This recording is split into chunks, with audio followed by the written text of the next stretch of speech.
Well, here we are again. This is organmike. I'm playing Avernum. We're going to bring you into the morning. We'll probably see the light change behind me over the course of the event here. We have 4 hours with one of my favorite role-playing games, and it is currently almost 3 in the morning for me. So, chat, if you're listening, if you're up for it, give me a couple names. I have a priest and a wizard to make here. We're going to start with a new game. We're going to leave Philip. I'm going to delete Melissa. We're going to do character type these two and make them custom. Yeah, if we got names for them, that's great. Otherwise, we'll go with Rosalia and Mycroft. But first of all, we need Rosalia. We first of all need to look at these traits here. So there's things like Great Renown. If you take them, you get an experience penalty. There's also penalties here, like Cursed at Birth. If you take them, you get an experience bonus. And what we want is Sickness Prone and Brittle Bones for a 50% experience boost. And we need 3 levels of mage spells. And 8 levels of priest spell here. And we take a look. This gives us access to the first 6 mage spells. Those ones. And the first bunch up to Mass Curing. We also have access to Sanctuary, but we can't cast it yet. We have to actually find it and buy it. What we're looking for here is Divine Warrior, which takes 16 levels to cast, so we're getting a good head start on that. You'll notice, too, if you're looking, it takes us more skill points to raise skills that we've already purchased than it does to raise ones that we haven't. So, you know, if you go back down here, it only cost us 4 spell points for our first level, or 4 skill points for our first level. It's going to cost us 8 for the next one. We have 5 unused skill points. That's just fine. Rosalia is now set. Again, if we have a name for Rosalia, I will gladly input that in there. We have here Mycroft. Mycroft is going to get 1 level of priest spells, because Mycroft's priest spells give us healing and curing and battle rage and shielding, which is what I want, and all the mage spells. And again, we have to change Mycroft's trait. This gives us all the way up to Lightning Spray. Dispel Barrier is the necessary spell. We will need it to beat the game. Beast Ceremony is also a very useful spell. We'll be trying to get that one. But we don't have to go up to the really big spells for the mage. Character traits. We don't want Natural Mage. We only take 2 traits. We want the ones that give us Sickness Prone and Brittle Bones. Give us the biggest. It would give us the big experience point bonus. Not the biggest, because the biggest one's too much of a disadvantage. And we leave Philip in the front for a very good reason. Alright, with no better names, I'm going to... we're going to have Really, and we're going to have Lots of Lore. Here to take us through this game. The game will begin once we finish the opening cutscene. The timer begins at when the cutscene is done. Cutscene is a bit of a lofty term here. I get to read it. You are never going to see sunlight again. You will never breathe fresh air, or be warm, or feel safe. That is your punishment. For your crimes, you are to be thrown into a magical portal and banished to Avernum, never to return. What was your crime? Not what you might think. Not murder, or arson, or crimes against other people. No, your crime was against the Empire, ruled by the cruel Emperor Hawthorne. You spoke out against an unjust law, or you angered some politician, or you may have just been a misfit. Not being able to fit in is a crime in the Empire. Thus, you are being sent to Avernum. It is not a different land. After all, the Empire controls the entire surface of the world. All 4 continents have completely submitted to its rule. No, Avernum is a series of caverns far below the surface of the world. It is a dark subterranean prison, a place where exiles like yourself spent the rest of their lives, far from the light. What's it like there? Nobody on the surface knows. All they know is that it is dark and unpleasant, and it is a place to be regarded only with fear. Some people believe there is no air, warmth, or food, and death comes with merciful speed. Others believe there's enough food to enable Avernites to endure a miserable, worm-like existence, until, of course, the monsters get you. And a few believe that Avernum is a paradise, a subterranean land of pleasure and relief, and of freedom from the Empire's iron rule. People mad enough to believe Avernum is a paradise soon end up there themselves. They don't really know what it's like. Nobody on the surface does, but soon you will. There's no appeal to the judge's decision. Early one morning, in a low stone building far from any city, you are taken to the teleporter. You breathe clean, fresh air one last time, then they throw you in. Before I start this, I'd like to acknowledge the place where I stand, where I live, work, and play, is Treaty 1 territory, in north central Turtle Island, the land of the Anishinaabe, Cree, Anishinaabe, Dakota, and Dene peoples, who themselves have had their land taken from them and have been colonized and sent to into exile, as it were. And I hope that some small measure of what I do here can help to rectify that situation and work towards reconciliation. All right, let's get this game going. Here we go. 3, 2, 1, let's roll. This is where we start. Still stunned from your trip through the portal, you stumble down the rocky hill. As your vision clears, you look around at the world of Avernum for the first time. You are inside what looks like some sort of fort. It is made of huge blocks of stone, roughly mortared together. Wood must be rare down here, only the doors are made out of it. There are a few trees nearby, strange things, more fungus than wood.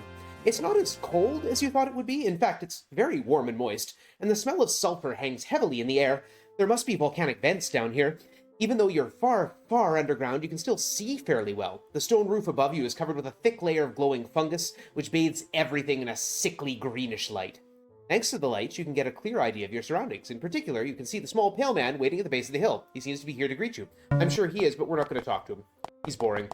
No, instead we're going to talk to Tor here. Tall man sitting behind the counter wearing bronze armor and a large rack of croon-stowed weapons. He can give us supplies. Boom, he gave us supplies. Gives us 200 gold, a sword, some food.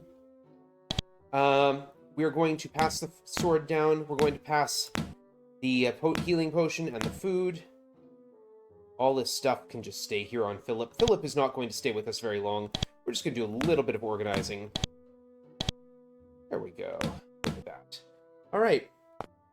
Does Philip have boots? No, Philip does not have boots. Philip does have pants, though. Pants reduce damage, so, you know. There we go. Okay. Fantastic. Any map open? We're going to head over here. And we're going to store Philip here in the empty quarters. There's a reason for that. Whoever gets put into that front line, you step out of Fort Avernum and get your first good look at your new home. You are at the east end of an enormous cavern many miles across. In the dim, green light, you can look out through the mist and see a huge forest of the strange fungal trees. A dark river flows to the south, and to the west you can dimly make out the lights of a town. We'll be going there. Although you're far underground, it's not as quiet and peaceful as you thought it would be. Sounds echo well in the cavern. You can dimly make out the hisses of lizards, flowing water, and, unnervingly, the growls of distant humanoids. Your journey in Avernum is about to begin. Here we go! So, when a character gets added into that first slot, they get a perk. In this case, by the way, noise. Yep. In this case, the Elite Warrior perk, for anyone who gets added into the first slot of the party. So we're going to add our first party member. This is Jay. He's a refugee. Does that mean you're looking for work? Well, yes, in fact. I've always wanted to travel and see the world. I'm pretty strong from farm work, and I've hunted all my life. I'm really good with all sorts of missile weapons. We could use another adventurer. Wants 100 gold. Yep, okay, pay him. Yep. Boom, he joins me. So now Jay joins us, and if we look at his info, look at his character traits, Jay has the Elite Warrior perk. It means he has a 30% experience penalty, but that's not that big a deal. He starts at level 3. So we're not in a huge rush to get him up there. As he gains levels, his bonuses get higher. Why? We want him. Jay is, in fact, good with missile weapons and also with hand-to-hand weapons. That's not what I was hoping to have happen, but if it must be, then it must be. We'll wait and see what they do. Okay. We're going to cast Blessing on Jay. We're going to cast Haste on Jay. We're going to stab some thugs.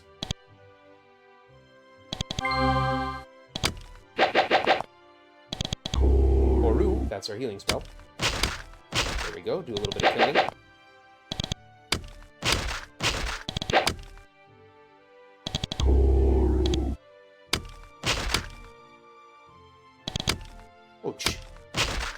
a heavy hit. Let's see what the spoils of war are. Boots. Boots are nice. Don't need the sandals. Or at least poor leather armors. Oh, there's an actual leather armor. That's good. Can't equip armor in combat. That's it. More boots. Okay, we'll pick those up with someone else who's not using boots at the moment. Boots. Boots. Okay.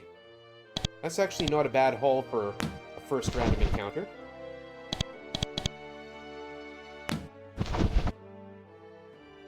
We can swap up our sandals for boots. No money. I could haul those things back to town and sell them, but that's a lot of work for not a lot of reward. There we go. Meanwhile, what I want over here is a slightly rusty sword. An iron longsword, which is better than the stone short sword. You are sending a huge, craggy spire of rock dominating this end of the huge cavern. I often comment when I'm playing these games about Jeff Vogel's use of repetition. Ascending a huge, craggy spire dominating the end of a huge cavern. It's a result of not having an editor. He does it himself. He writes incredible stuff. His plots are incredible. It's these tiny little nitpicky details I get to pick on because everything else is so great.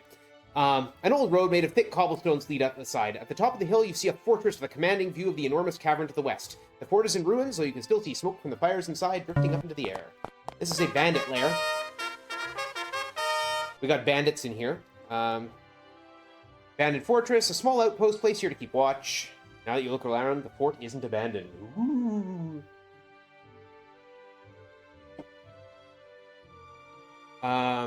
There are people living here. The bandits. We were told, though we weren't told yet, to go and deal with a bunch of bandits who've found their way in here. So we're going to do that.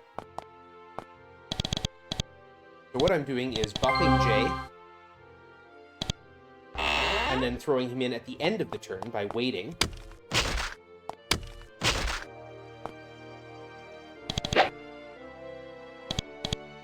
And letting Jay do all the work. That's why we hired him, after all.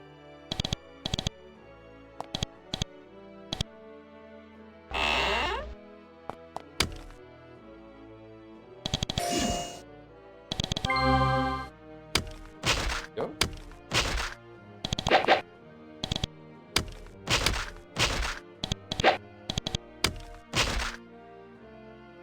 So Jay needs to pick up a wood bow. Thank you. Stone arrows. Money. Anything else we got here worth picking up? No. They're iron short. The music you're hearing, by the way, is all my own compositions. There is no music in the game.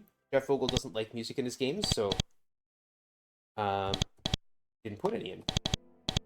And that's fair. Doesn't have to. But I like music in my games, so I put some in. Not to say that I modded the game or anything like that. We're just running it in over OBS. We're going to pick up some stuff here that's good to sell, and a healing potion that's good to drink. And that should be it. We had to kill... The people of Fort Draco want us to kill this guy. So we did. Jay is now my active character, which means that no one else gets a turn, which is fine.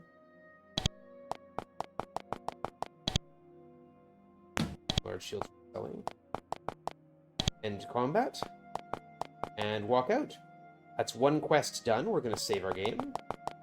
Something which I must remember to do. That's a lone Slith wandering around. He might have a Slith Spear for us.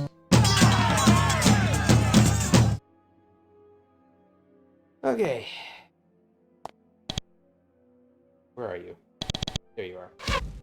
I'm gonna throw a javelin at us instead. Okay. What? Still gonna throw javelins at us. Rather unkind. A bit of haste, and there we go. Gave us a couple javelins. Just an ordinary spear, darn. Okay. This is the Goblin Caves. We're going to do the same thing in here that we did in the Bandit Huts. Very interesting. Now you know what evil dungeons are like before they actually become evil dungeons. This humanoid lair is still under construction. You would guess that the Nephilim will live here. Nephilims, we haven't had that discussion, but Nephilims are cat people. They lived on the surface, and the Empire doesn't like them, so they get thrown down. But they use a different portal and end up in a different space. So they're building their own world, too. You'd guess the Nephilim will live here eventually, and that they've put goblins to do all the heavy lifting. You have both races on the surface. The smaller were often forced to work by the larger. From inside, you can hear the sounds of tools striking stone and the harsh voices of the goblins. It is in your power to put a quick end to their labors. Not really nice of us to do it, but we're going to do it.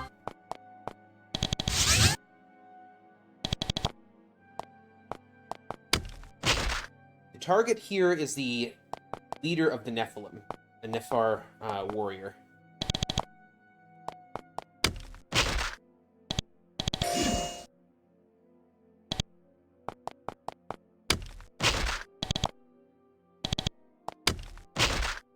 Do it for all the bodies.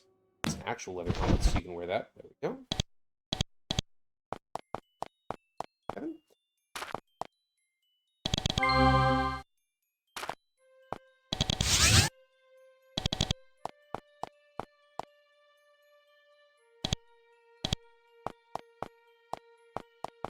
Just a little bit light. Fire an arrow into that goblin. Oh, something had a potion of haste. Probably that Nephil.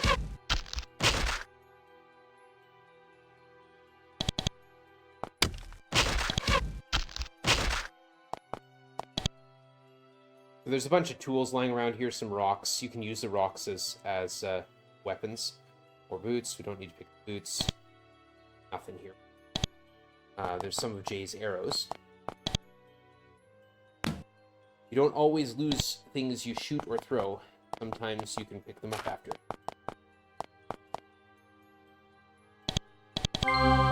Re-up our spells.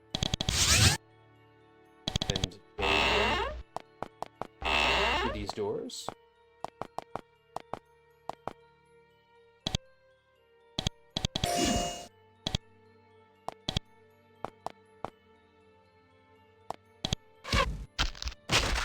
Basically, we're running a stealth assassination operation here.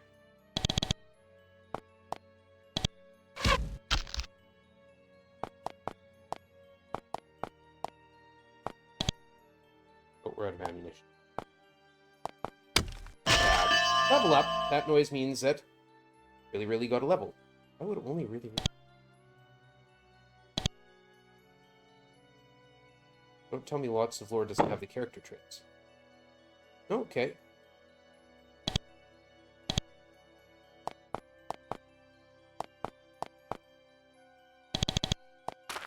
If I don't have the negative character traits on them, I would have had to restart.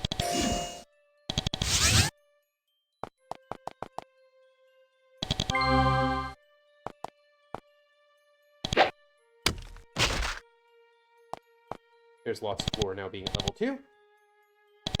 1, 2, 4, 5, 6. I wait till the end of the turn so they come to me and I get more turns to whack them. Keep that haste going. Again,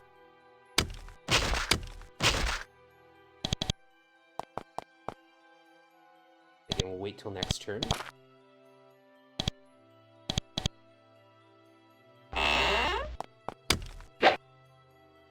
Nephar warrior, that's my target.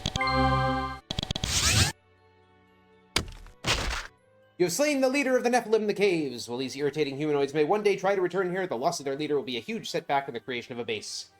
The humans at Fort Duvno will be very pleased. We've not actually been to Fort Duvno, but yes, they will. Money.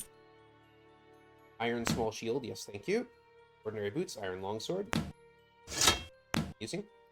Weird meat. Don't ask what the weird meat is. Want to know.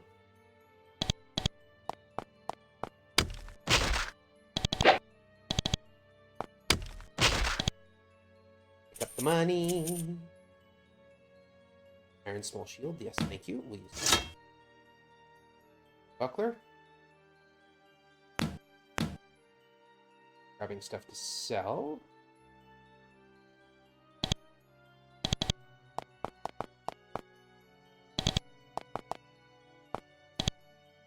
combat and head this way.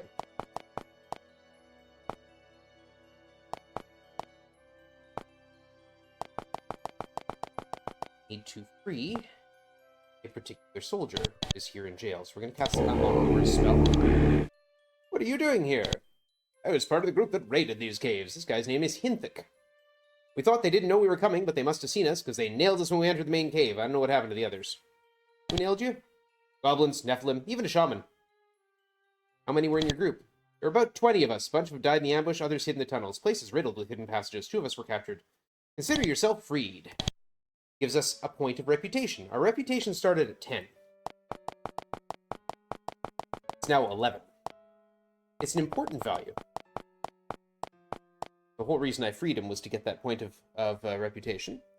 Now we have to go back to Fort Duvno and claim our rewards.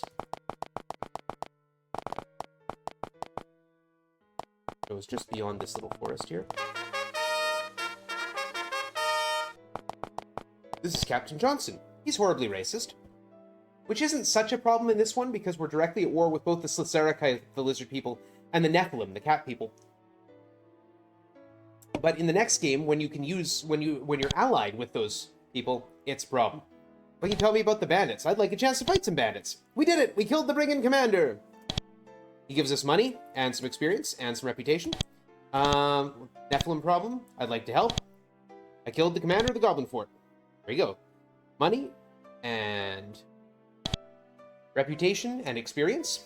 And more importantly, really, and lots of floor have both made their level. We're going to head over here. This is Jason. Why is farming in quotes on your sign? Well, I used to sell farming supplies when there were farms. Then I diversified. What do you mean by when there were farms? Oh, there are lots of brigands in these parts. Not good. Not good respectable thieves. Savages. They've been attacking the farms. There's one band of them in particular I'd like to see dealt with. Perhaps I could help you deal with them. Perhaps you could at that. Go straight north towards Formello, and you may meet a group of bandits who's been extorting money from merchants passing by. Deal with them, and I will pay you handsomely. That's okay. We will deal with them, just not right now. I'd like to buy some farming supplies. Lockpicks in specific. And, sell a couple, like, iron short sword, iron longsword, that wooden large shield, small shield which we're using, yeah. Pass these back. Bronze longsword, stone short sword, and of course, the poor leather armor. There, now we got a fair bit of money. Okay, if you would be so kind as to pass the food back. We just keep it in one pile. Oh, and of course the wand of bolts, we don't need that. 165 gold, or coins. Not gold, but copper coins. This is JR. I want to buy some missiles. We'll buy some iron arrows. Buy the steel arrows. No, we won't get there. We'll buy 4 sets of iron arrows. By the time we're running out of arrows, we'll probably have moved on to using crossbows. Right, that's all our business at Fort Duvno. Now we need to go to Fort Avernum, again, because I forgot to talk to Warwick. Warwick is a woman here. You seem like a recent arrival. Why were you sent down here? She looks down at the table. I've already learned that that's a rude question to ask. People are sent to Avernum because their secrets are revealed. Once here, they want them to become secrets again. And she stops talking to us. But we asked, have you recently arrived? No, I've been here for weeks, asking people if they've heard of the one who was sent down before me. Her name was Anastasia. She was sent here a few years ago, and I don't want to leave until I know where she is. Well, remember you're looking for her. Okay? Anastasia's over in Silvar. So I should have actually completed this. Yeah, I just killed a whole bunch of you guys.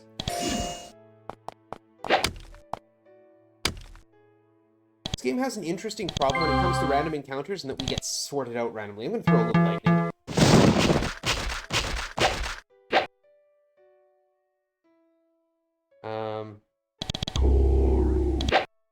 So you often find in random field encounters that... not going to be anything here grabbing, yeah. Find in random field encounters that your team is badly set up. It's a problem. Anastasia, I met someone named Warwick. She's looking for you. She's in Port Avernum. My sister's down here? That's terrible. I was hoping she'd be able to evade the cruel forces of the Empire. Thank you for letting me know. Alright, let's go talk to Warwick. Because we found her sister.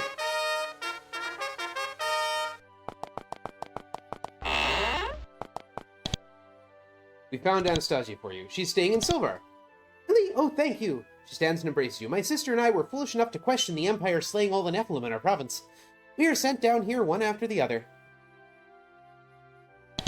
So she just gives us experience and reputation, but that reputation point sends us to 14, and that's an important number right now. We're going to zip our way across country here. We're going to go to the next town over, which is called Kotra. We have two things to do at Kotra. We have to buy a boat, and we have to recruit Andrew. And Andrew, we can only recruit if he's heard of us. You could come with us. We could use another strong fellow. I could ask him that, but I was also back at Fort Avernum for another reason. This is what happens when I do speedruns at 3 in the morning. Lost cows. We have to re-add Philip to the group. Because remember, anyone who gets added into that first slot will get that Elite Warrior perk. We open up that first slot, and then we go recruit Andrew, give him the Elite Warrior perk.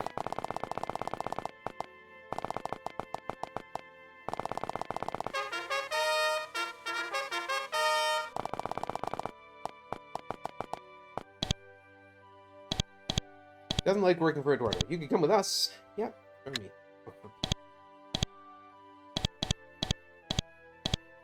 Aye, aye. There it is. Yes. Andrew is going to travel with us. And we want to buy a boat. There's 250 coins. It knows which boat is ours. It's that one. Now, we need to go and get some coin. There's some quartz crystal. Find a large pile of rubble here. Not all this boring, worthless rock. At the base of the heap is a large, flawless quartz crystal. We'll take that. Thank you.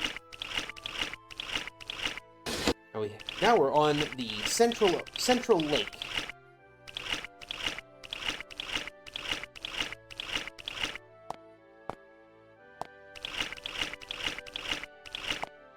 Yes. In this hidden cavern, you find a body in rusted armor. It's been dead a long time. It might have been human. Lying near its hand is a large crystal, broken at one end. Boom, we'll take that. Thank you.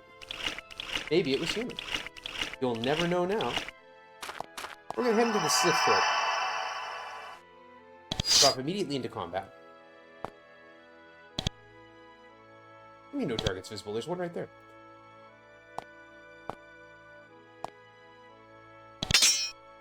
Ow. Okay, we are going to bless Andrew. We're going to haste really.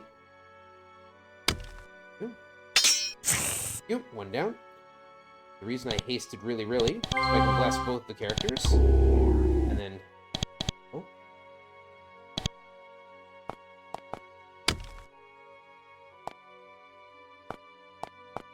Okay. Haste Andrew.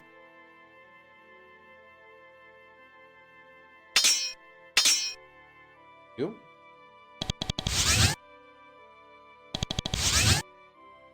We'll move in fast. And get people less dead than they are now.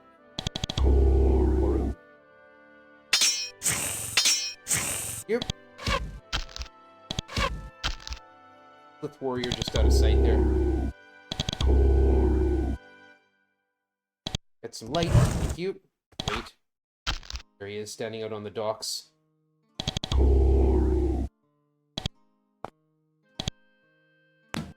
Silver ring, but that's only a stone spear. We don't need that. Take the money. Oh, here's Slith spears. Slith spears are really good. They're one-handed. They're better than stone spears. They sell nicely. I want that guy dead. Otherwise, he's going to keep harassing us.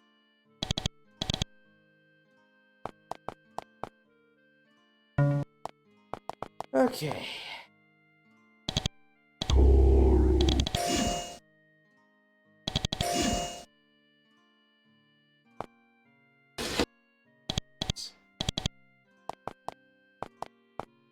Wait to the end of the turn so that enemies take their turn before I do.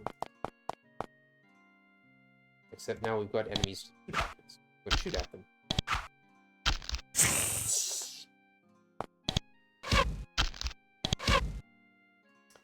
Yeah, miss your 95. Thank you.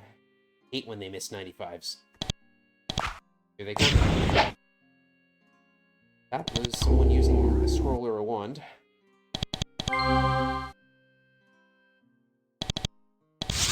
Make sure they're haste blasts.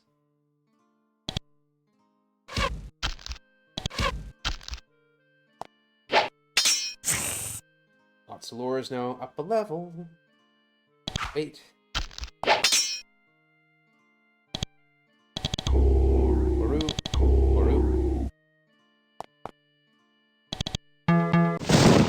Lightning.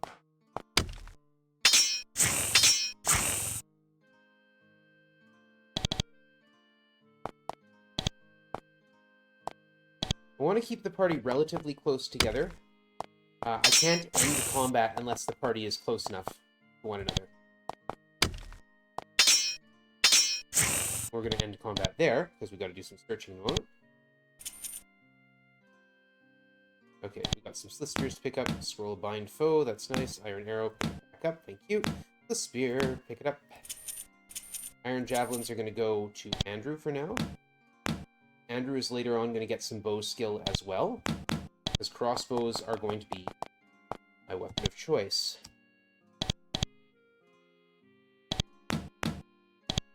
Energy potions are important. They provide spell points.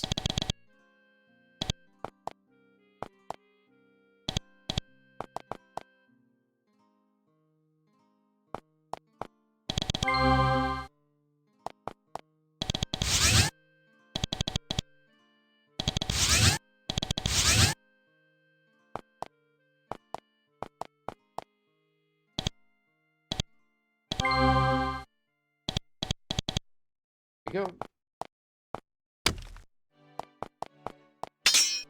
Nice! 50 damage. Assassinates, that's this game's version of critical hits. And assassination is an actual skill you can train.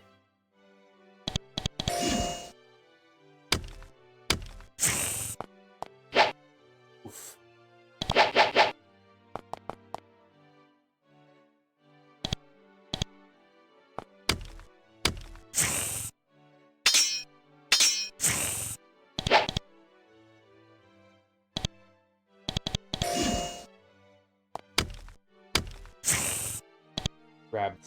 Grab the money, take the money and run. Any fine? Nope.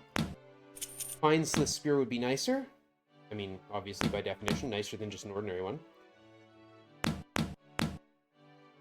And tunic, just in case you wanted some clothing. Have to be within 5 spaces of the lead character, and of course, they end up back there.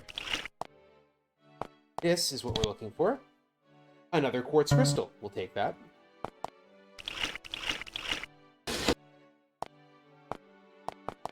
Leave out here. And then we need to go and talk to the old Drake. These are swamps. If I walk across them, I get poisoned. Unless I use this priest spell, Safe Travel. No, I do not want to fight them. Point of cave lore. One of the reasons we grab Andrew. So, a small lair. As you approach, a Drake crawls out of it. Old, decrepit creature. Apparently no threat to you. When you get close, it says in a wavering voice, "Greetings, humans." It seems weak, but looks can be deceiving, especially with a magical creature. I'll try and talk to it. It talks to you happily for a while, thrilled to have intelligent company. It says, "It has been forever since I've had any sort of real food. I've just been eating mice." We offer him some food. He takes 3 pieces of food and gives us a quartz crystal. We need 6 of these quartz crystals. We'll be back to solve that particular puzzle later.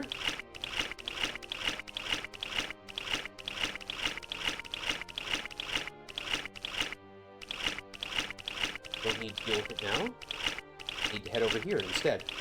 This is central Avernum, which is taken over by slits. This is a situation which we must deal with if we're doing the full game, if we're doing all major quests. But we want to head over here to the Waterfall Warren. We're going to travel down the rapids. What's the Waterfall Warren? Pretty sure it's... right, left.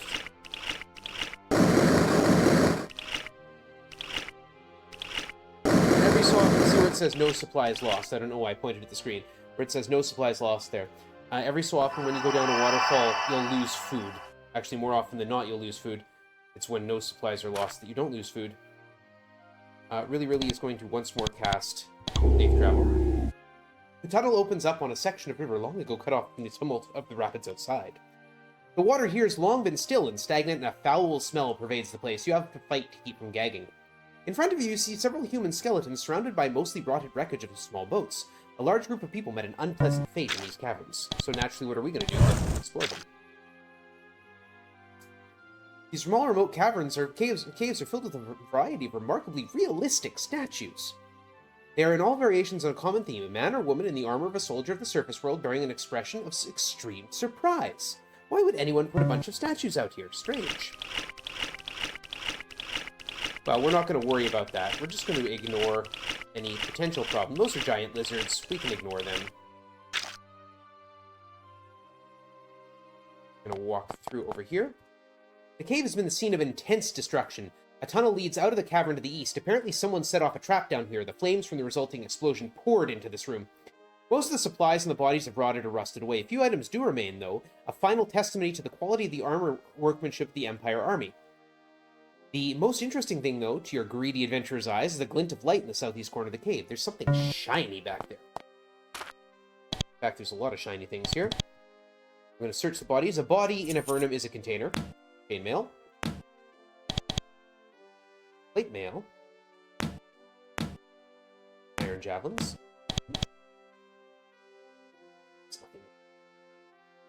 Andrew, what are you using? Well, you're going to be using the chainmail after this.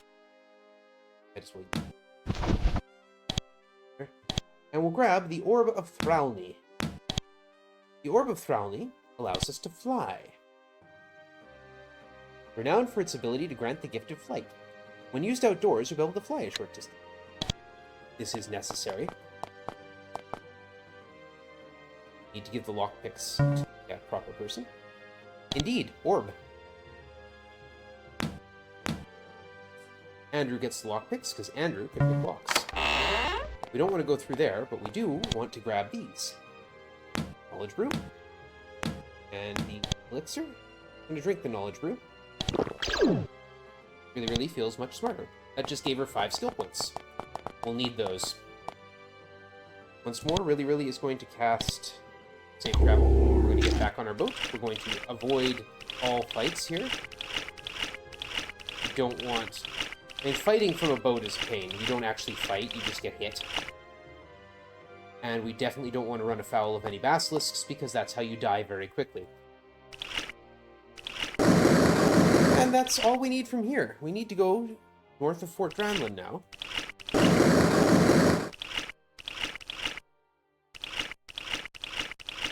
Thank you very much for the best wishes and the orb.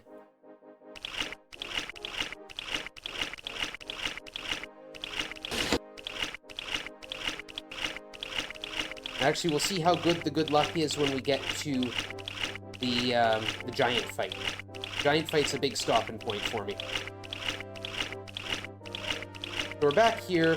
This is Fort Dranlin. We won't be going there. Instead, we're going over here. There's that hut there. We need to go to that house. It's right there. A small, serene underground lake here. On the shore is a small shrine. Nobody here. Enter and search the building. The shrine has apparently been abandoned for several years. There's no sign of combat, fortunately. The altar is bare, and there's little more than broken seats and trash. In the side alcove, you do find a large, beautiful quartz crystal. Number 5. Yeah. And despite the fact that we are... I guess we're not desecrating an altar, we're just visiting it. We should really offer up a small prayer and maybe make a donation, but we'll do it okay here. We need to come over here. Yeah, I don't really want to fight those spiders. I'm not sure why the guards let them live, but alright. Do some shopping! What we need here, a recall crystal and 2 piercing crystals. And we'll buy a second recall crystal just in case. There we go. And we have done the thing. Now we need to sail down here. We'll be back to get that boat later. Let's put it where to get to. Alright.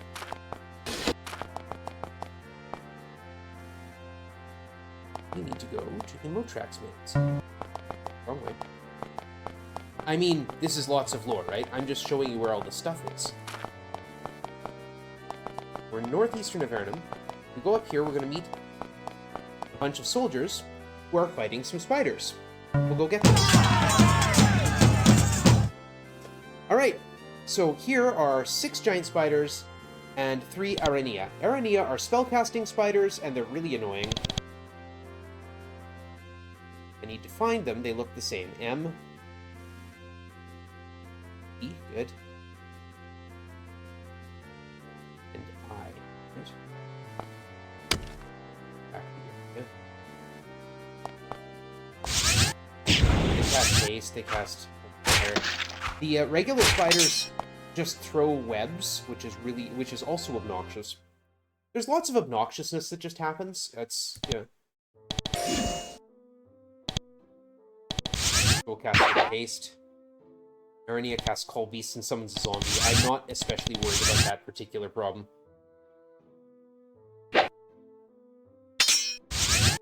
Jay has lost a lot of his action points because he's webbed. And webbing only goes away when you pass turns.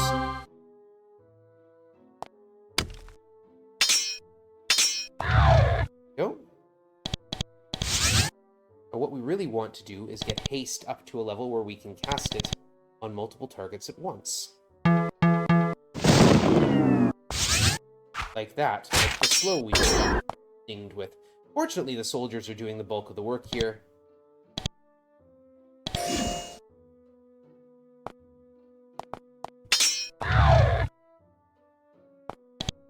Clean webs, thank you. Wait.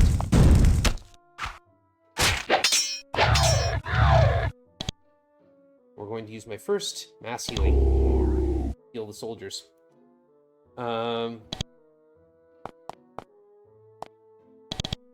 BBC. Go, Aranea down.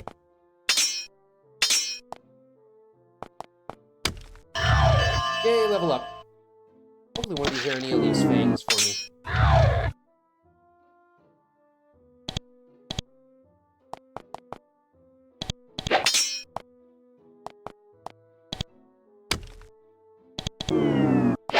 Stop that. Just stop living, please. Your continued existence offends me. Nope, none of them left fangs. They gather up their fallen and quickly move back to their base. We get a point of reputation. Yay! The reputation is important again. We have to get some more reputation. This is Fort Draco. We don't need to go there yet. Instead, we need to go to the Motrax maze, which is past Fort Draco. We're looking specifically here. If we choose to run away from those that fight, which we can do, when the when the message comes up, we can leave. We lose reputation. So, oh my goodness, up here. Here we go. You enter this remote cavern and are enveloped in a thick clouds of steam. It's hard to see in here, but you manage to make out several natural hot springs. You check the water. It's actually a comfortable temperature. A long hot soak later, you are fully clean and refreshed. These springs are wonderful. Some enterprising Avernite should open a spa here.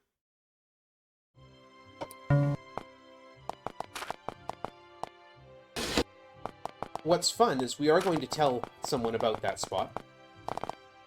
And in the second game, you find the spot.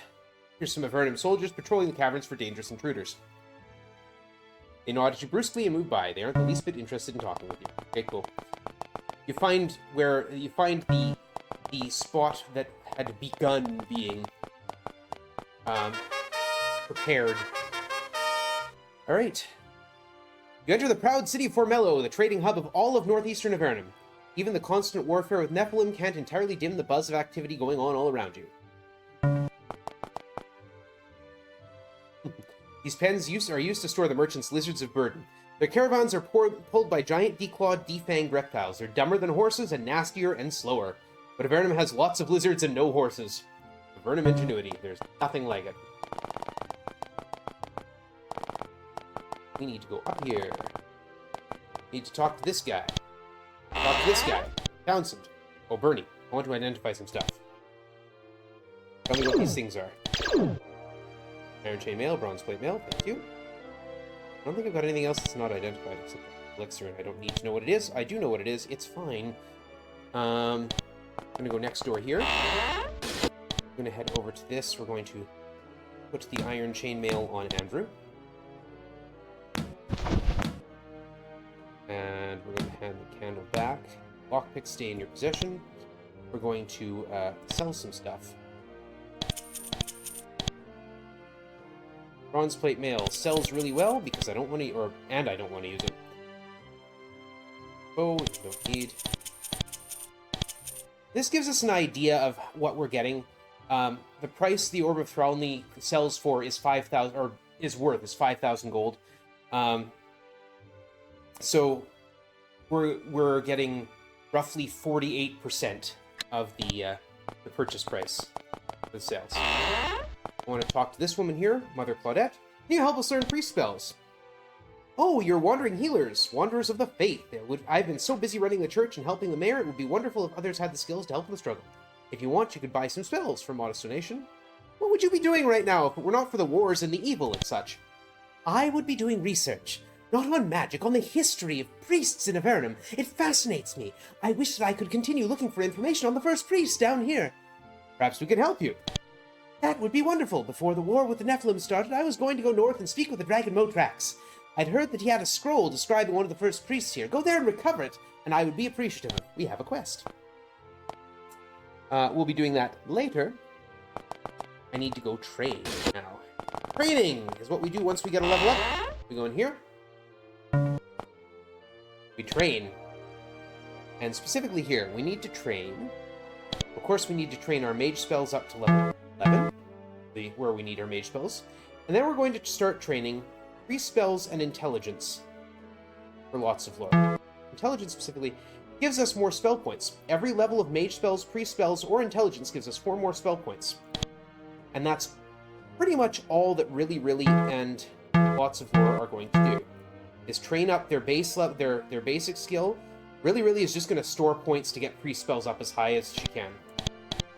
Now I need to count up my rune reading. So we've got 2, 8, 10. We need 2 more points. 2 points of arcane lore for Andrew. There we go. 2 points of rune reading. 12 is what I need. Yep. Here we go. Now, I've done that. Upped our magic points. Raised our stats. Saved our game. Heading back south to where we first started. There's these bandits here we talked about right at the beginning. Hold a moment there. These are our caves. If you want to pass, you must give us 5 gold. If you do not, rest assured we will act in an immediate and violent way. Cool. Let's get immediate and violent. Now, see, this is what I was talking about. There's the front line here. Why is my mage, lots of lore, in the back, standing at the front? Why are my fighters in the back? It's a constant frustration. Bring it. Paste. Stab some lizards. Lizards are dangerous because they hit 3 times. And the deal is, when your hit points reach 0, you're not dead yet. The blow that hits you, that knocks you down to 0 or fewer hit points, does not end your life. But instead puts you in a state of near death, and the next blow will kill you. So if you're getting hit multiple times, that's stuff that can kill you in a single attack, and that's a problem. I don't want to get killed in a single attack. In fact, I don't want to get killed at all. If I can avoid it, and I shall. There's some good stuff. We're done here. You didn't find any loot on them. You must have been their first intended victims of the day. Fort Duvno will be grateful for your help. We're gonna head back to Fort Duvno.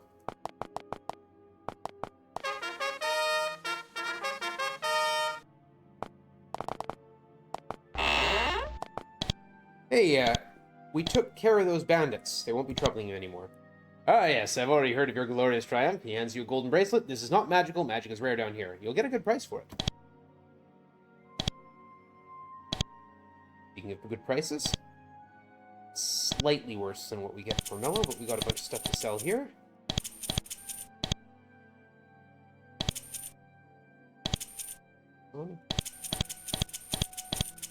Go. Everything. Oh, we did figure out what this is. Haste elixir.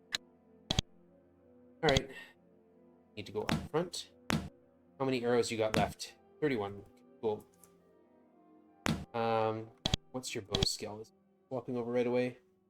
No, we need to start pumping levels into bows for you. Okay. And, yeah. Let's go and identify this bracelet.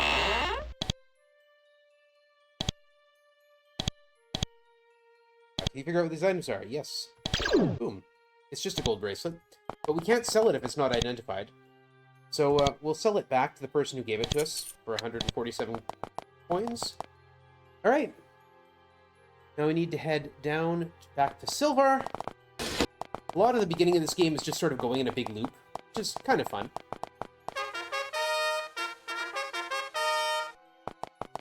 We'll talk to Gary here. We didn't talk to Gary before. Could have. Any jobs that we as adventurers could do? As a matter of fact, yes. I'm very interested in finding a natural hot spring. If so, I could profitably expand my innkeeping operation. If you find a nice spring, let me know. I will pay you well. Where would I find such a thing? If I knew, I wouldn't have offered you money to find it, would I? Alright, we found it. Here's 100 gold. And he also raises our reputation and gives us experience. Means we can go over here and train. And in fact, we're going to start training Andrew in bows while we're doing this stuff too. Going to grab more priest spells, because we need that priest spells to hit level, whatever it is. The level we want it to go to. That one. Don't worry, I'll know it when I get there. 16. We need 16 in priest spells. Jay is just going to keep building up points. They also start, since Jay starts at level 3, he doesn't get a level until he reaches 300 experience, and Andrew starts at level 5, so he won't get a level until, you know, at that level, but with 0 experience. That's the compensation for them starting with more power. But they also start with more power than you'd ever be able to get at that level. So we're gonna head south. We're gonna go through an area called Myrtus. Tell them our names. We have to report in. This is the farming center of Avernum. It's troubled by undead. We're not even going to bother with them. This is the area around the Tower of the Magi. And there's a bunch of ogres. Let's fight them. 3. Did I accidentally set this to easy or something? 8. 8.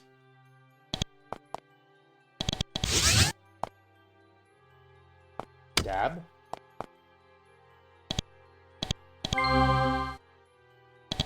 Hey, step my fighters.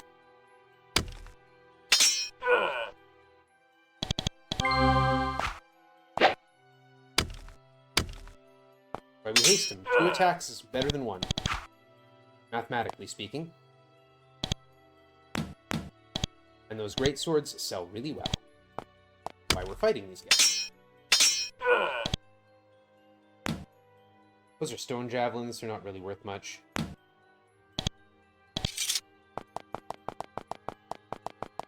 Oh, there's another group of members. That's the group I was looking for. A little surprised. And once more, my fighters are in the back and my spellcasters in the front.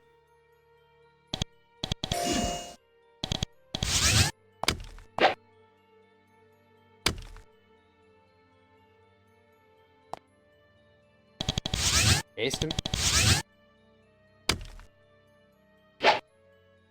Great. getting killed. Yep.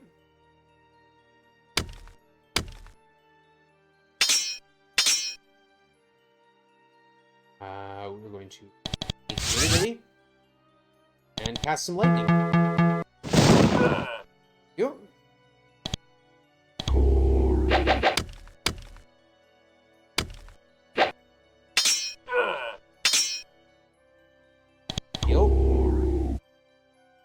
And J. And throw some lightning. Throw some more lightning. There we go. All done here. And we got some nice great swords to sell.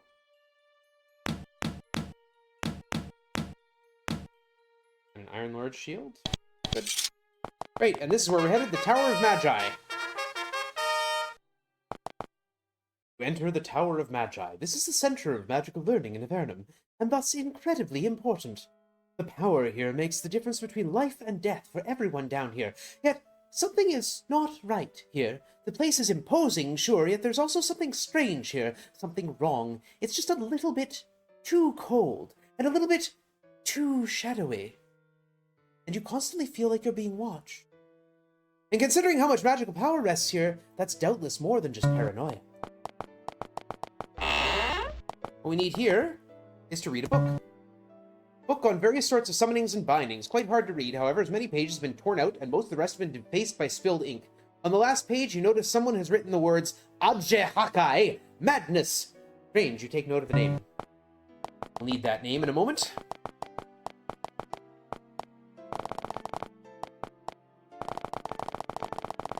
First, we're going to go down here. Through this door. Thank you, Andrew. This is a magic barrier. Can't get through it. Except that we bought a piercing crystal. And I don't want to waste my piercing crystal, so we will keep reloading until the roll goes my way. We'll decipher this. Teaches how to cast the spell Haste level 3. So for every spell in the game, there's 3 levels. And generally speaking, you can buy the first and second level, and you have to find the 3rd level. But yes, here we go. We found Haste level 3. With work, everyone who has enough skill to understand the spell learns it. What's the difference between Haste level 1 and Haste level 3? Well, Haste level 1 is the worst version of the spell. Haste level 3 is the best version. Why are you staring into the pool? I'm an apprentice. I come to this pool often to contemplate. What things do you have to contemplate? Too many things, my life, my lessons, and things that are happening in this tower. If you know the name of the thing we have brought here, perhaps I would share my contemplations with you. He looks sideways at you, as if waiting for some sort of response. You mean the Hawkeye Lord? He turns relieved. Yes! You are not from the tower, so you might be trustworthy. He speaks quickly, looking constantly for eavesdroppers. A powerful creature has been brought here, and it may escape any day. It all started when Solberg of the Triad left. It is my hope that he's alerted. Disaster may be averted. When did Solberg leave? He went away a year ago. I don't know why. He was my friend and looked after me, and he said if ever I was needed. Instructions for where to find him were left in a hidden cave east of here. I can't go find him, but maybe travelers such as you can. His message is in a secret tunnel northeast of here, inscribed on a twisted black pillar of stone. Please find him. If the Hawkeye Lord escapes, horrid things will happen. Good, we need that information. Anyway, yeah, Haste level 2 lasts longer than Haste level 1. Haste level 3 affects the entire party. And considering that slow, its counter is a multi-target spell, Haste level 3 can help alleviate. Oops, wrong one. Talk to you. Some shopping. Sell a bunch of bronze greatswords and an iron large shield. If I were to try and use a bronze greatsword, or a greatsword of any type, I wouldn't be able to use the shield. We're getting a slightly better price here, about 54%. You, I want to talk to, because I want to buy some energy potions. Elixir, energy potions. Go. And sells a bunch of other random items. And you can identify. No, you can't identify. You identify. You identify. we're carrying the Iron Greatsword. I could switch over to, so I couldn't.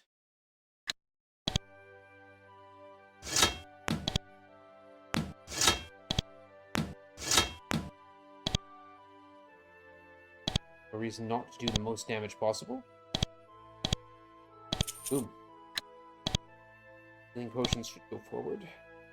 All potions should go forward that aren't energy potions. Okay. Right. My next stop on my notes here is to get Solberg's password. That means going this way. Different? Here we are. This way. Up here. The winding hidden tunnel ends in a large, twisted basalt pillar. Remembering what you were told in the Tower of Magi, you wait here. Soon, the image of an old man holding a carved wooden staff appears before he and begins to speak. Greetings, whoever you are. I am Solberg of the Triad of the Tower of Magi. I have left this message here in case you ever need to find me. I should hope it not be necessary to call me back to the tower, for that means it's become even more of a place of horrors. But I have my responsibility, and so I will leave this message. I have finished my pants caffeine. I have a small hidden tower near the lava pools near Formello. I may be found there, if need be. The password is disaster. I hope very much this may not be necessary. Alright, now we need to go the other way.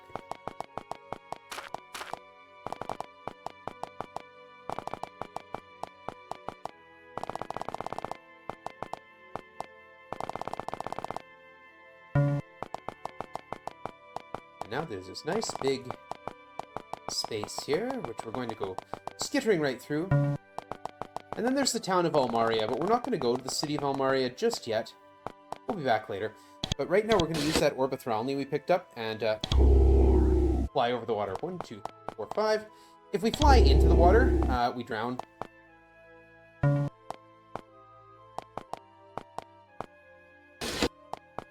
heading up. This is the castle. We won't need to go to the castle for this run. That's the seat of government of Avernum. It's a massive fortress. This is Fort Emerald. We're not going to do much here. We're just going to ignore it. We don't have much to do here. We're going to move through it, though, because we're going to come up here to this fortress, this Slith Fort. We're going to drop into combat straight away. Start shooting. Right through the barriers. Stop that. Really is going to use that. And we're going to use our first mass haste spell. They're standing just outside a large stone fort occupied by a large fort of Sliths. The Sliths are not great builders. They stole this fortress from humans who once lived here. This outpost has clearly received a severe battering, part physical, part magical. It's amazing it stood as well as it has, considering the huge cracks running along its walls. Sliths are keeping the fort intact as best they can. The largest holes are plugged with magical barriers, and I just ripped a hole in the wall. Wow, my hand was in the wrong place for that one. Maru. Back J. Yep.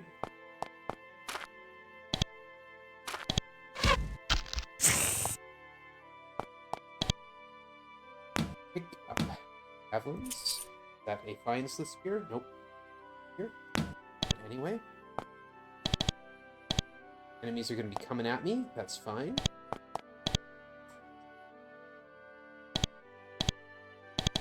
That can come.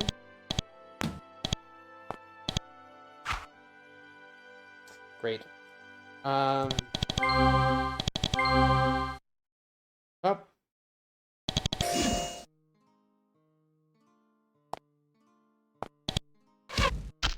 Get the asps. Poison can be pretty powerful in this game. So poisonous snakes need to be targeted pretty quickly.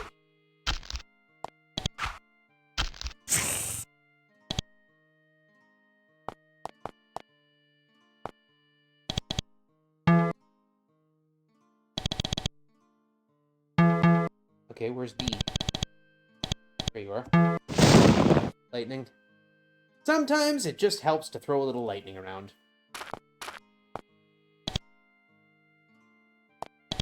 I want to get that Slith Warrior as quick as I can, because that Slith Warrior actually holds a wand of slowing. And if he starts using it, it's annoying.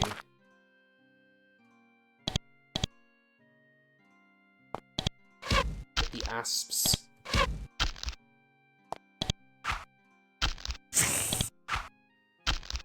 Throw things at asps.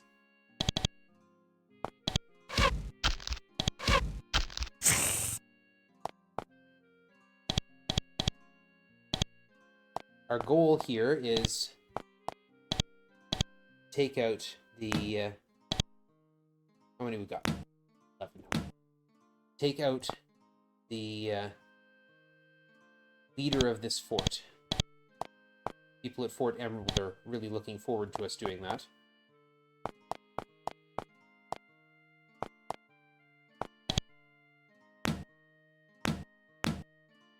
The other reason to pick up the Wand of Slowing is if we leave it on the ground, one of the other people here will pick it up and use it against us. Enemies do that in this game. There's also that. It's a mage that can see us, and it's frustrating. Alright, kick in the door.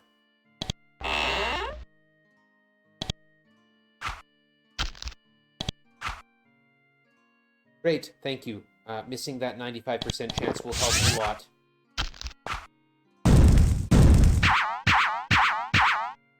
Create illusions is not an issue. We want to get the spellcasters out.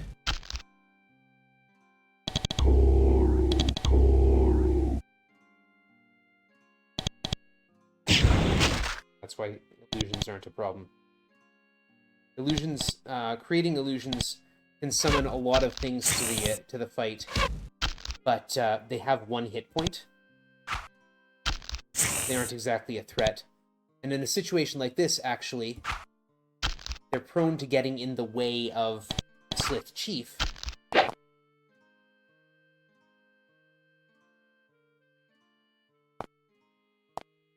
Making it harder for them to fight me.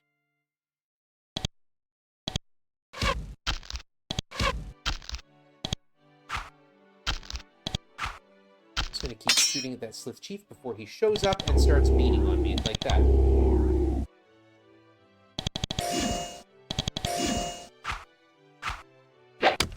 Systematic technology, yes, this is a game that's been around a while. This is the... Oh, good, thank you. Thank you very much for not doing any damage on those attacks. Stop that.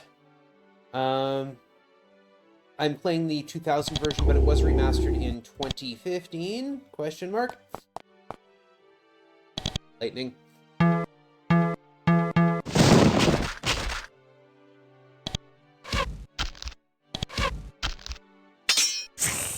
The leader of the Sliths garrisoned here was a mighty brute bearing a spear 7 feet long. Impressive fellow, but not nearly impressive enough to save him from you.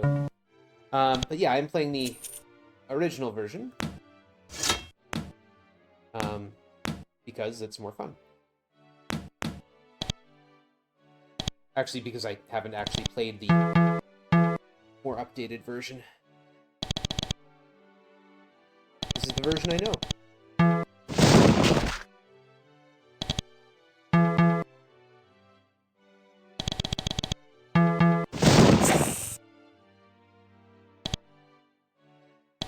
And being a speedrunner of weird old RPGs, this is what I have available to me.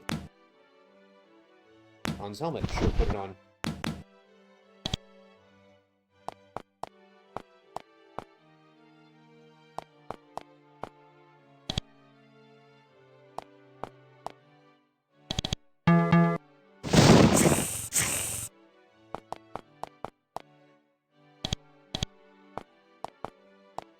Haste. Re-up the haste. And come and stab.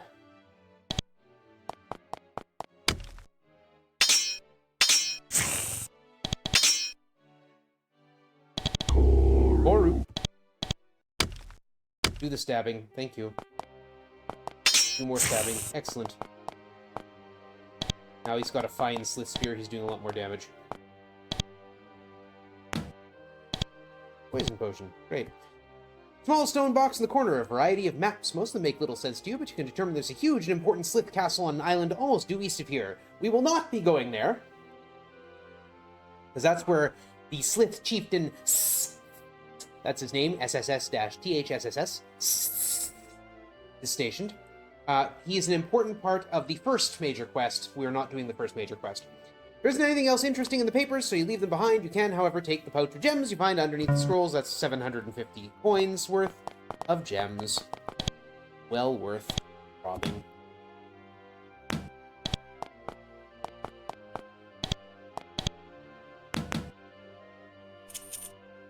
If you have any if you're curious at all about the music, it's all stuff I wrote. It doesn't have anything to do with the game.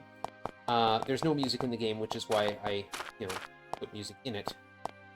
Okay, we have accomplished what we came here to accomplish. There's a Slith guard post here. You approach uneasily, ready for a pitched battle, and are surprised to see them move aside to let you pass. They're guarding against Sliths from the east rather than humans from the west. You move by peacefully.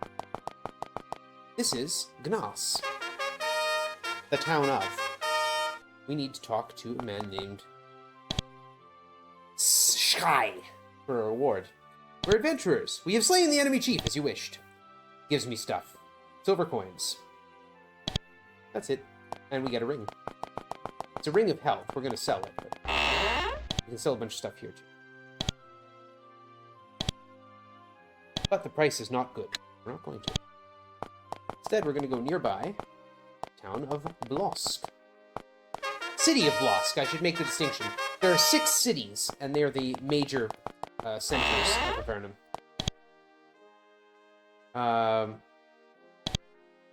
What can a sage do? Can you identify some items for me? We don't want to ask him about the unusual wand. He'll just tell us about it, and that costs money. I think that's the only thing we needed is the Ring of Health. Oh, and we got a second fine Slith Spear. That's good. And the Icy Chainmail.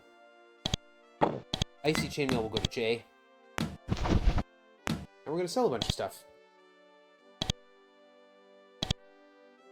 This is a slightly better price, back to 48%. Sold, sold, sold. Jay will occasionally pick up just herbs lying around. If we were going to mix potions, that would be very useful, but we're not going to, so heck with that. Alright. And we're going to trade up our lockpicks for magic lockpicks. You don't have any else worth grabbing? So I'm not going to grab anymore. How many iron javelins we got? 17. Okay, cool. Came out with more ammo than we went in with. Now we need to go train. Training is down here. Same deal. Just train. Okay. 13 points. I need to get my arcane lore to 20. Rune reading to 20. Okay, let's get there first. Take the levels that help us out. Rune reading.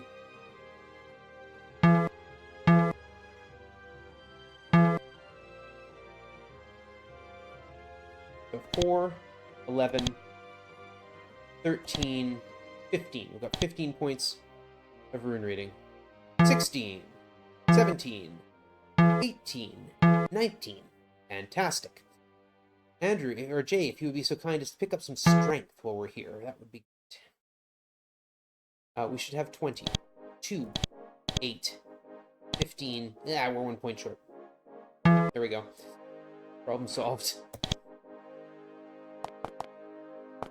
Alright. And is that what we need? Yep. Okay.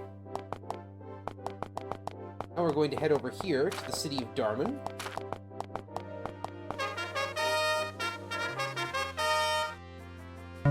Which is built into a hollowed-out rock city, or rock hill. This is a witch. Can you teach us any spells? Yeah, she can teach me Beast Ceremony.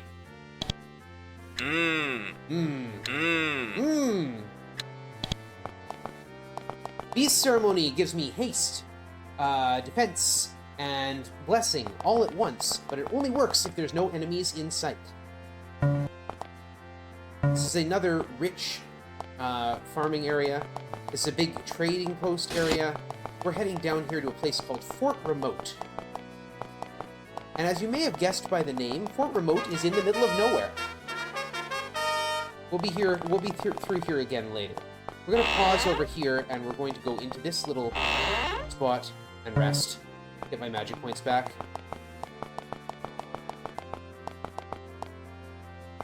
And we need to go up here, up the hill, down here, through the secret door. Okay, we're going to cast Beast Ceremony before we start this event. Out of the way. Abandoned outpost. Empty of all human occupants for some years, giant spiders have taken over in the absence of humans. Huge walls of web shroud the structure. This is some sort of Aranea shrine. The webs have many elaborate lines of runes woven into them. Fortunately, at this point, none of the Aranea are around. Try to decipher it. You look at the runes carefully and realize you might be able to decipher them. Alas, after looking at them for a few minutes, you're interrupted. 4 Elder Aranea. They present a problem. So does the fact that Jay is once more behind my spellcasters. I need to find them. There's one right there. One there. One there. Okay.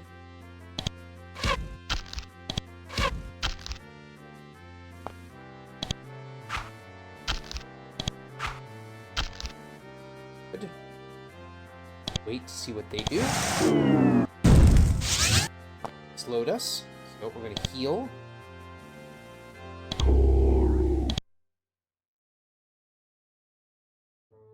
And we're going to...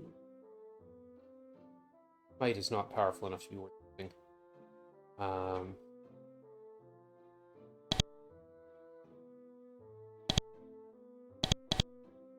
going to counter some haste. We're going to counter some slow, rather, with haste. Then we're going to throw some lightning around. We've got 4 targets here. Let's hit them. Now here's where you see one of the big disadvantages of being heroes in this game.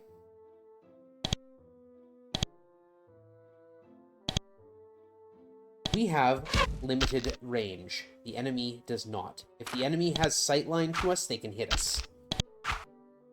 This presents one of the most frustrating problems in the game, and that is how to engage in long-range combat. You're going to summon a shade, I'm going to repel a spirit. Lost.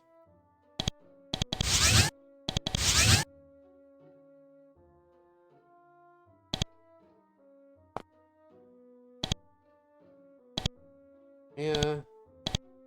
A. C. Okay.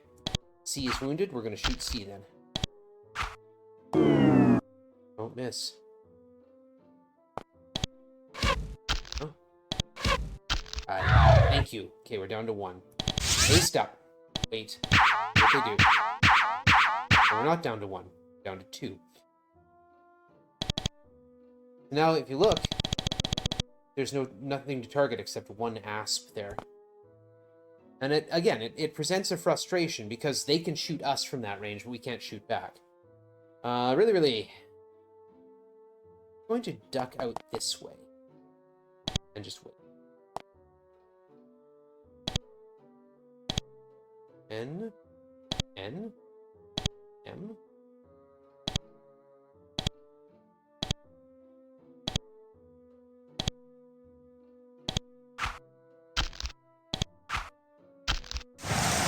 Don't do that. Jay's lost his haste. Jay lost haste because we're getting shot with slow. Andrew's lost both his blessing and his defense. I'm not too worried about his defense. But losing those indicates that we are running out of our blessing. It wears off. H.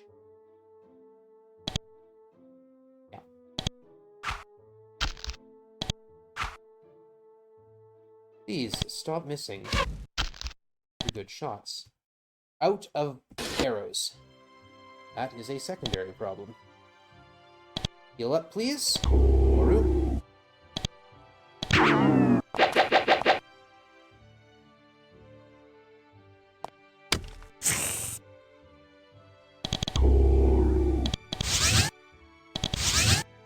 haste.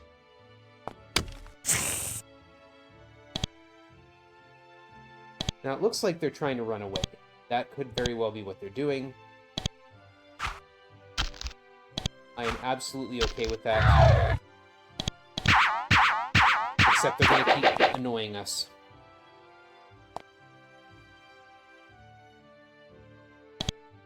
Let's get rid of those spirits. Thank you. A little bit of lightning has a tendency to get rid of unwanted illusions, especially well.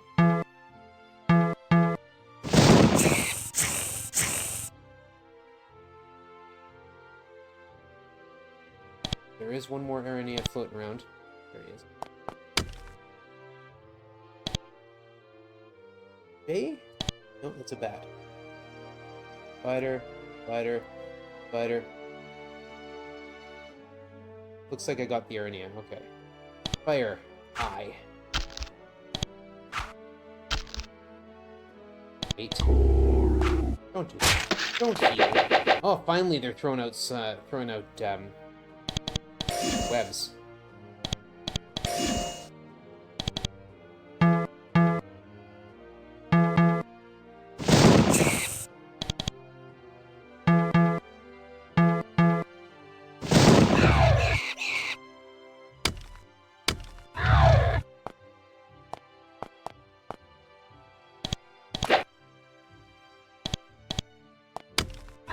Aranea gone, it's just giant spiders left, we're fine.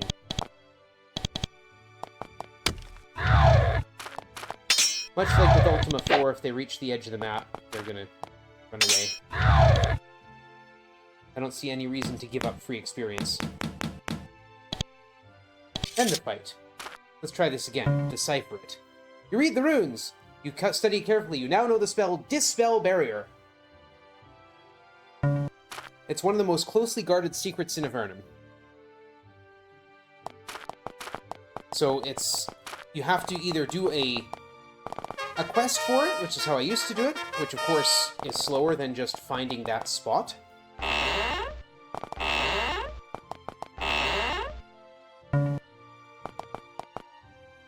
Okay. Or I could just go to that spot, but I need 20 levels of rune reading. What have I got? Do I need any training? Nope. Good. Okay. My next stop. Oh yeah, Scree Pit. Okay, now we need to head into the Abyss. And the Abyss is where Avernum sends the people that can't stay in Avernum. So, yeah, the Empire sent down occasionally sent down some terrible people alongside the ordinary bad people. We're just gonna pass right through Fort Saffron and ignore it. This is the Chasm of the Spire. It's a great big hole.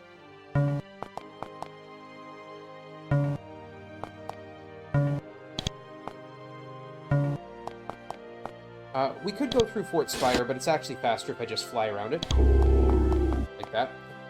In fact, if I fly this way and try and land in the Spire, the Empire sent you down to Avernum. You plummet to your deaths. You die. Anyway, we'll just restore our game.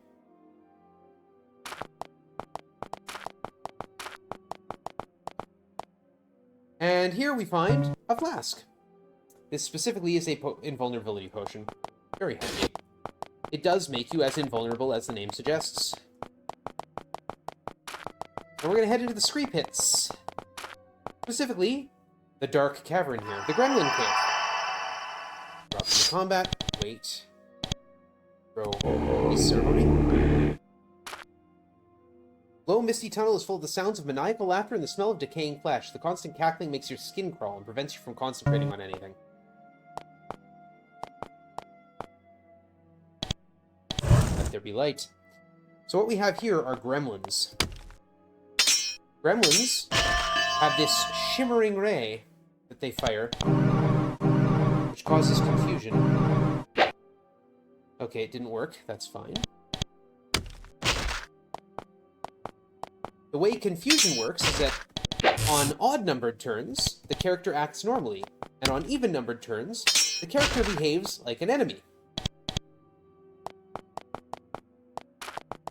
So I don't want my characters to get confused. We do have the spell Unshackle Mind, which will deal with this.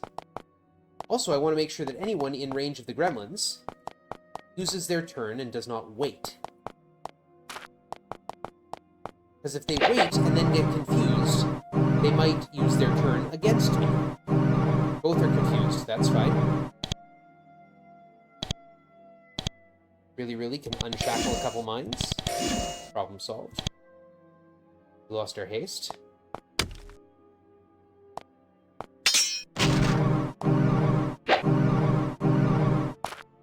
Andrew is confused.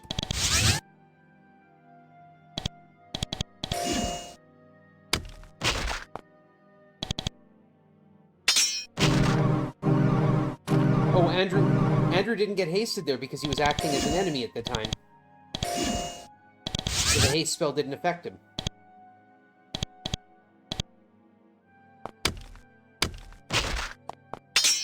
Also frustrating, confused people can just randomly use items. Maybe items you're saving for something.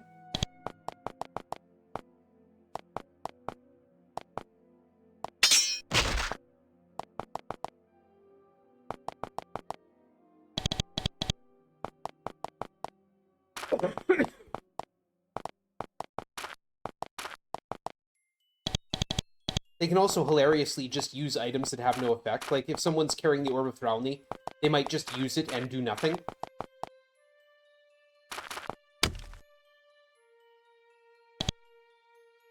Jay got confused, okay.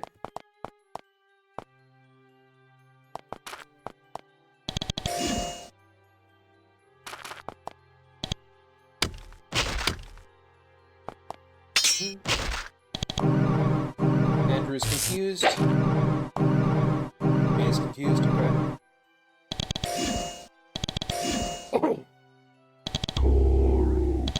This is why we have two healers. Even if only one of them can cast Unshackle Mind. Everyone can take care of healing duties. Yeah, if we don't leave our fighters... Yeah, if we don't leave our fighters any action points to do anything, them being confused doesn't matter. Andrew's confused. Andrew's not confused.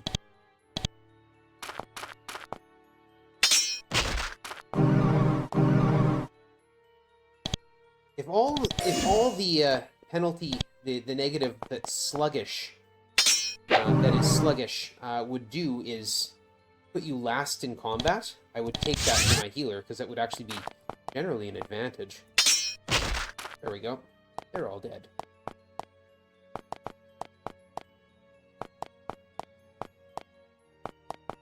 Okay, gather up and leave.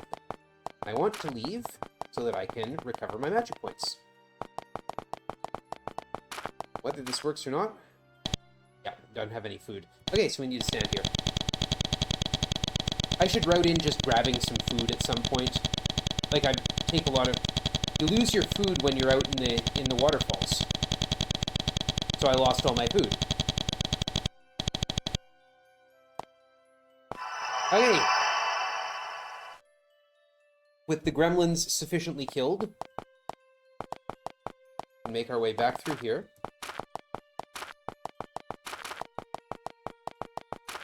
And over here, actually, there's some food. No, just wine.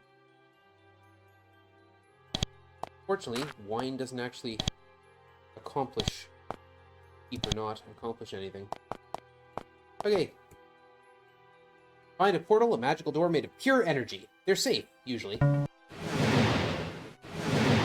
So there's signs on the wall. Design on the wall here, the Royal Seal of the Empire. The door in front of you has a symbol on it. You recognize it instantly. When you do, a chill feeling grips your body. It is the sun symbol of Emperor Hawthorne.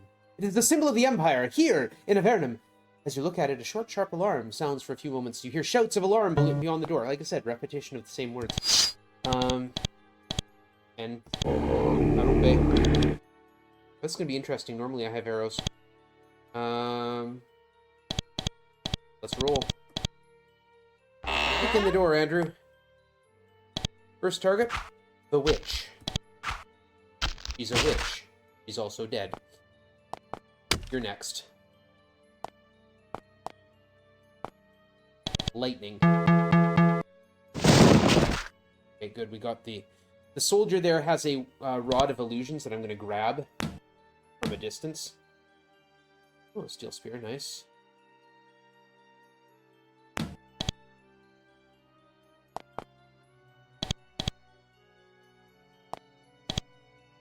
And then we want to take out the archer and the assassin. I'm going to move down here, grab the archer's arrows and ash bow, so that Jay, consummate archer, can actually do something again. Food. No, wait. We need to save our magic points because the next bit of this fight is going to be ugly, and always is.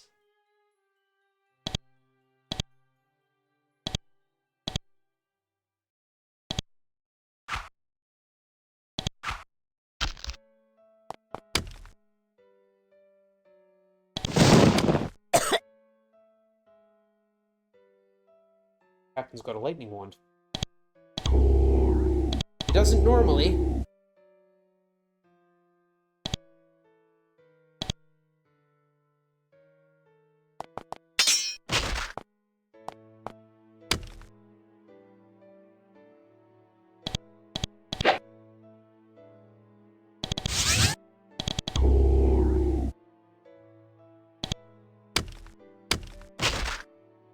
Okay.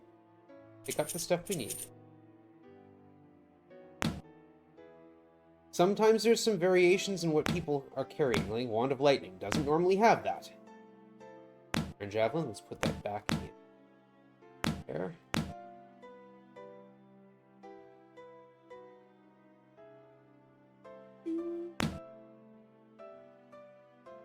A bucket of water.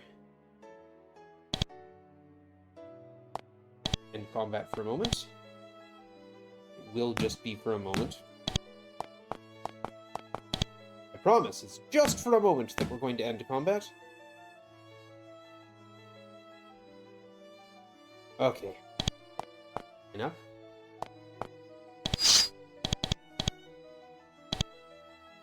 They have arrows. Got one shot there. Also got the Wand of Lightning, which is the one blowing, which got the Rod of Illusions. We need to hold on to that. No, we don't. wrong version. Need to hold on to that if we were doing all major quests. We're going to do something here. We're going to use this Berserk ability. That's part of the Elite Warrior perk. And now that it's the end of the turn, we're going to kick in the door and start beating up a wizard. It's important we get this wizard as dead as possible as quickly as we can. We're going to slow. We can't slow the wizard, unfortunately. Because the wizard is magically resistant and really irritatingly so. So we're going to slow everything else we can get our little slow spells on.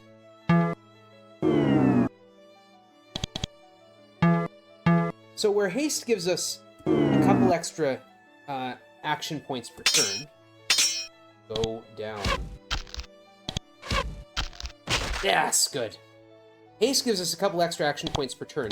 Slow literally makes us lose turns. Okay. Andrew didn't get control, but still annoying. Okay. If you're slow, you lose every other turn. You lose half the turns you could take.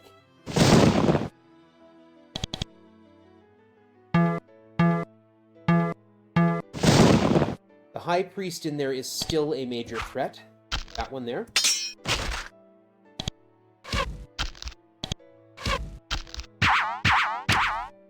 Throws Divine Host, that's not really that big a deal.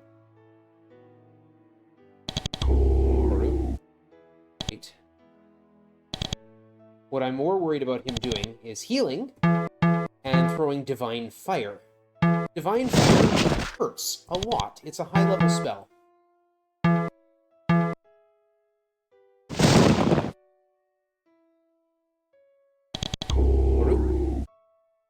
Andrew, do some stabbing.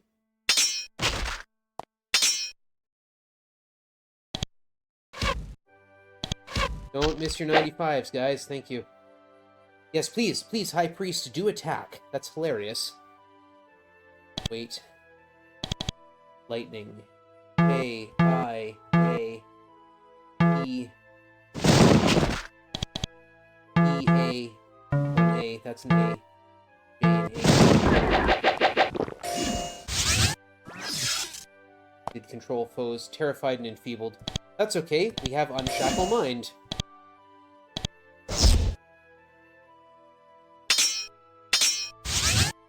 Don't haste. Really obnoxious. There goes the High Priest. You are going to pass the Energy Elixir over to Lots of Lore. Wait, see what happens. Thank you. You.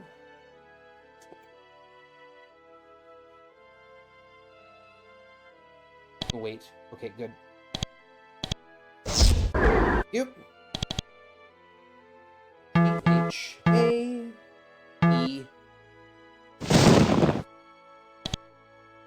And we gotta drink that energy elixir. Hey. Told you what I think about you slowing me.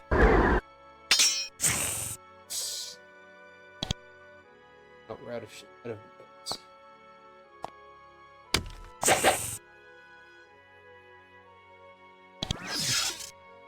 He's casting control foes still. Haste.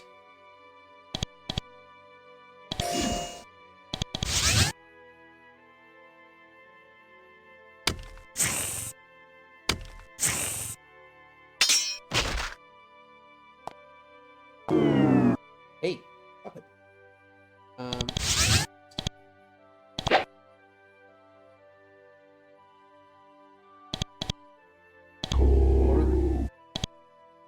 Stab. Hey! Ice Lances. Firebolt. Go away. End the fight. There we go. That fight can go really ugly really fast. I'm glad it didn't. Pick up your arrow. Clean up your mess, Jay. Pick up your arrow. Stuff to sell.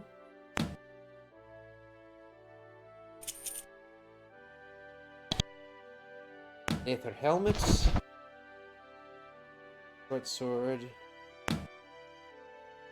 Grab what I can that will sell well.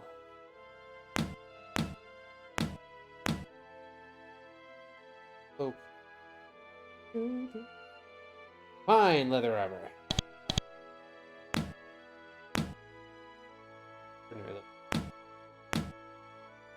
Now, when it comes to carrying capacity, there's two limiting factors. You can only carry 20 individual items, and some items can stack.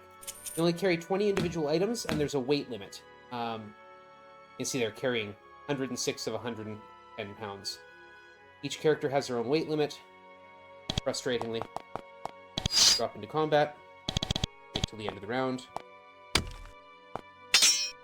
Kill the assassin. Kill the assassin. Kill the assassin.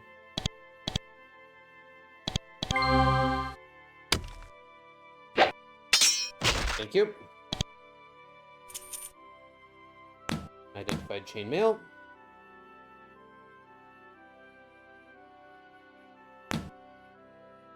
Fine leather armor. End combat. Okay. So, almost finished what we do. Step in here. Touch the rune. Once. Twice.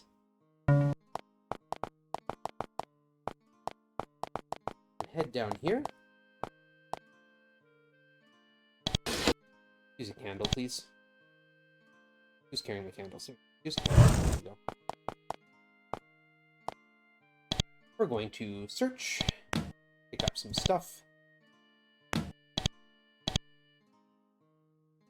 Steal arrows. We'll steal the steel. That is healing potions. So we'll go to Andrew. Torch.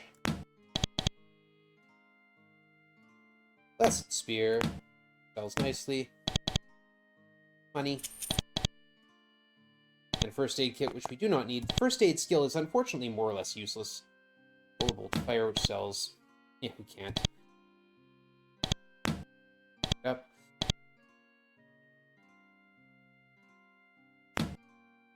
Oh, for Pete's sake. There we go. And here's a portal. By touching that rune, we have directed that portal to take us to this spot. Up here, in this corner. Where we want to be. This is a little ledge we've got to jump down. Take a little bit of damage doing that. And here's a couple of runes. We're going to drop into combat mode for no particular reason at all. Definitely nothing suspicious happening here. 1, 2, 3. Peace ceremony. We're going to wait till the end of the turn. We're going to smash this orb. A large glass globe filled with thick bluish mist. Fine runes are etched all over its surface. You can dimly make out shapes in the mist. Looking into it is a bad idea. Smashing it is a good idea. The mist evaporates instantly. As you watch small symbols on the shards of glass start to glow, you smell sulfur. We smell sulfur because it summoned demons. I'm going to slow.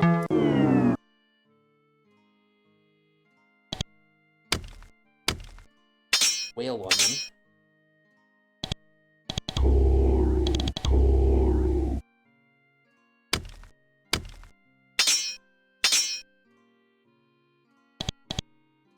Good.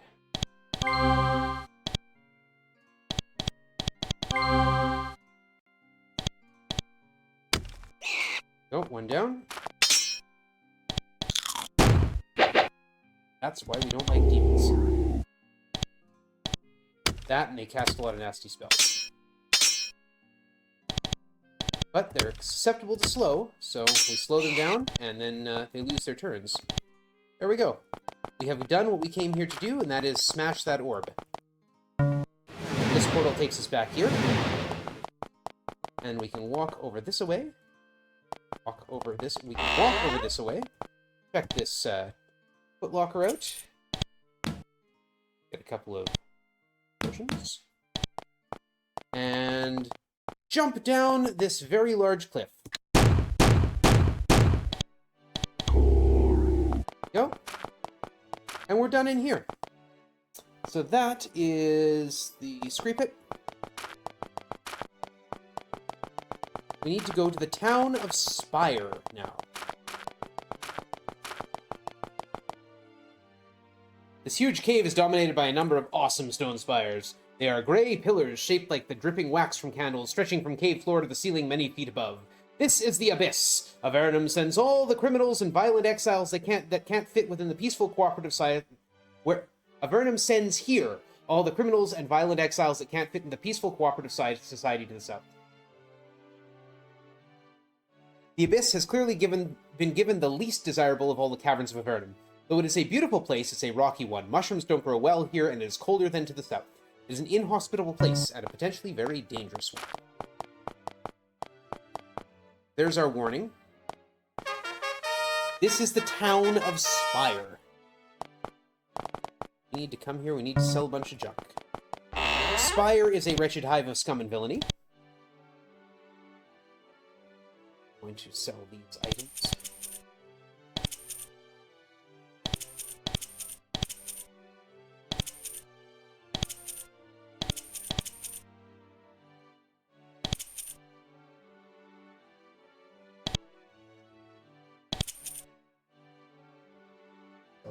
Wood bow.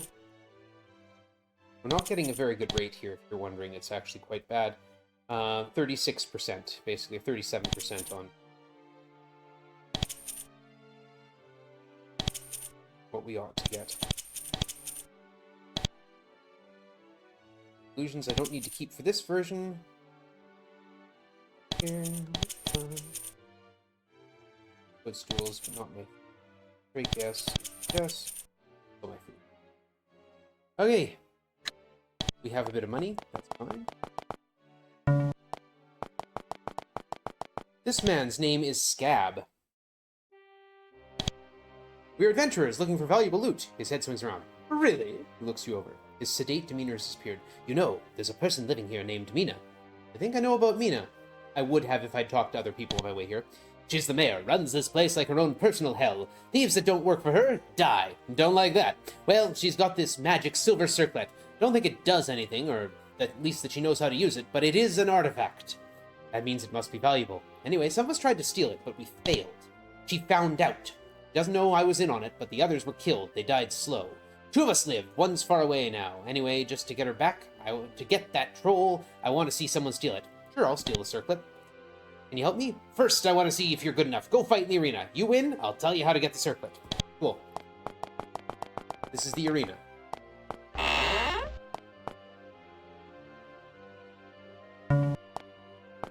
Here's the arena. And we're going to cast Peace Ceremony. Boom. Pyrotechnics happen. Enemies appear. And actually, interestingly, the town guard might join in the fight. Just attacking the enemies.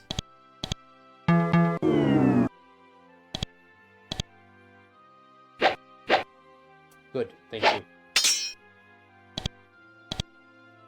There, everything is slowed.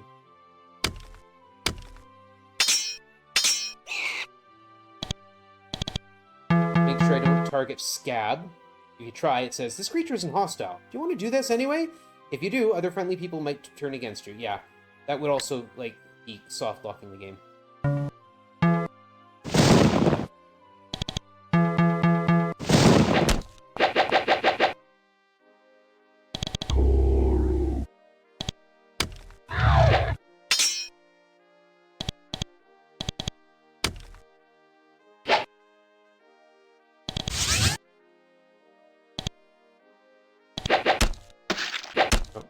Andrew resisted poison and then didn't.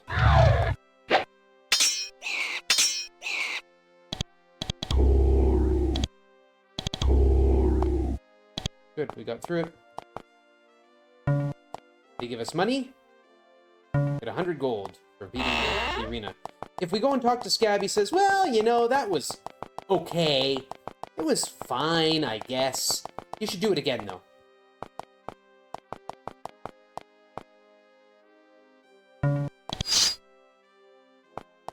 This time we get fire lizards. Good. Oh, me? That's why it's... First, we should be doing this, and then stepping on the square at the start of the fight.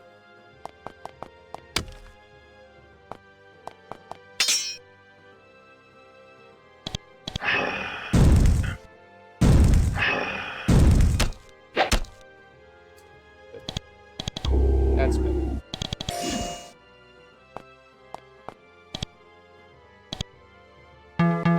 Slow him down. One. It's their turn. And we get by with just enough magic points to heal anyone who gets hurt.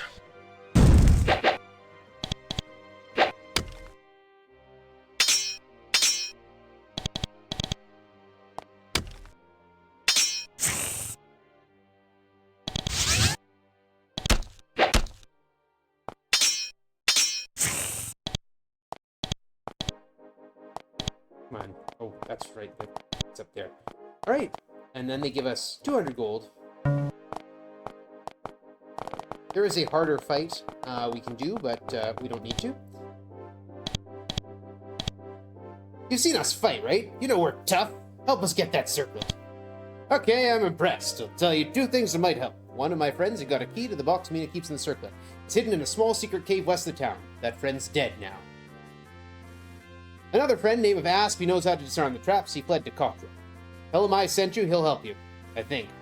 Good luck. We have to put Mina in her place. Circlet is in Mina's chambers in the northwest corner of town. You'll have to find your way back there. We never figured out how to get back. You're smart, though. You'll figure it out. We will, in fact, figure it out. And I am, in fact, smart.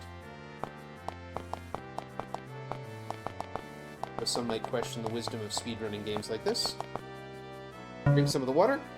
Healing. Let's see.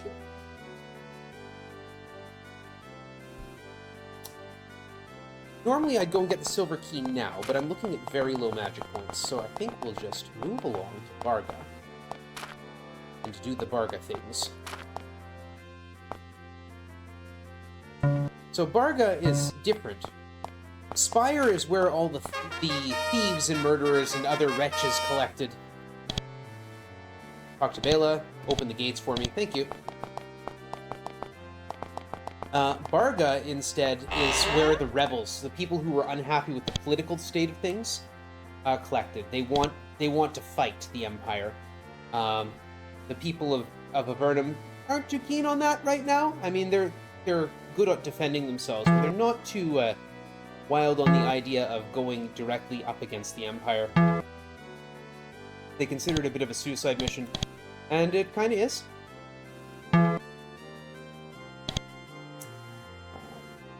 Intelligence, whatever's cheapest. Intelligence or priest spells. We're not going to be learning more priest spells, so intelligence goes up, spell energy goes up. All we're doing here is spell energy. Next priest spell, though, next level priest spell takes 11, so we're going to take another level of intelligence. And with 8 magic points, we should be there. And, yep, we don't need any more arcane lore for anything. We don't need tool use. We've got Andrew with 16 tool use. Yeah, we're good here. Alright. And we need to talk to Etheridge. You seem nervous. Why? You're adventurous, so I'll tell you. You're trapped in Varga. I'm trapped in Varga, trapped by the spirits of warriors I've slain in battle. They wait west of here, waiting for me. I'm not strong enough to slay them, and they haunt my dreams. I live in fear.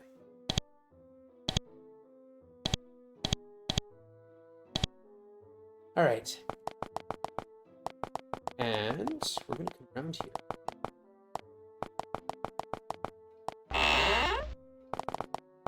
We need to talk to this guy. This guy, Johnson. Sells fletching gear. Need a couple crossbows. Specifically ones made of yew.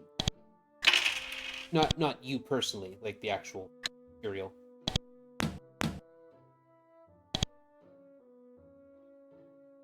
We're going to run out of arrows very soon. Andrew, if you'd be so kind as to buy some bolts.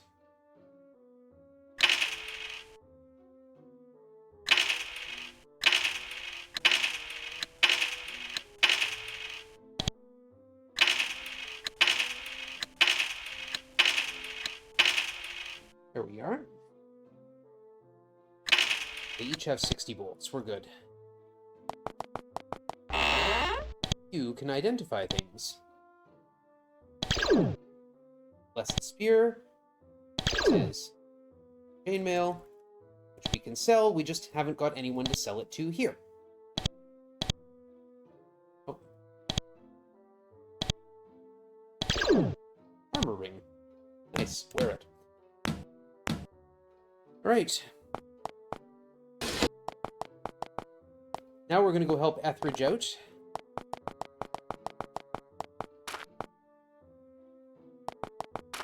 He's being haunted by these ghosts.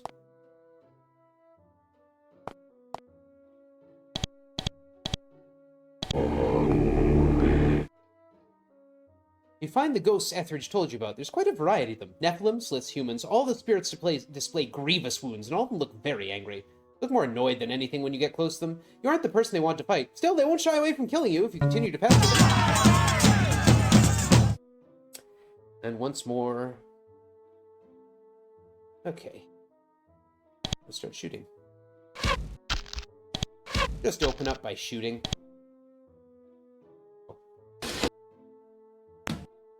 Equip your iron bolts.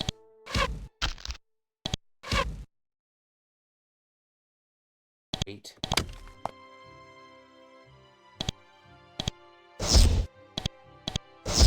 Trying to get around the outside. I don't like that. Slow you down. This is one of the points where RNG can factor in pretty severely, because this could be up to at least 8, maybe. I think I've done 9 before. They're pretty hardy.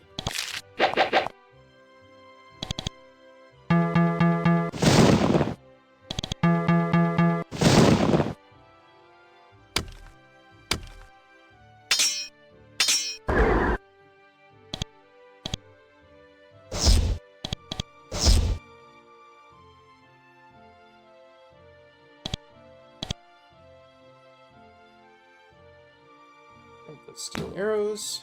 Equip them while I'm still thinking about it.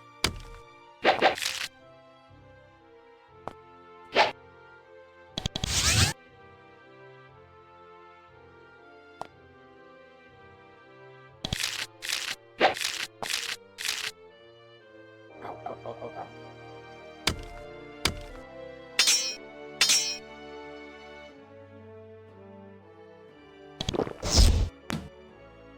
Use my energy potions. That's what I got them for. Roo. Drink one. Start throwing lightning.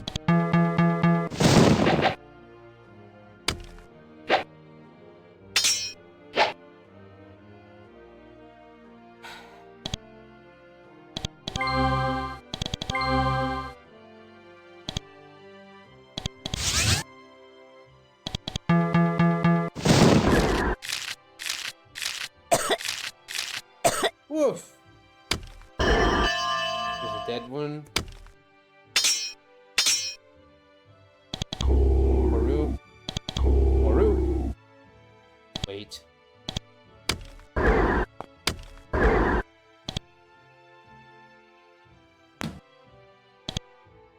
Right. In the battle. Etheridge is free of them.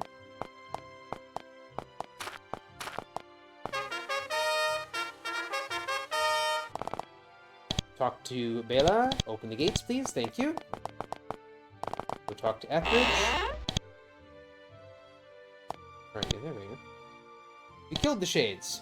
The terror has been lifted from them. Right, and she gives us a ring. Ring of Strength. We also need to... Oh yeah, someone got it. There we go. Good.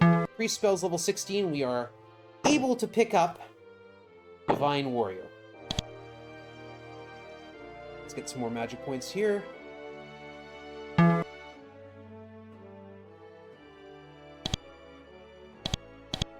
And yes, some bow skill for Andrew.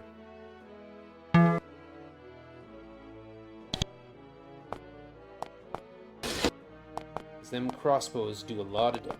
And we're going to head up here to the inn and get a room for the night. The room sounds good. Clean and comfortable. Breakfast the following morning is tasty. Unfortunately, it doesn't full heal us, but it will do.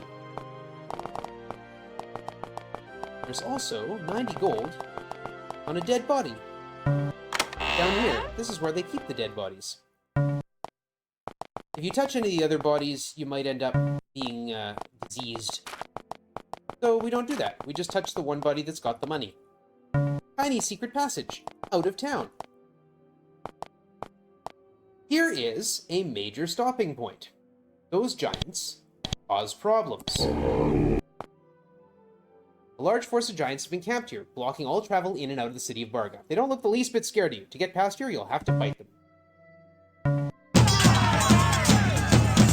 Best numbers possible right there. 6 cave giants and 2 shaman. I want to get the shaman out as fast as I can.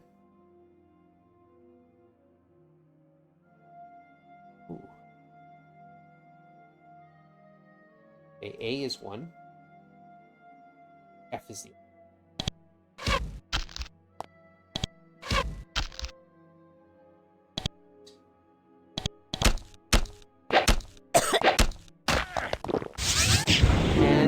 that's what happens in this fight. Far too often. And that's also what happens. We end up with 9. We'll still give it a chance. Normally that's just an instant set.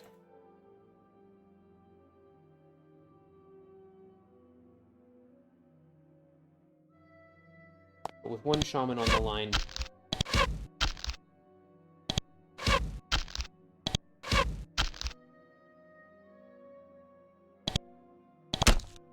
Oh. Yeah.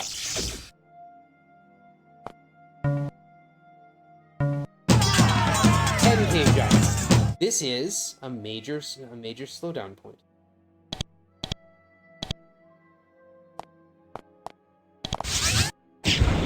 And you see, that's really unfair. Like, we can't shoot that far. There's the shaman at the back, and it just blasted us without us being able to hit it back.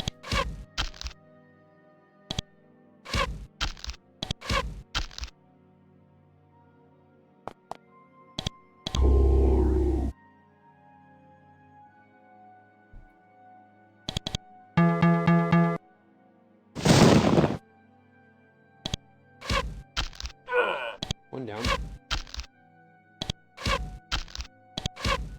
Problem is, if both shaman decide to use divine fire, I'm basically ghost. That. Oh, I am now because I used the wrong character to cast the spell.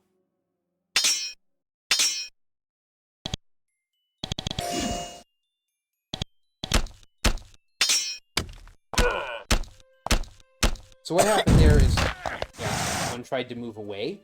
If you're in hand-to-hand combat and you try to move away from the combat, you get attacked to the back. This is the old attack of opportunity rules. Oh my goodness, what the heck is this?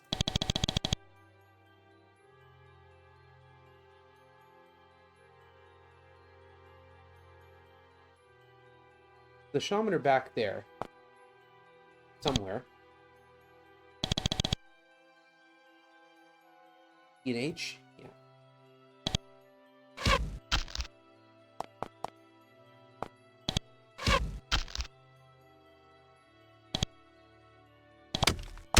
I don't care if they want to enfeeble my spellcasters, that doesn't bother me.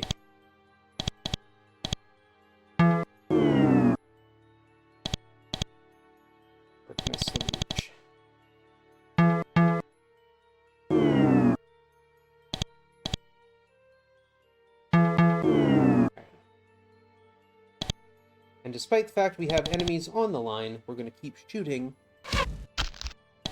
shaman. That's far more necessary.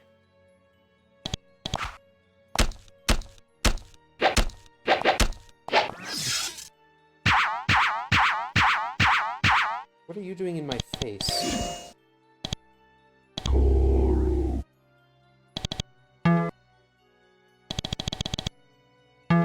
They want to keep summoning things, so I'm absolutely okay with that.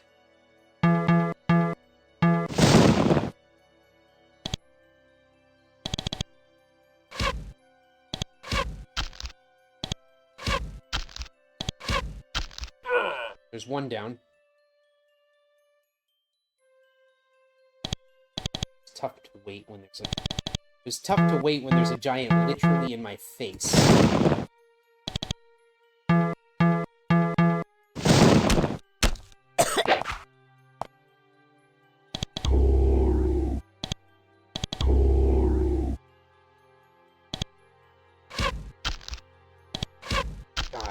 Yes, okay.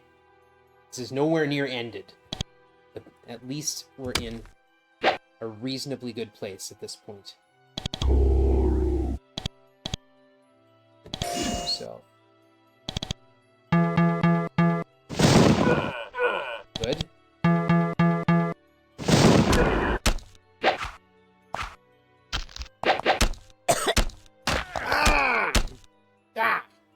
Like I said, this is a major stopping point.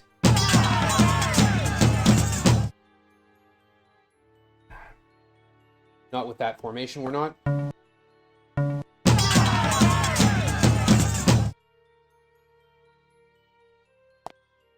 Not too bad. If I had moved in the right direction, that'd be even better. Please tell me, at least one of the shamans is online here.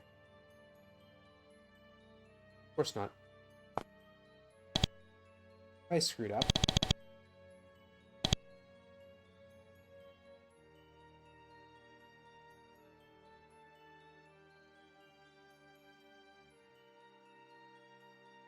Where the heck are they? Okay, further back. Cave giant. There's one.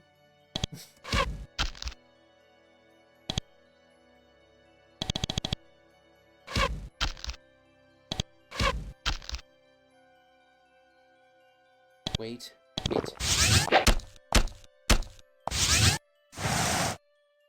Okay, that's...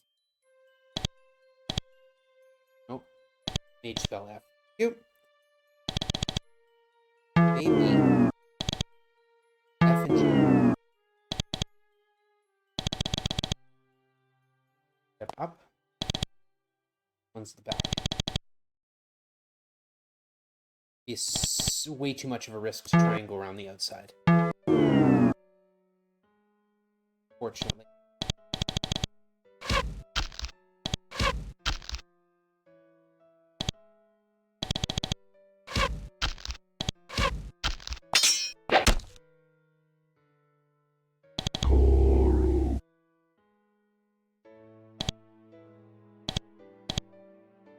Gotta wait. Have to wait because the shamans can cast slow. Not worried about control foes, that's not a problem.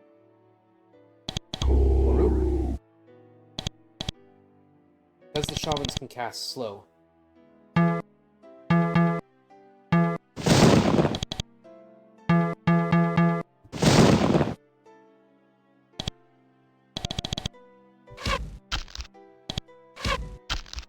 Good, one down.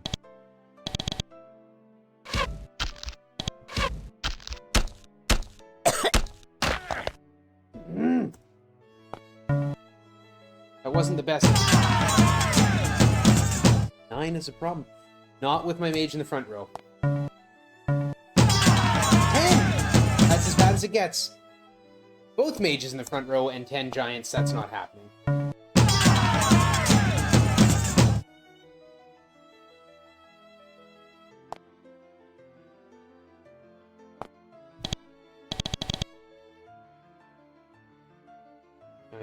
Giant. Shaman there. Giant. Shaman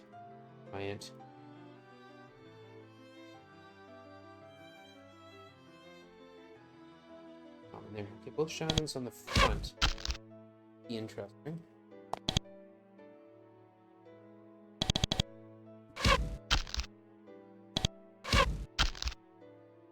Wait.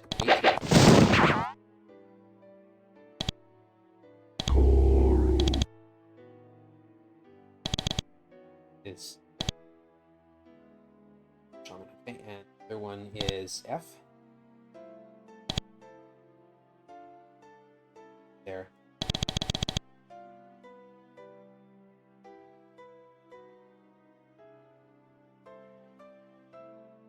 Okay, yeah, they moved back. That's fine. B and A.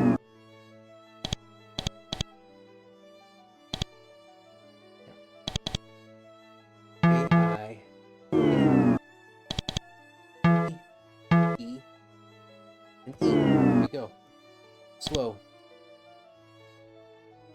Shooting at H.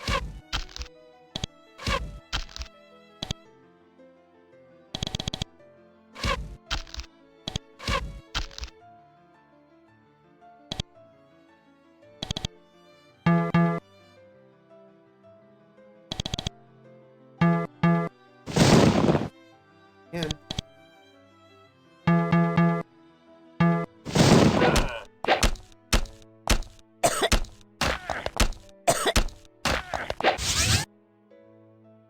Okay. 9 again.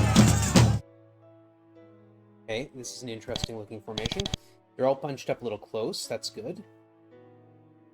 Giant cave, giant shaman. Giant.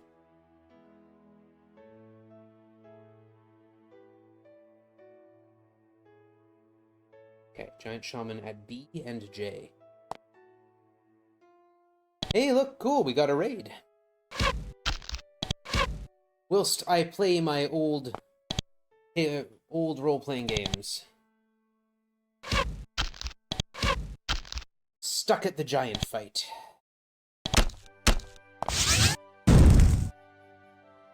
Cool. Wrong. Page is slow.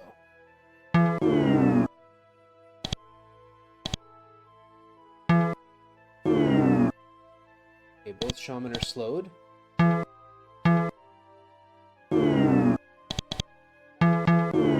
Everything is slowed. Okay. Just gonna shoot that shaman until it stops moving.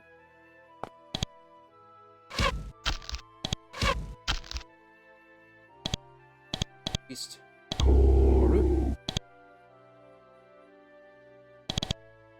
Wait. Oh. Ah! Take a couple big hits and yeah. 7. 7's a reasonable number. Unfortunately, all spread out, which gives the advantage to the shaman if they're not in archery range. Well, one is. The other one is as well. Okay. I should actually be shooting the one in the back, but that's fine.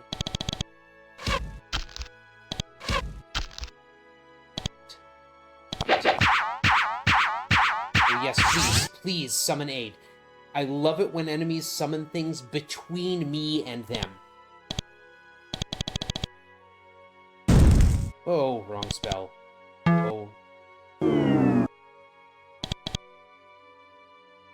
Lost me.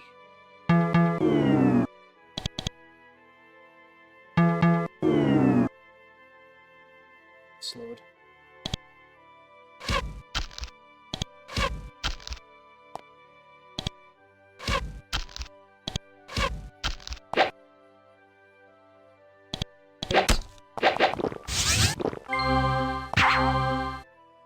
Sanctuary.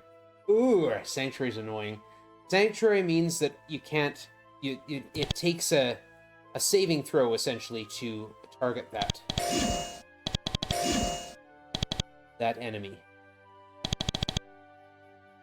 When they're gonna throw things between me and them, though, it slows down the attack. It gives me a chance to counterattack. Mm-hmm.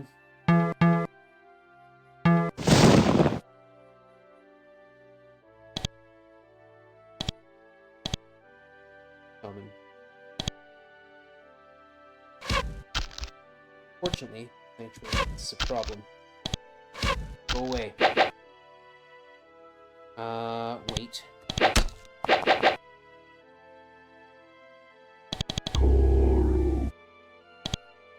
I thought about getting Sanctuary as part of the run. Fortunately, it's a bit of a pain to get. Oh, yeah, O is what I want. No? Hey? Did I kill one? No, there it is.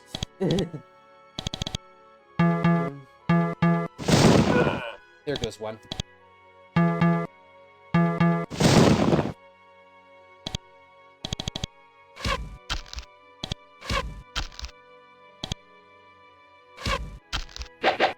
Good, I overcame the Sanctuary a few times there. Now, there's a bit of a bug when it comes to attacking long-range, using long-range attacks to deal with enemies with Sanctuary. It lets you keep doing it regardless of the fact that you might have run out of...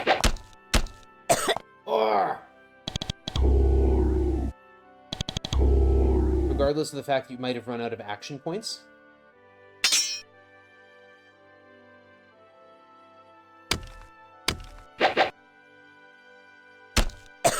Oh! Darn! That was the one. That was the one. I was trying to get her out of the way. Nope. Both spellcasters on the front line. They'll just get torn apart. Okay, well, I can push one aside anyway. See if there's actually any worth in this fight. There's a shaman on B. The other one's too far away to spot.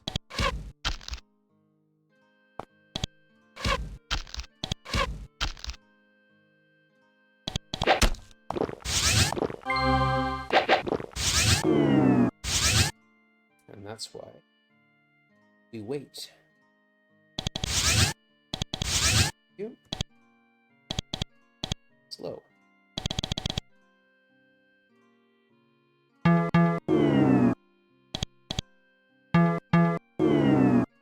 Slow them down.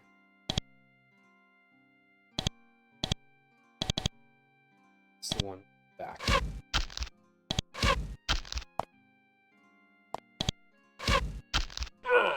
Yep. Either of these are the shaman. Okay. Step away. You.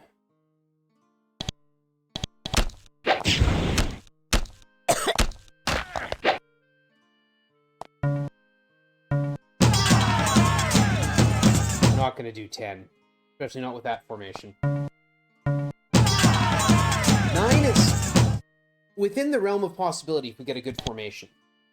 10 is just not very likely. Cave Giants, Cave Giants. There's the Shaman. At H. And at I. Okay. Good. Start shooting one at H.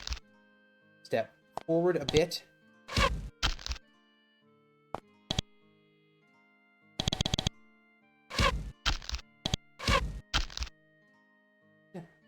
Wait.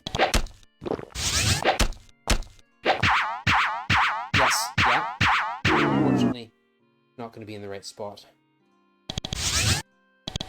Use really to haste, so that I can use lots of lore to slow.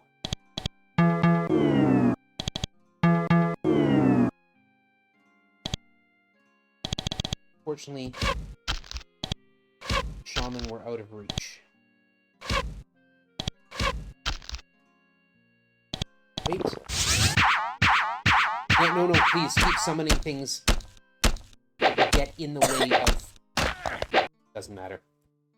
Oh. Why is my priest right on the line? You want to know one of the most frustrating things about this game? It's the fact that you get totally jumbled up when you start a fight in the overworld. I know this is 10. We'll take a look. Shaman E.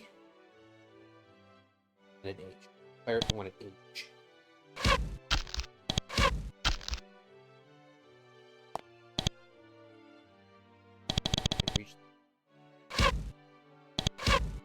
Not that it matters when you miss your 95s.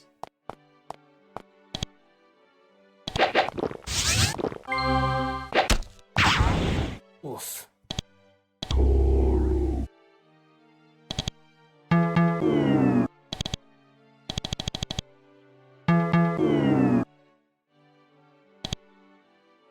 That N there? Yeah.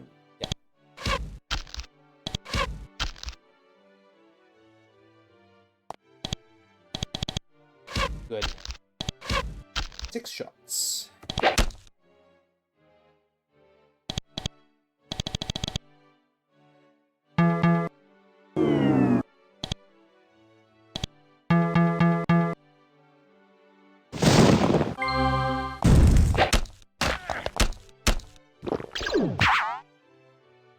I am having no luck with this. Ah, another 10.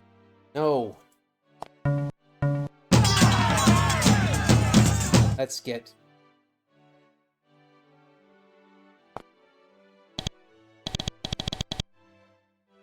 I may just have to go a different route. Because these guys are just beating me up. Okay, the shaman are in line. Fortunately...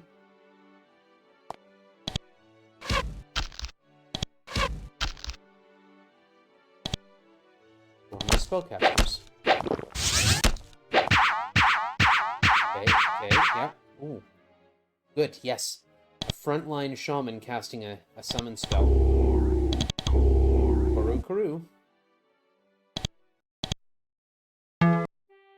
Make sure my targets are right. Where is that other shaman that I'm shooting at? Oh, no. Further back.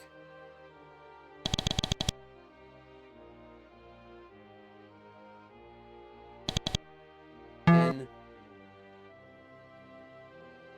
F. And F. There we go. One step forward, start shooting. And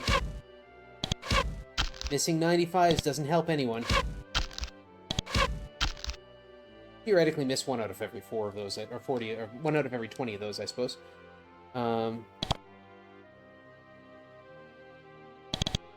Starting with the lightning. Oh. H and C. Here goes one shaman. M.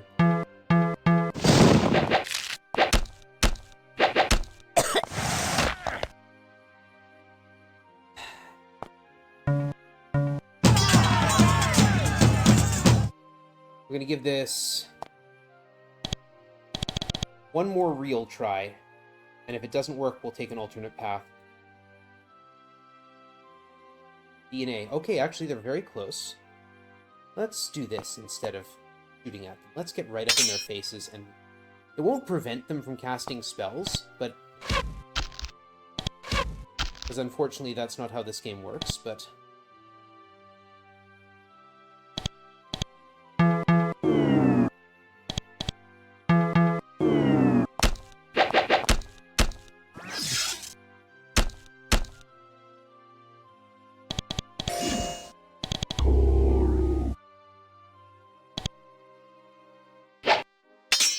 missing those 95s is not helpful.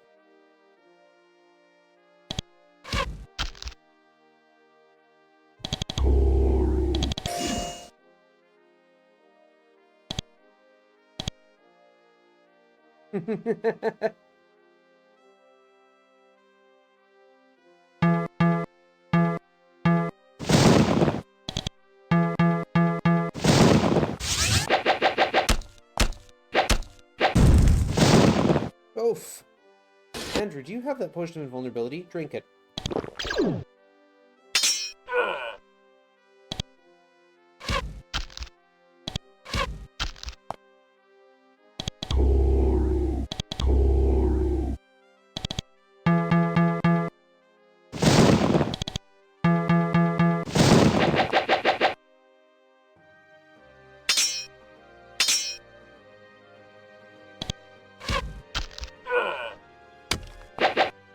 Okay, there we go. Now, so long as Andrew stays invulnerable... we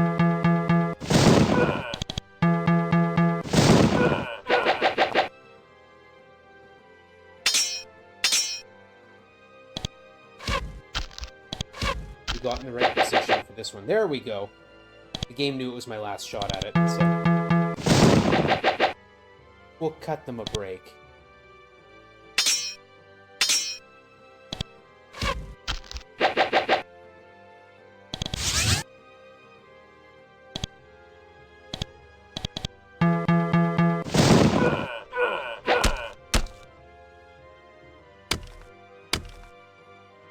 Noteworthy that the break hasn't been completely cut yet.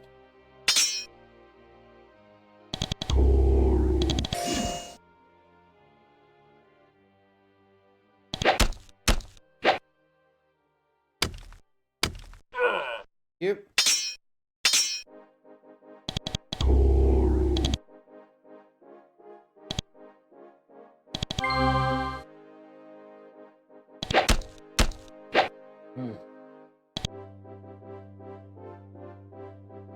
Switch up. crossbow, start doing damage.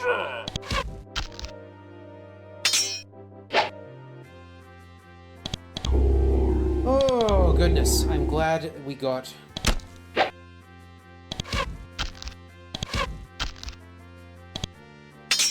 Through! Aye! Leave the arrows behind.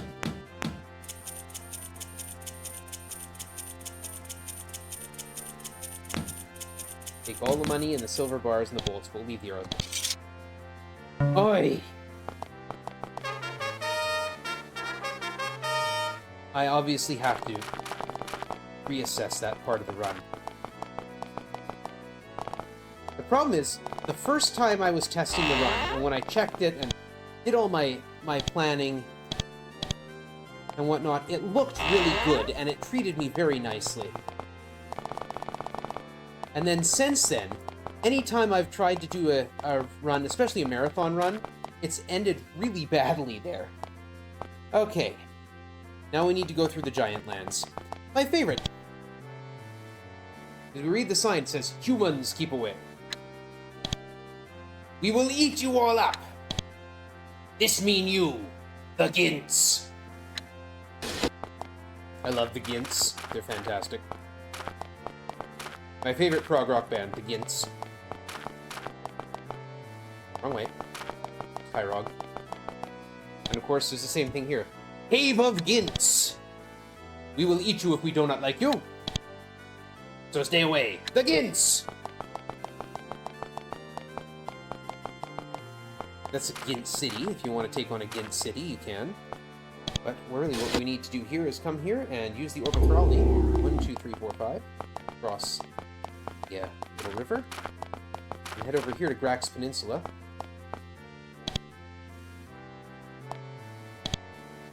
Warning, spiders. 1, 2, 3, 4, 5. There we go.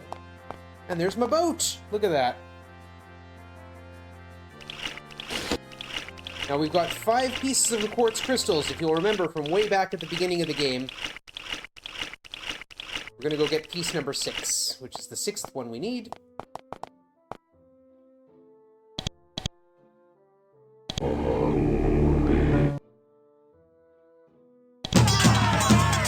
Okay, so what we have here is a bunch of Slith fishing villages that are keeping human slaves.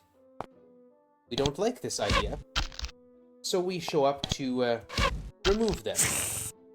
This particular one has that quartz crystal that we need. This is also a ridiculously terrible formation. Start of this fight. We got 2 apprentice mages joining us for this one.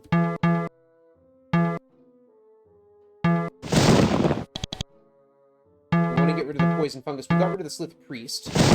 That's a good start. The poison fungus is the real danger here.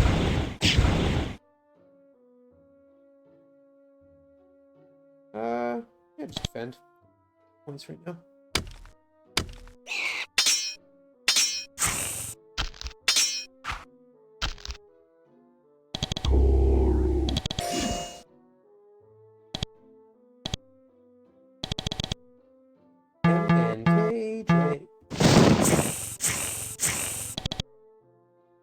JHK.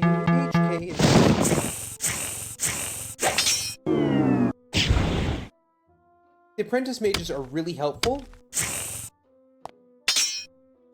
But this is obviously, like, we're obviously a little bit too advanced for this fight.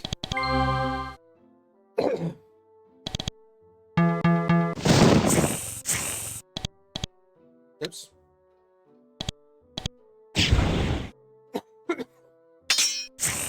I'm losing my voice.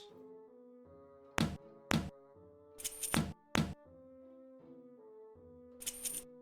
going to pick up javelins.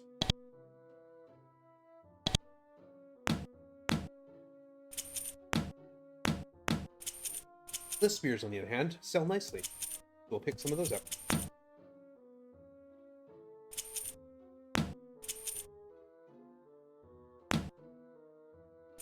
What kind of helmet is that? Okay.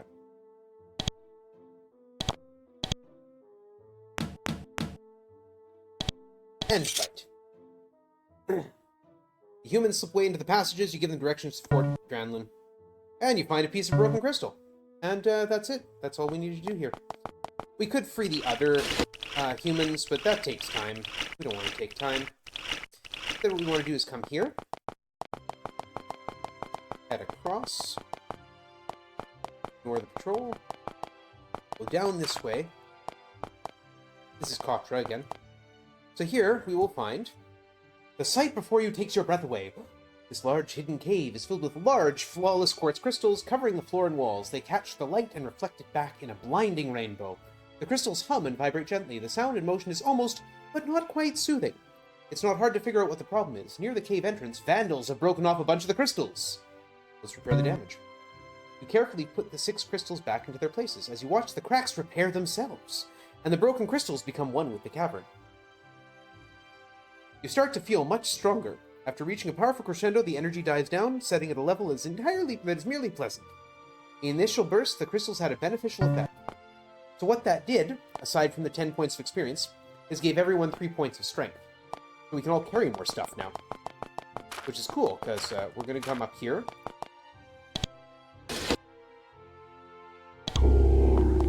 Float across here. Ignoring the patrols, and go into the Avernum fort. Many enemies around. Okay. You're at the entrance to a large fortress laboriously carved on the inside of this hill. It's populated by the Nepharim, larger cousins of the Nephilim. From here you can see guards, lots of them. The fort is clearly well defended, and a quick, easy entry isn't going to be possible here. If you can't find another way in, you're in for a big fight. Cool. However, this is, like, early mid-game content. And, I am way more powerful in early mid-game. So, we're just gonna walk through the front doors rather than going around through the secret entrance.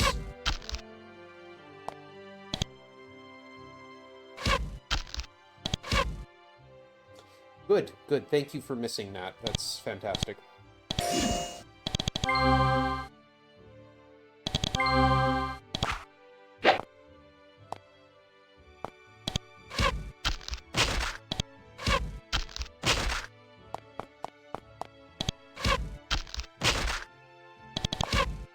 Here they come.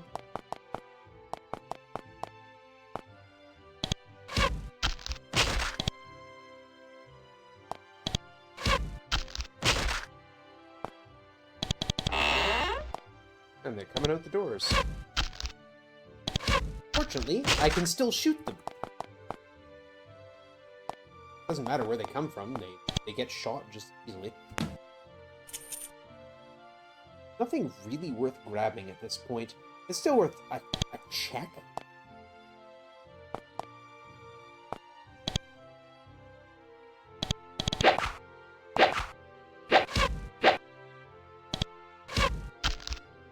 I can largely send my fighters out to do the dirty work here.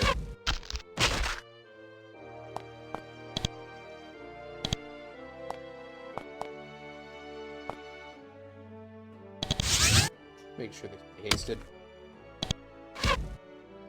Good, miss. Thank you.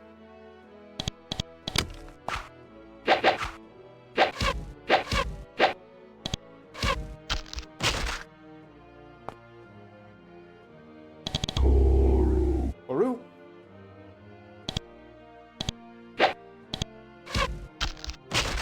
Cute.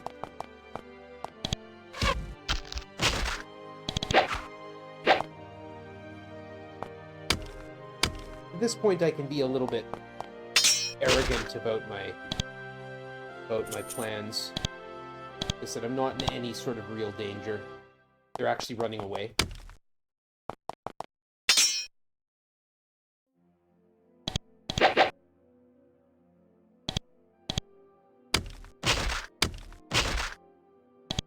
Oh, you're not wearing sandals. Or you are wearing sandals, rather. Not wearing boots. Get bolts. Money.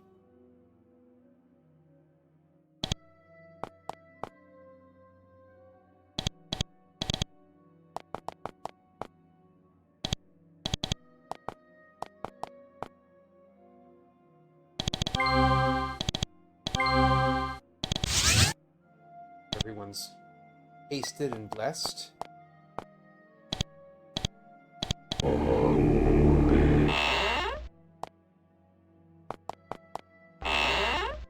Kick in the door. Start shooting.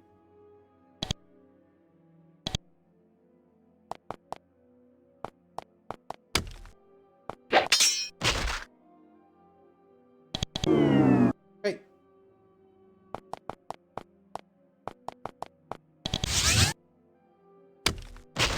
None of that. Yep.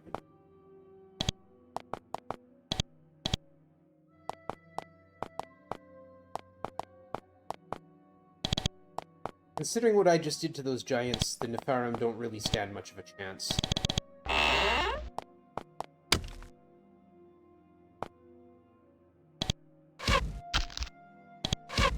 FR Chieftain there, who will die very quickly.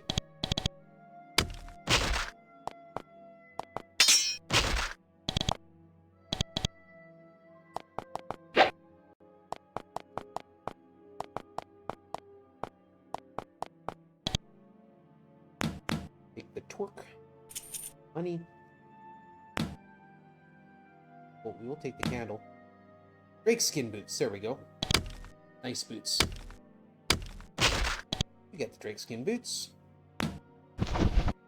Rolled boots, take the healing potion. Well, before they use it, great sword unidentified, and take back your iron bolt. Iron helmet, yeah, better than the leather. Using iron small shield, okay.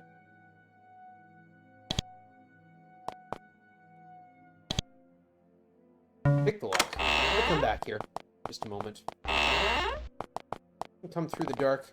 Pick this lock.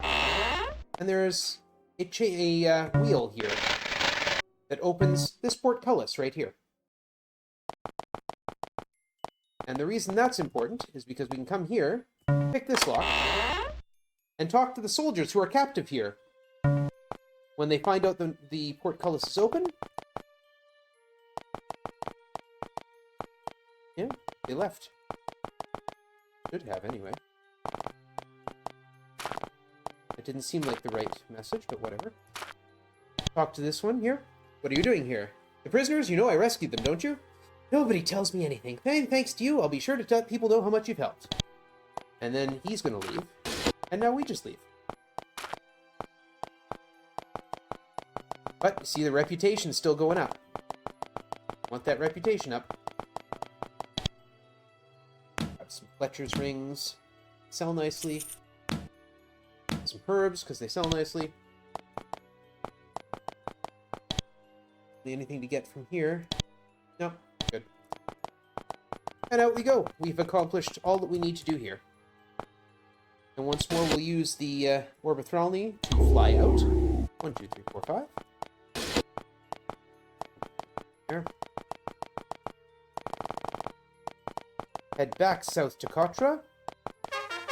If we had talked to the mayor earlier, we would have found out that a bunch of soldiers went to fight the Nephilim fort and got kidnapped, got captured. So, he sends us out to rescue them. Here you're having problems with the Nephilim. We've rescued your prisoners. Hey! Gives money and a cloak.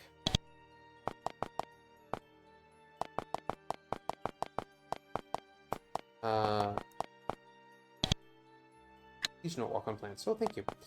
No, that's the guard post there. Alright, she makes potions. She's very pregnant. Talking to Asp! Remember Asp? Scar told us, or Scab told us to go talk to Asp. Scab said you could help me. Ah, an old friend. And he sends you to me. I'm afraid I'm not working now, keeping a low profile. Perhaps you're looking for information. I hear you know something about a powerful circlet. Why, yes, I do. I know how to get the circlet hidden in the town of Spire, though I have no use for this information at the moment. I have no interest in telling you for free. However, 100 coins, I will divulge the information. Here's 100 coins. Boom. Done. I have to say the word onk before I touch the circlet, or I will die. Okay, we talked to Asp. We now need to go talk to Motrax again. Remember Motrax? We walked past his lair earlier. He's a dragon. Kind of cool.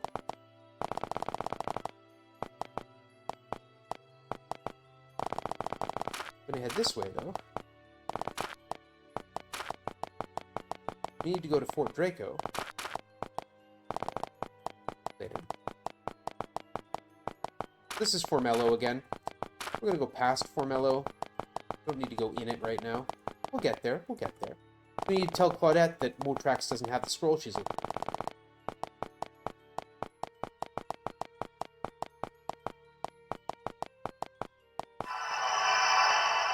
Here's Motrax's cave. There are 5 dragons in the world. One of them is Motrax. Hey, Motrax. Someone in Formello wants me to find a certain scroll in religious history. Ah, well, I can see why you would ask me, but I'm not half the historian some of you humans think I am. The dragon Koth, far to the west, is a collector of magical tomes of all sorts. You sure you don't have it? Absolutely positive. Cool. Ask Koth. That's all we need to do here. Progress that quest. Because, again, we're looking for a point of reputation. Now we need to head back over to Fort Draco. We didn't go in earlier, but we're going to go in this time.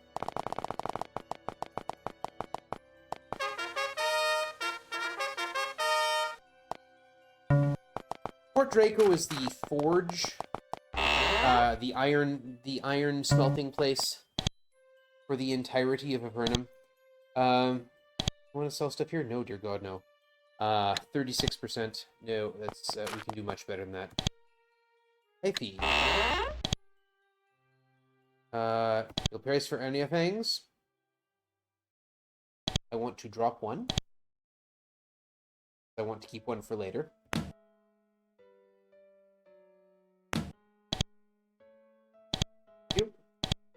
And pick up. Also, no one marked these as not ours, so we're just going to steal them.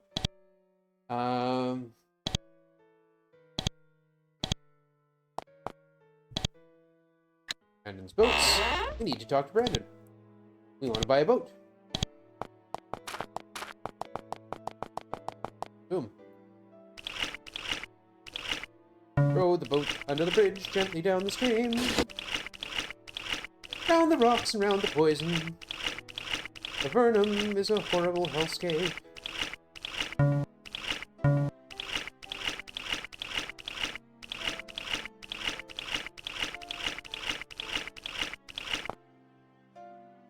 A hot, steam-filled cave. To the south, spires of basalt and pumice emerge from pools of magma. You might be able to navigate through the magma, but would be a punishing experience. You can, in fact, navigate through the magma, but you don't have to. Have to go over here. Where is the... There it is. That's Solberg's tower. Remember Solberg from earlier? We're supposed to find him. No, I'm not trying to jump off the ledge. Be a bad idea. This is where I want to go. Open the gate. Password? You respond, disaster. It opens. Still have to pick the lock to get in, though. Hey, Solberg. Why are you hiding in this tower? Why are you waiting? A messy, dangerous business. They plan to summon a Hawkeye, and not any Hawkeye, but a Hawkeye Lord. Be careful when you say that word. It has a dangerous power. They are lieutenants of demonkind, powerful and cruel. Colleagues plan to summon one, powerful enough to lead them, a chieftain. And now this foul deed is done. Heavens help us all. So we have to... He wants us to kill Ajah Hawkeye. So we need to go get the crystal key. We don't actually need to ask him about Demon Slayer, because we're not going to get Demon Slayer. We're just going to go get the crystal key.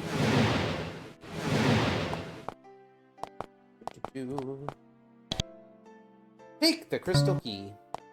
And that's all we need to do here. But we need that crystal key. There's also Solberg's cat, Cheeseball. That's the cat's name, Cheeseball.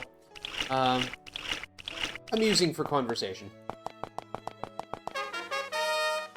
So, one of the things worth noting, of course, really longathon, we are raising money for the Transgender Law Federation.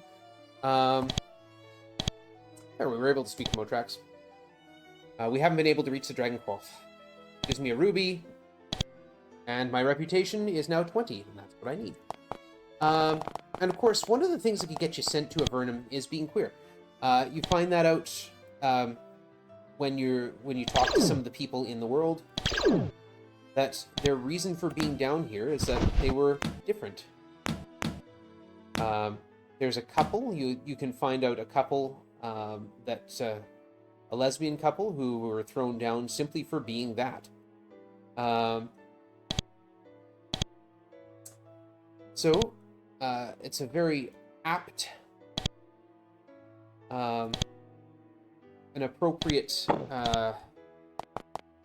organization to be raising money for playing this game. And, oh, those aren't identified. That's why I can't sell them. Come on here. Because certainly, you would definitely be thrown down for being gender non-conforming. In heavens, if I asked people in the Empire to use my proper pronouns, please refer to me as they. They would most certainly toss me into the portal.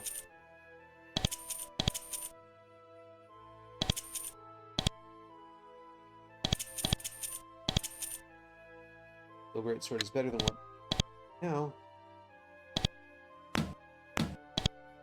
Which? Oh, box C. We get way better prices from her than from Holly. Hold on to one of those, because... Okay. Go do some training.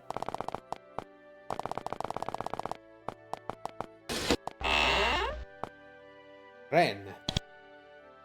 Please, bows.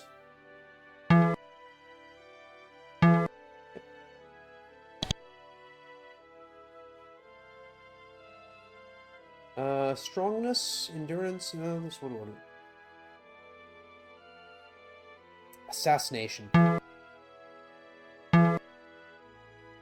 And defense, hardiness. Oh. The other guys. The spellcasters need some intelligence. That is not what we want. Endurance is not what I want. I want intelligence. There you go.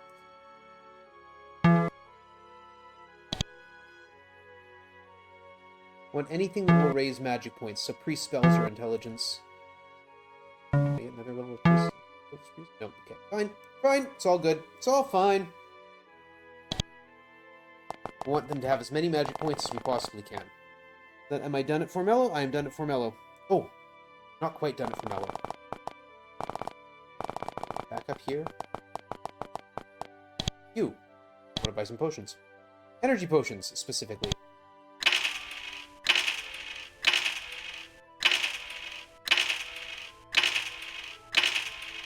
Andrew, buy the invulnerability potion. There we go. Came in handy earlier.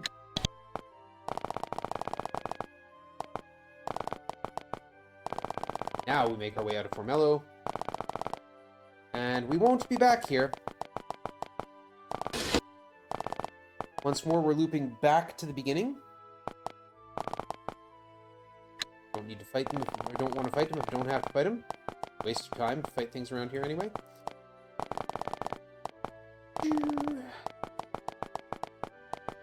Here.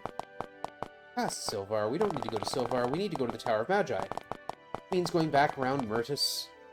We don't actually need to go into Myrtus. We'll just ignore it.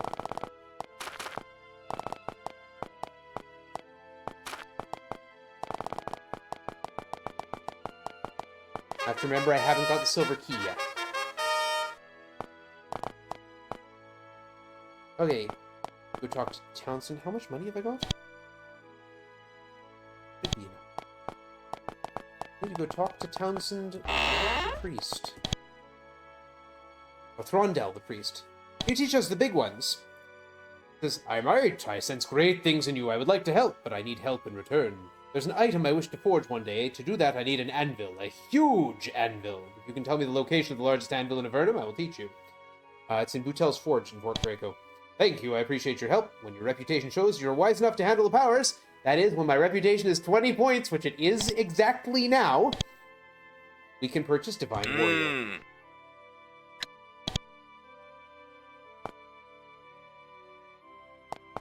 We have routed. Okay, on we go. We want to go and fight Ajahakai. Ajahakai was summoned in here by Linda of the Triad.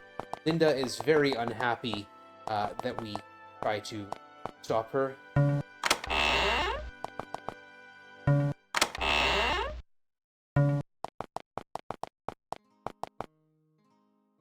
Raise the crystal key, the barrier wavers and cracks. Can't help but shudder, just look. This place is unfun.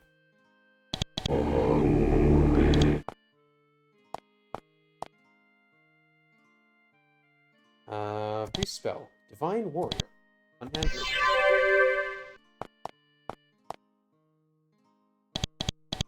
Again, we'll wait so that we get the drop. Demons, we'll find in here. There's one. Divine Warrior gives us extra steps again. Specifically 4 extra, which means that with haste, we can take 3 full attacks.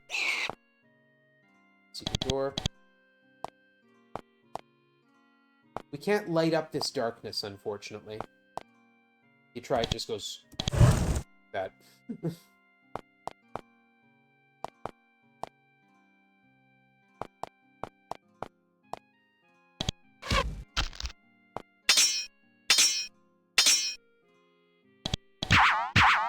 Oh, don't do that.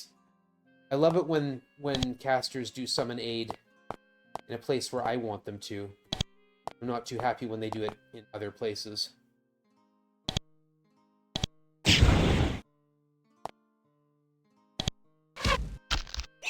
Yep. Go away.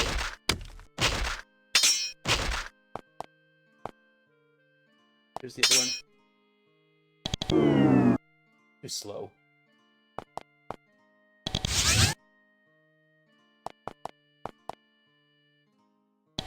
Just to make sure. Stabby, stabby, stab. I said don't do slow. There we go.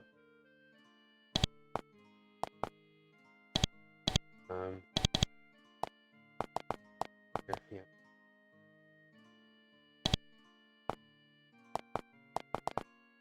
So here, this rune, when we step on it, it's going to take away all our magic points and do damage to everybody. So I don't want it to do that. But it's going to. Nothing we can do about it. We might as well use up all our magic points. Or use a lot of them.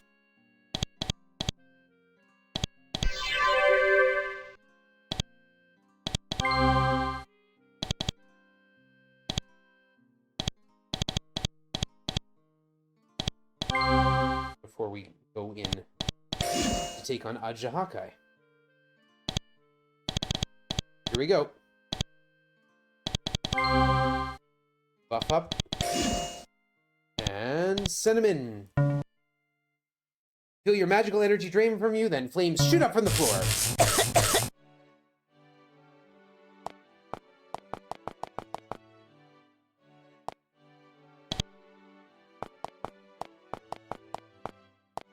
Okay, so Ajahakai is actually very close.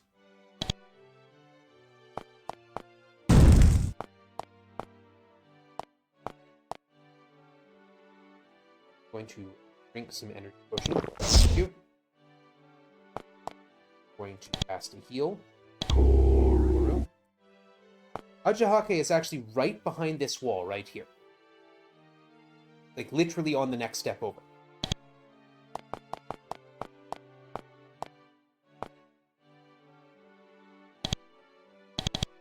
So one of the interesting things about the darkness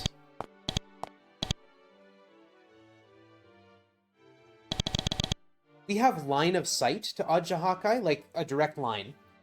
And our characters throw an area of light around us. So we're essentially able to use the fact that lots of lore is standing right next to Ajahakai, along with the fact that we have line of sight from Andrew, to start shooting him, despite the fact that we can't see him through the darkness.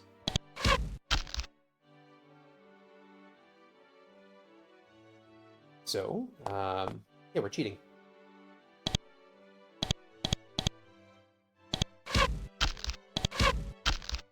We're also not going to let him have a fair fight.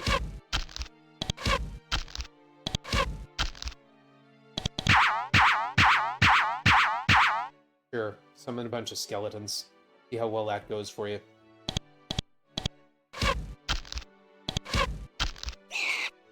With a final blow, you slay the demon Ajahakai. Its body begins to decay into dust even as it hits the ground. Where the mighty wizards of the tower have failed, you have succeeded. Except, the mighty wizards of the tower weren't trying to kill Ajahakai, they were trying to control Ajahakai. The rooms are still dark, but you can feel the oppressive energy begin to slowly fade away. A clicking noise from the box at the center of the room. What treasure it was guarding, which lured it here, can now be yours, whatever it is. Just need to clear out those skeletons.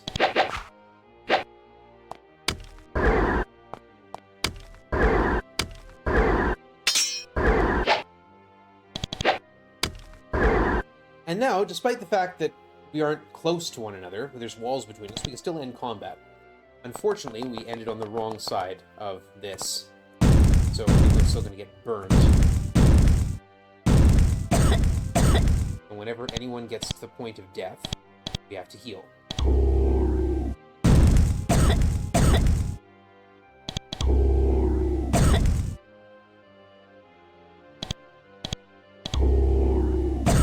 And it's only actually stepping on those squares that causes it to burn us. Inside the box, find a beautiful sector carved from a single piece of onyx. Take it!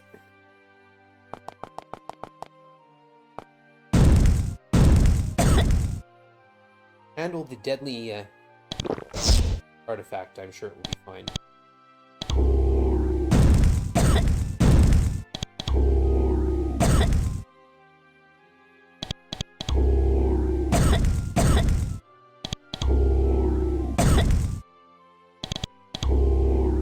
There we go. We're done here.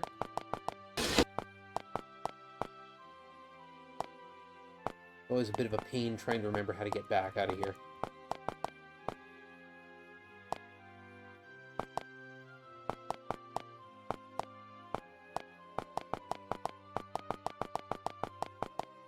Right. If we were to talk to Linda now, she'd be really mad that we killed Ajahakai. But if we talk to a couple other people, they're actually quite happy. Let's go talk to one of them. So, of course, not everyone was down with the idea of summoning a powerful demon into the center of magical research. In fact, that's why Solberg left. This apprentice here actually was driven a little crazy by it. The voices are clearing. I think again. The Hawkeye's gone. The demon we called is gone. Yeah, we destroyed it.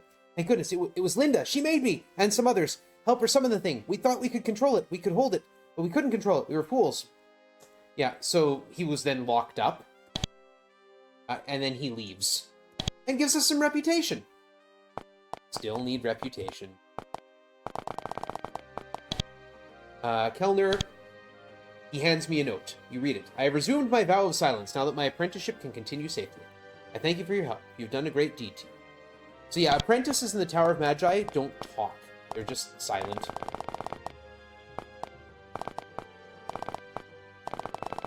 It's part of their apprenticeship. They just don't speak. You can annoy some of them by trying to get them to talk. And we're going to head over here and down here. Rest a few hours. Boom. Look at that. Power restored. And now we've got an Onyx Scepter. Hopefully that will be useful later. Okay, we need to go back to Spire and get the Silver Circlet, but I still have to get the Silver Key, which I did not get earlier because my magic points were too low and I was not wanting to risk it.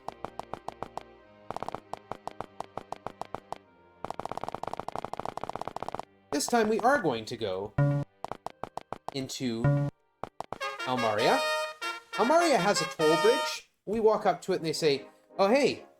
We recognize you. You can go ahead and use the gate. This is... food, it's not what we want.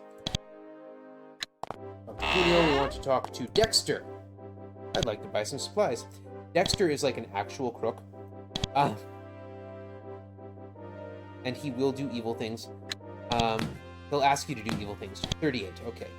Oh, and how much does Andrew have? I need to track this. Okay, so 6 each. If I try to buy... You can only pile items... Oh, I don't have enough. You can only pile items in packs of 100. So if you try to buy more than that, it will actually it will buy them, it will spend your money, but it won't put them anywhere.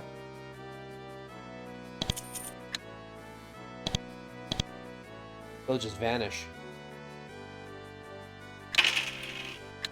Okay, alright. We'll be back here to get more. We need to go to Spire and get the Silver Circlet. Oh, we can stop by Fort Emerald while we're here. The cave cows think we're their mama. Because there's a fellow here we can get some experience from. Yeah, up we go. Over here to see Hodgson.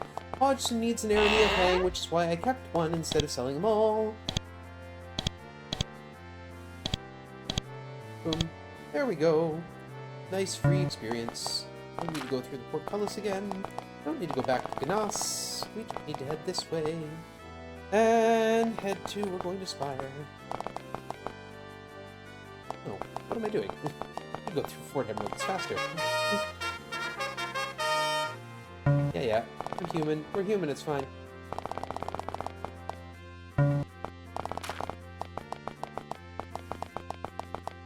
Yeah, because we can just go this way. East. Well...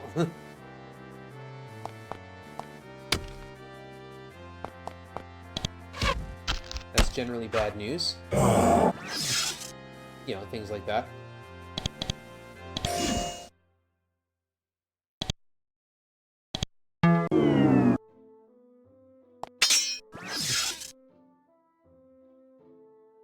I mean, fine, if you're gonna keep doing that, we're okay, but,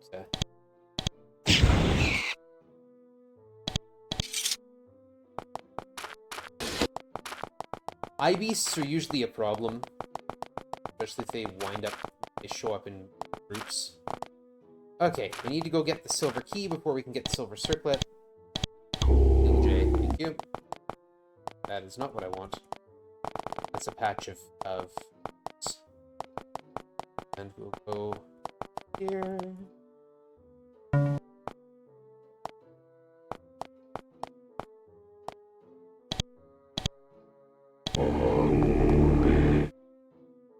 Okay, area.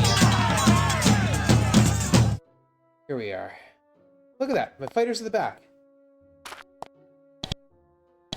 Oh, good. There's an Area right there.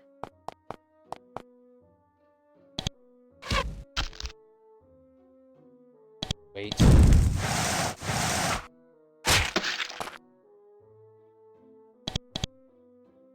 Okay. Let's find all of them that I can hit and slow.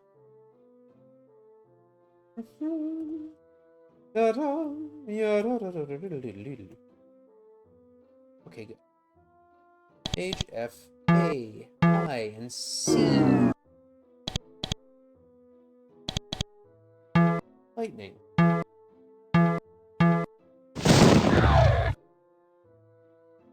Heal. Koru. Koru to you. I was one? Yep. Fire at G now. Good.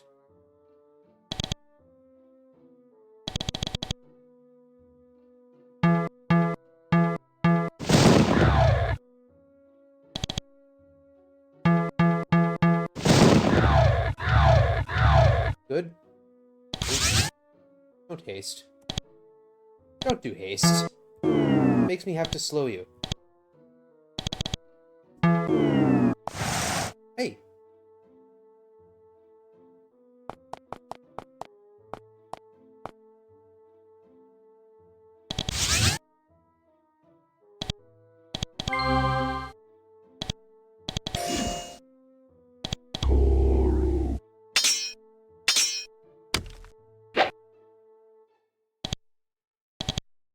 No targets visible. Again, that's another frustration of the game engine. There we go.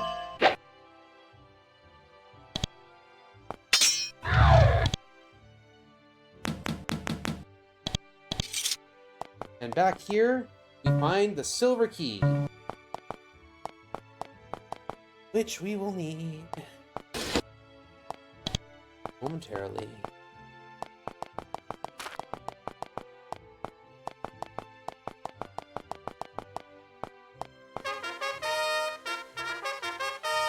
Go into the north spire, and here's a secret door, but we're not going to go straight in there. We're going to drop into combat mode first. I'm going to buff up like crazy.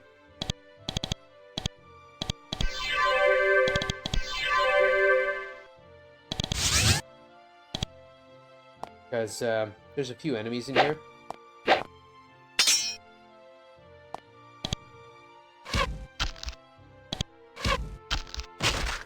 Rogue Mage, kill the archers, hit the wrong button so that I lose part of my turn. That's cool. Oh.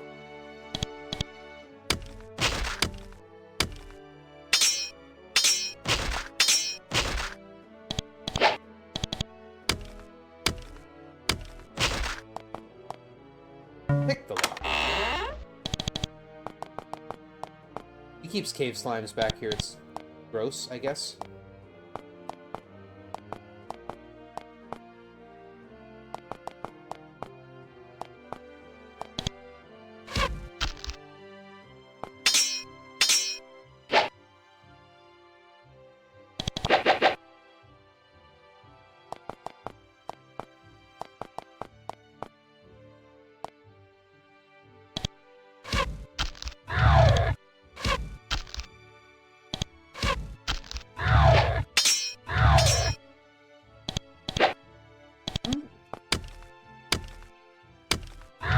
Wait.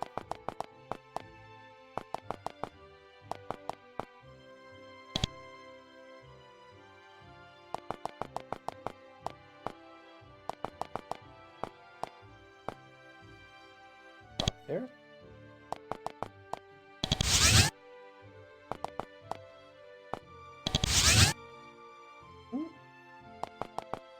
Gonna buff up again before we go in there.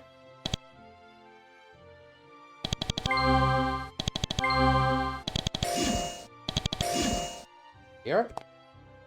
You can say, like, why would I buff up for this? Well, because it's what you can't see that's dangerous. Guardians. Some of the nastiest enemies in the game. Completely invisible, and worse, untargetable. So I can't shoot at them with a bow or anything like that, or use magic on them.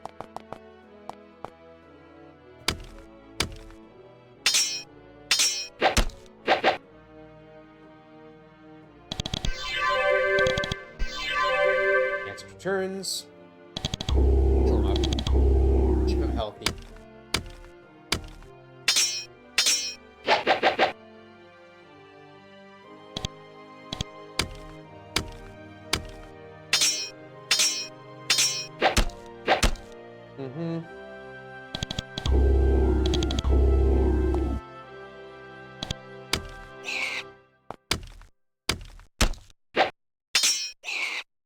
Okay, made it.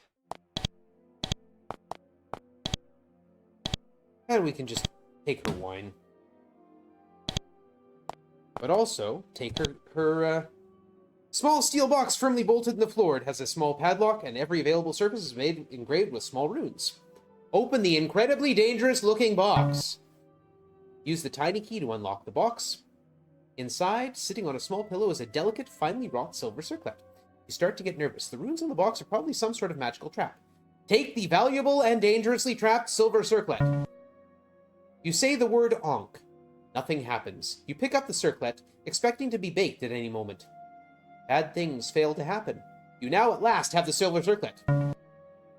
Phew!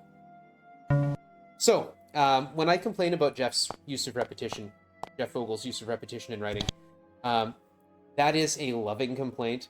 Like, honestly, that sort of writing right there, I love that. Bad things fail to happen. That's great.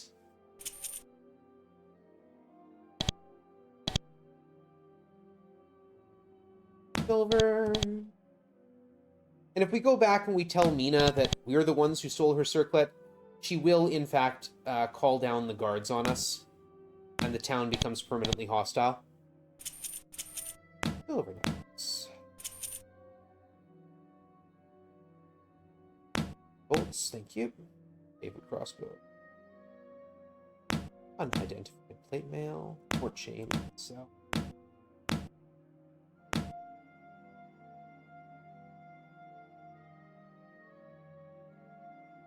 Crossbows. Alright, let's go sell our ill-gotten gains here. Well, someone else's ill-gotten gains.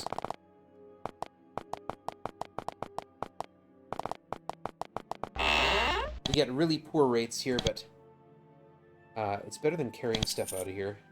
It's a nuisance.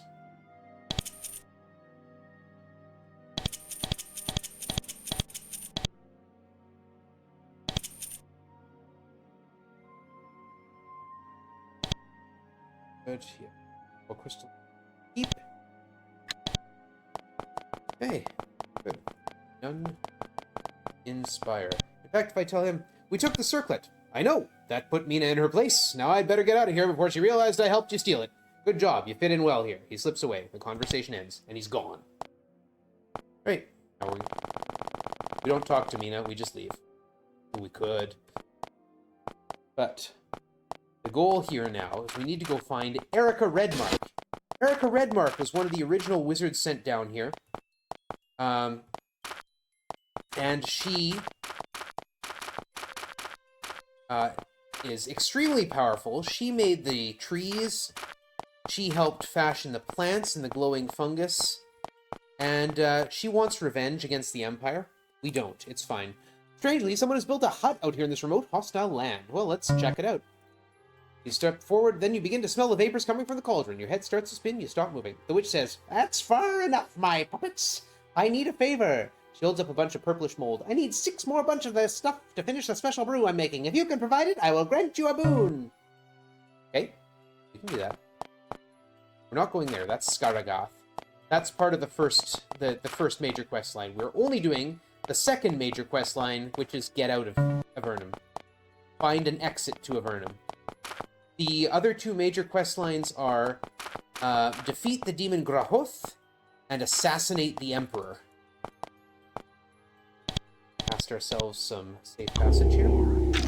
We're going to use... There's some poison fungus there. 1, 2, 3, 5.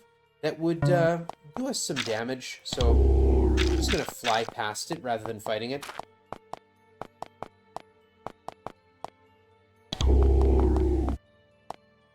That's Erica's tower. I haven't seen the wandering monsters that hang around here yet. These are all... There they are.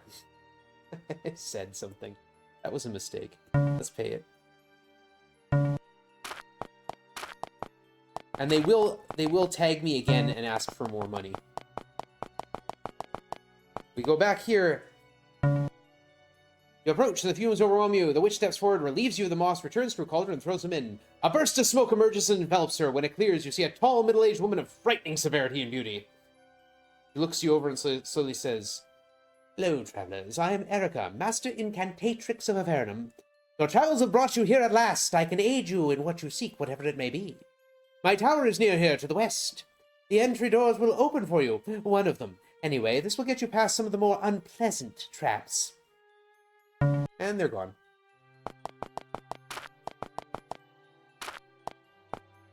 And there are those jerks again. Trying to avoid them. Oh.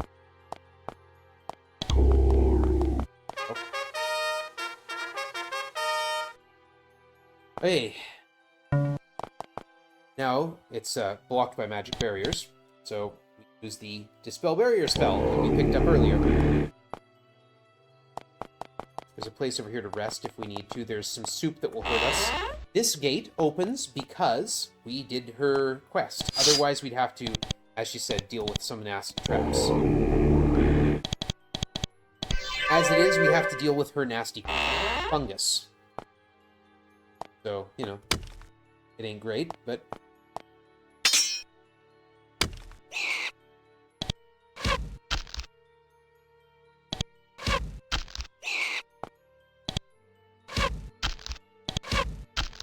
It is the least bad option. Why did I do that? That's the one I wanted to use Divine Warrior on.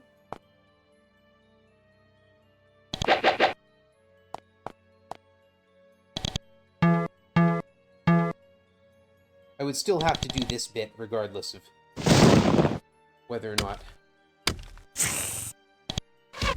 I did the poison, or did the moss gathering.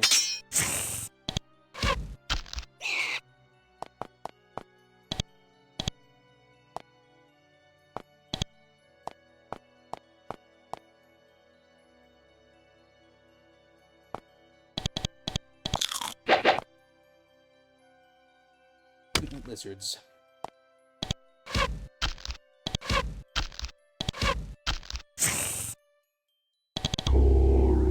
They can be shot. They can be shot. Be killed.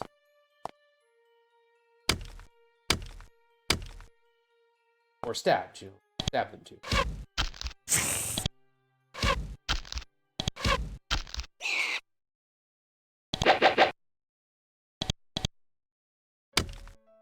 Hiding behind a tree.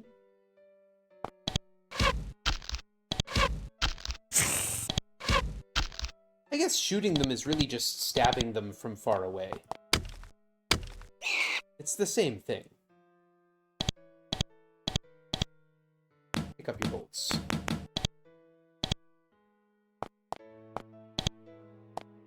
Pick up your bolts.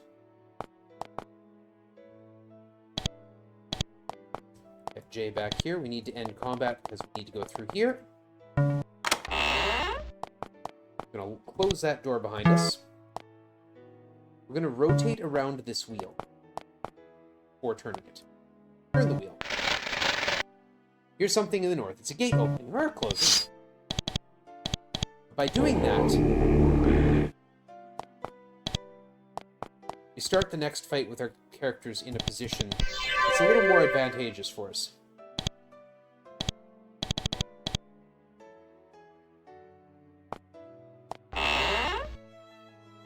Good, because there's a golem right there.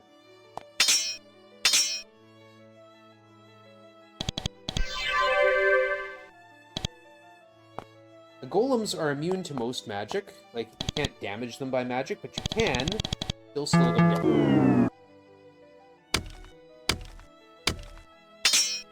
They're also some of the most durable monsters in the game.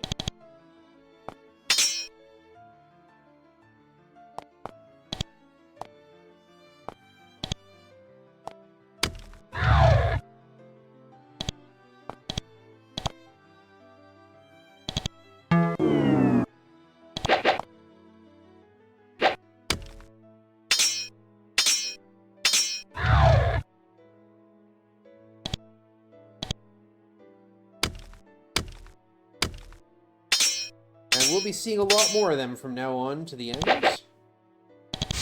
Frustratingly.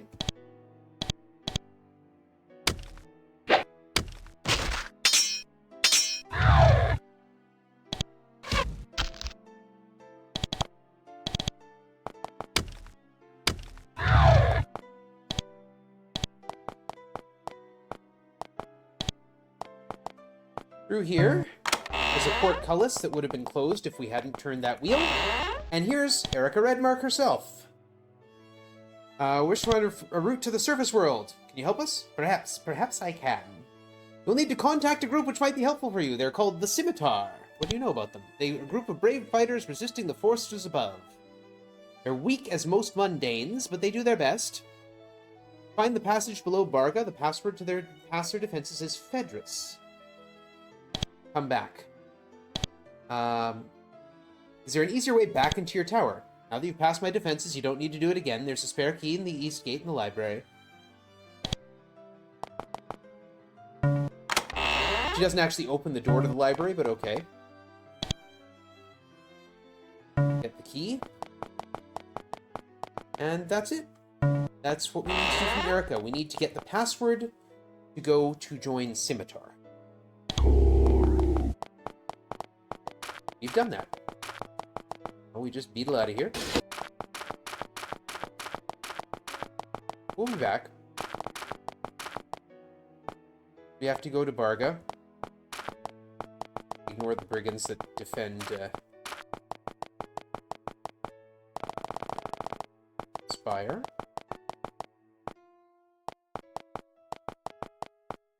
Back to Barga one more time. Open the gates. Here we can train, which I'll do. I want to get more magic points. Always want more magic points. There's the 100. 108. Good number.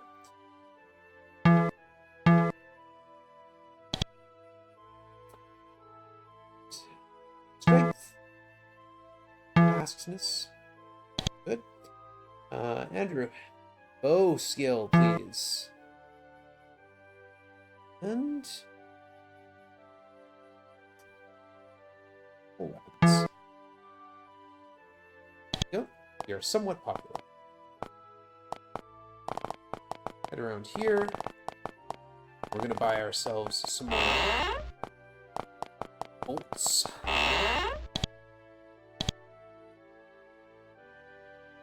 Give me 1 second. I want to make sure I'm not going to wait. So 20, 1, 77. I'm going to take 7 from here. We should have 70 here, so about 3. Okay. Yep.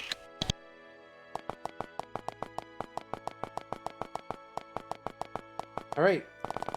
Go down the back hall here. Hey, find this guy just hanging out. Please. He doesn't seem surprised to you. Fedrus. So, you've come. Welcome to the cell of the Scimitar. They join us to perform a mission. What mission must I perform to join? The surface worlders have a secret base. The Empire spies watch us and report to their masters through a crystal sphere. A large orb which enables them to communicate with those above. Attack the fort, destroy the orb. We've already done that. We've destroyed the crystal orb as you requested. Now you can join the Scimitar. Yes, we would be honored to join. You have to if you want to do either the second or third major quest. Our password is Icarus. We need to go through here. We need to talk to this person down here. I was told to come see you. What does Scimitar do? What danger am I in?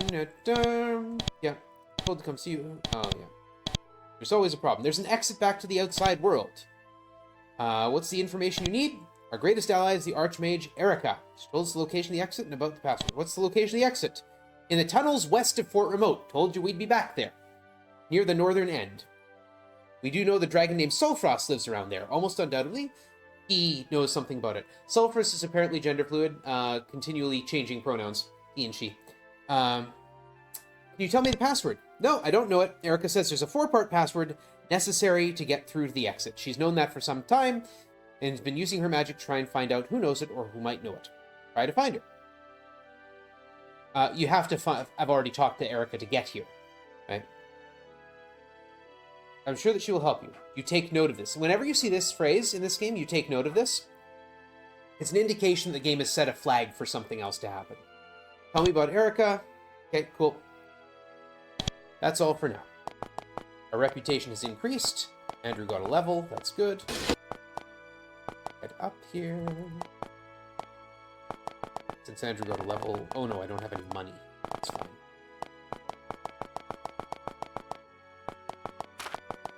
We're going to go back out here. Fortunately, the giants we killed earlier are still dead. The ones that hung me up for quite a while. We need to deal with some other gints. They're in here. I'm gonna rest there. This is the Gint Fortress. It's eerily quiet, and then you step here. It's quiet out here. Too quiet. And you drop... the floor opens under you. No. Now we're just in a jail cell. There's a secret door here. I'm going to ignore the voices nearby. Up here. Drop into combat. Arumbe.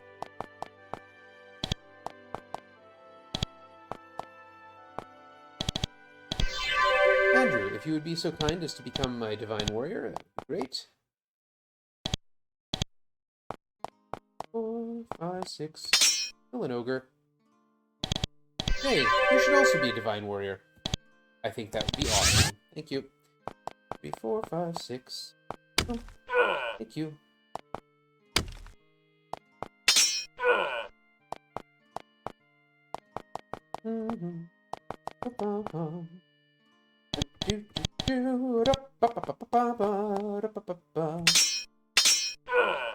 Kill some ogres.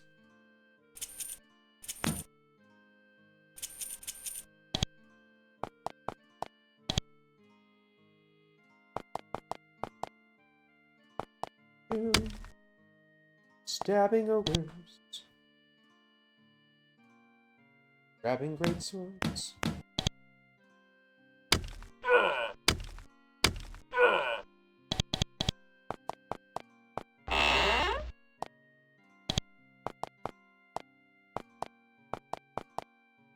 And light. Thank you. Stabbing giants. The giants will die a lot easier now.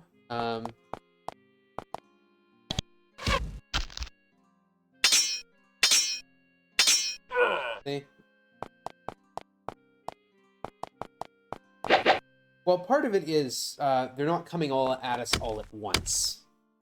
That's always the disadvantage of fighting outside. You can't use the terrain and the actual dungeon to help you out. Hey.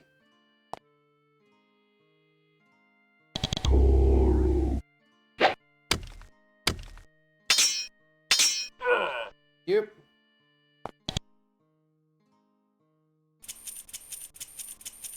Pick up the money. Potion.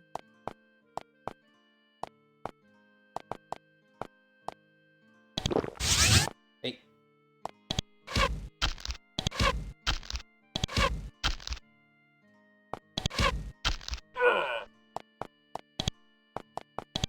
Grab the money. Go through here, because what we need is in here. It is a tin key. That tin key is going to help us get out of here. More importantly, it's going to help us get to another location. Out of here and into somewhere else.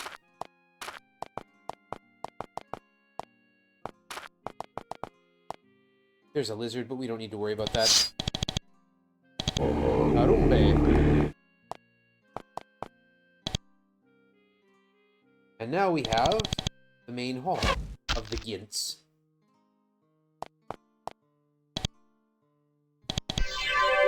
So again, we buff up. We start shooting Gints.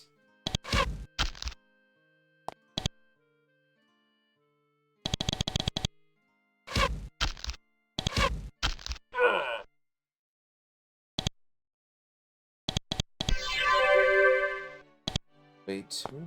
4, 5. Wait. Here they come. Any other Gints I can shoot? Nope. Giant lizards are not really a threat.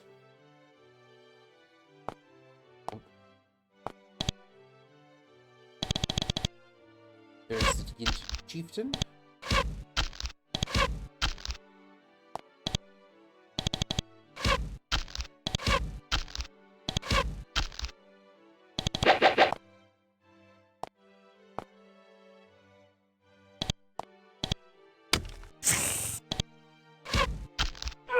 There goes the Gint chieftain.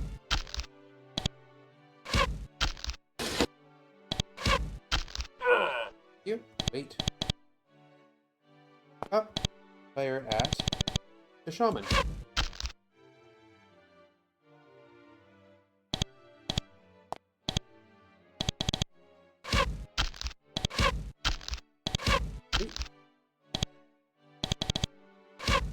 There we go. More gints down here. This is why I swap up for crossbows. Of course, stabbing works too.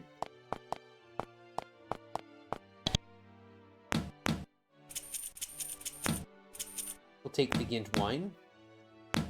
An Almaria Yellow 91. Excellent choice.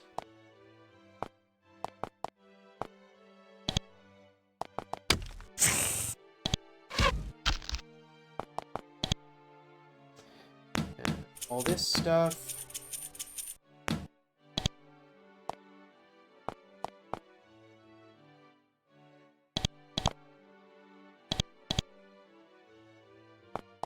We'll paste this one down.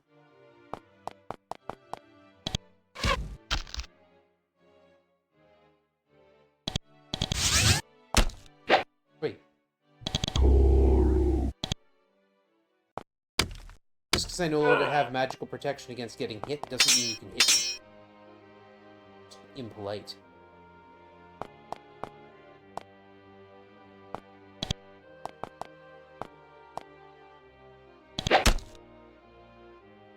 I'm sorry, what did I just say about that being impolite? There, that'll teach you. Right. Okay. And now we just leave here, go through the empty courtyard, do not step on the trap again, use the tin key to unlock the wheel, and go out the portcullis. Now there are some gints that are guarding a gate over here, but we'll just fly past them, because, we can. Have this orb, Brownie, Oru. Passage is blocked by a huge wall. It has 2 huge gates in it, and closed and bearing padlocks. The tin key unlocks the padlocks. And those giants just stand there. We head up this way. Now we need a boat. We're just gonna borrow a boat. From the giants. Might as well borrow a boat. Over here. We can drink some of the water. We become more nimble. Everyone gets a point of dexterity, because why not? We need to come over here and find Amy. There's Amy's. What? A young human mage sitting and meditating. She doesn't even know that you're here. If you attack, you die instantly. Wake her up. You tap her on the shoulder. She immediately wakes up. She stands. She sees a very small woman with very bright eyes. Welcome to my home. I am Amy Far Traveler. It is rare indeed to get friendly visitors here. Yeah, so basically, she knows part of the password. Second syllable is Bass. And that's it. That's all she's there for. Except, of course, as an instant kill trap. But we're gonna keep this boat.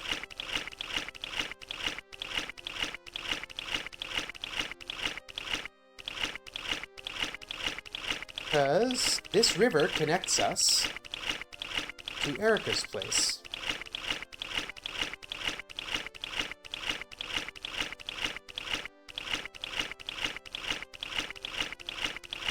So as we slosh our way through here, there's actually a lot of really interesting stops all along this path. A lot of really interesting events. But, we don't need to do them. We're closing in on the end now. We've got one part of the password.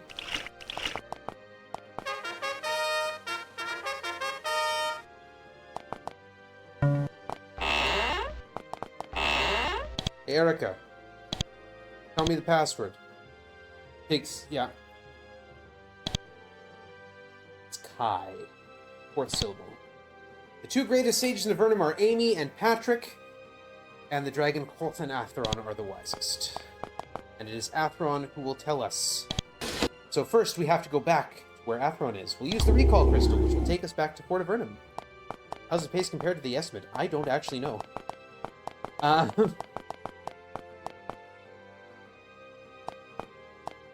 train.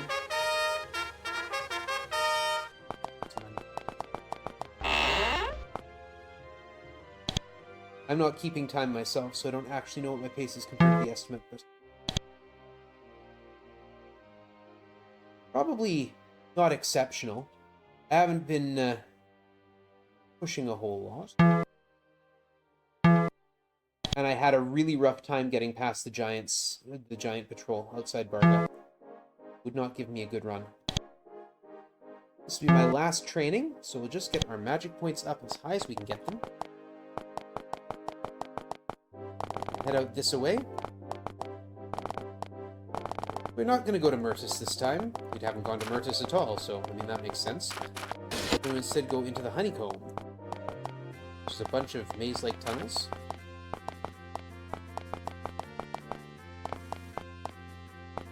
Always go the wrong way.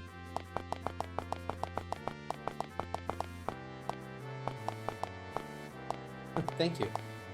We're getting close to the end. We've got one more dungeon here. Ah, it's here.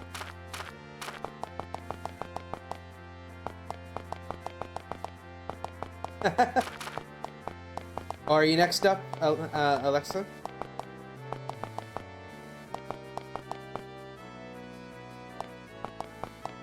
Okay, why can't I figure this out anymore? This is a forced combat. I mean, you can avoid the attack, but you can't run away from, or you can't avoid these by cave lore, unfortunately. Ooh, that could be interesting. Unfortunately, I'm probably just going to crash like crazy right after this. One's running away, but it's still going to stop and breathe fire at me because fire lizards are jerks.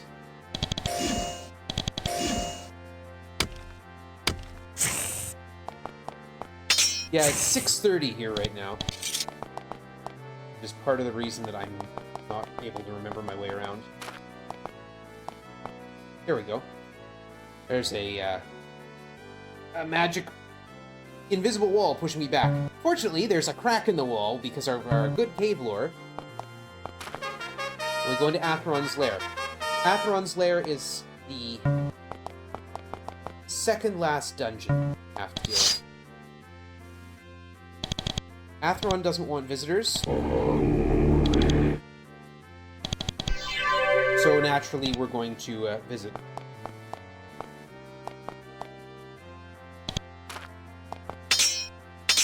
Those are drakes. They're a pain in the neck. Okay.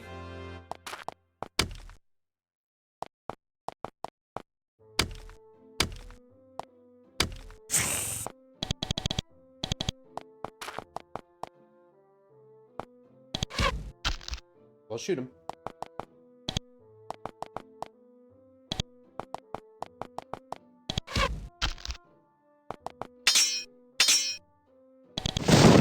Oof.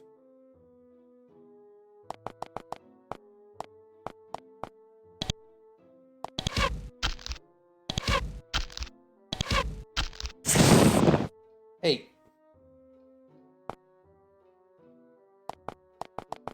Drake hiding up here that we could do.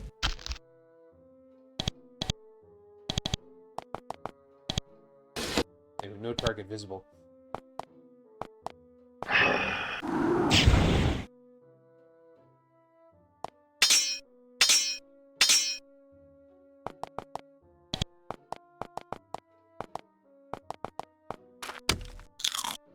Wait. Oh.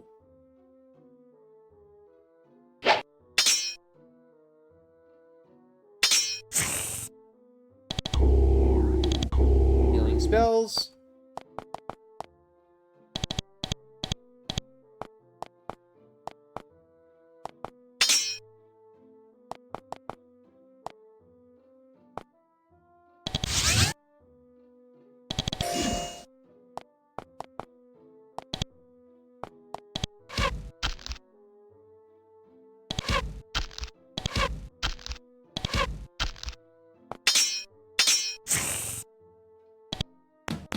The basic charm. And it's not called that because it's gaudy, it's called that because it prevents acid damage. I'm gonna put it on.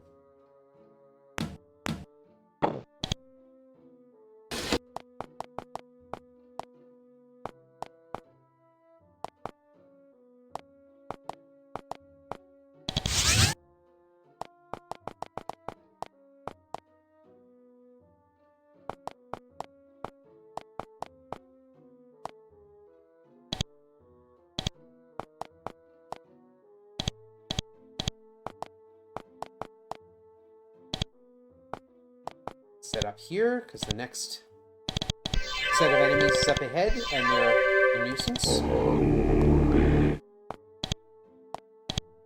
Living statues.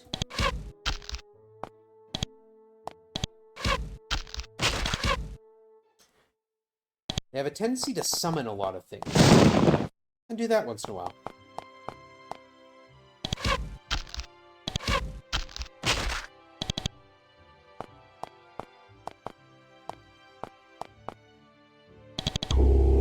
Koru.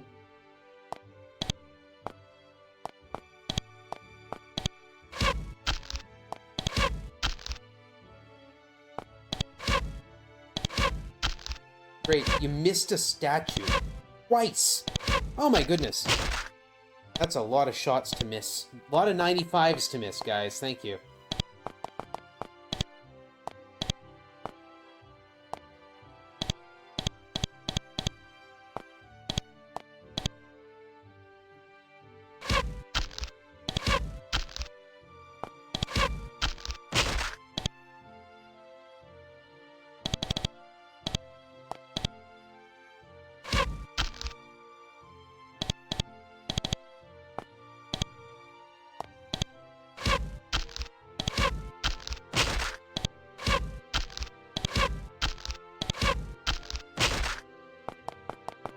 I think that's the end of it. Yep.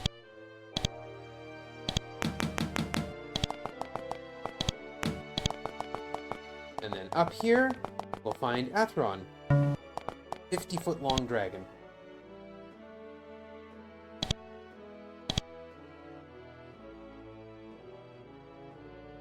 I'm trying to find a password to the portal of the surface. The first word is crow. That's it. That's all we need to do. We need to bust our way in here just to talk to her about the first word of a password. Jump down. Once a few hit points, it's faster. Ooh. Slip past again. There is another way around. Might actually be slightly better to take because it would give me my boat. Get out of here and off to Maria. We're going to buy up a whole bunch of bolts again. Hey, yeah. Cows. Cows being cows.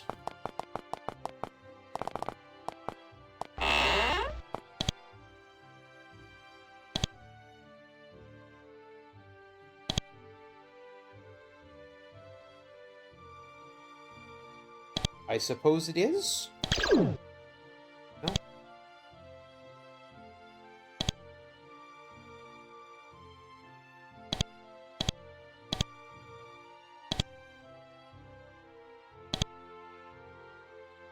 Not bad.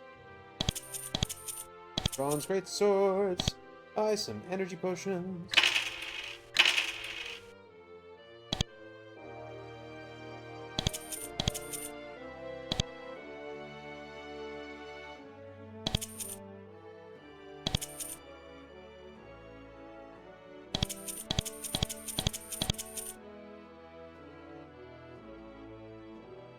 And my first priority is making sure I have enough crossbow points. 13 left. 79, so I can buy 20 there and 100 there. Okay.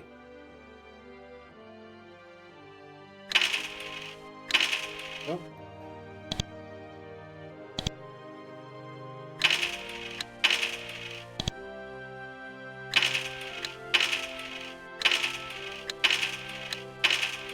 6, 7, 8. 100 there, 99 here.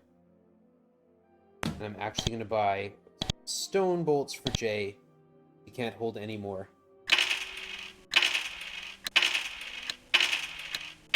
There we go. Got 150 and 110 bolts. We're good to go. I will use most of those. All right. We need to talk to Patrick. Patrick Padrig. One of the other early wizards to come down from the surface. He lives in a tower, in an isolated tower with his wife Hathwissa. Hathwissa is dying of a mysterious illness, and Patrick is extremely depressed about this.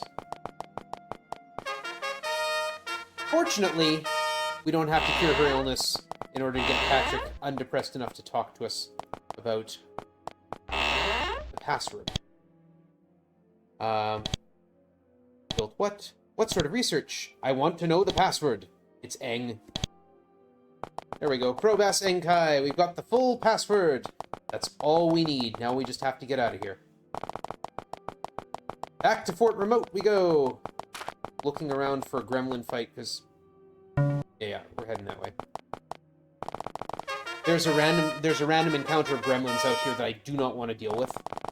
Gremlins in an enclosed space are bad enough. Gremlins in the open are terrifying. Okay, now we just need to get through here without getting ourselves wasted. There's an old Empire fort there.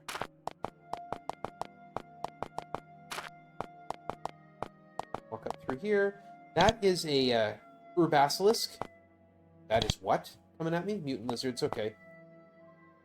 You know what? I don't need to deal with this. I can fly. Apparently I don't need to deal with this. I can figure my way around. Hello, what's that? The little warriors. What do I want to deal with? Oh, wizard with 7 golems. And again, like, we're outside, so the wizard, of course, is nowhere near where we be. We're gonna open with slow, are we? Alright.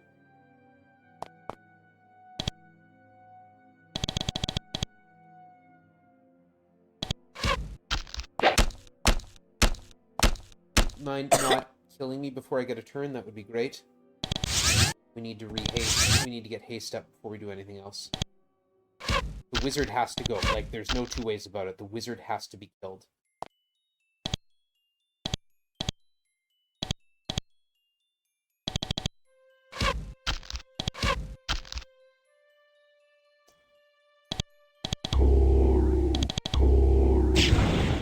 Ow!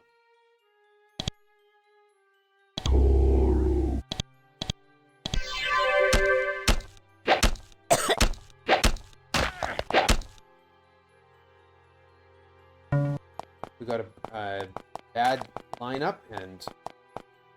Oh, this might work, though.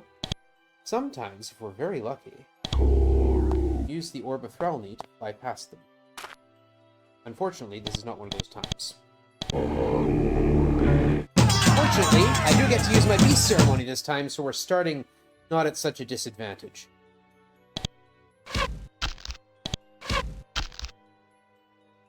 Unfortunately, my healer is on the front line.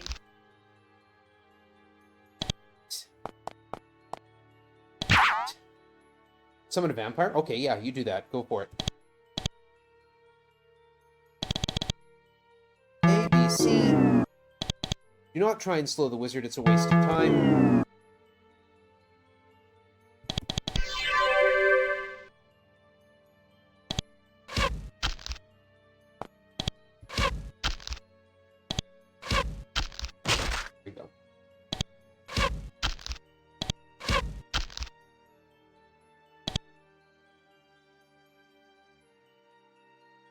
Not much else I can do at this point. I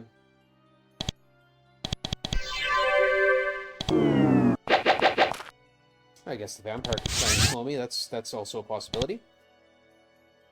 We're going to use spell E, which is Repel Spirit. deals with the undead very nicely.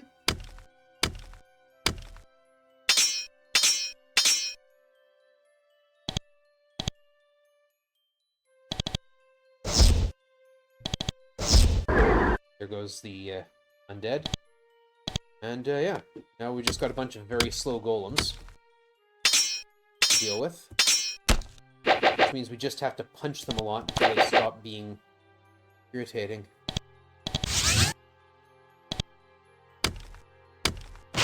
Thank you. Please do crumble into dust.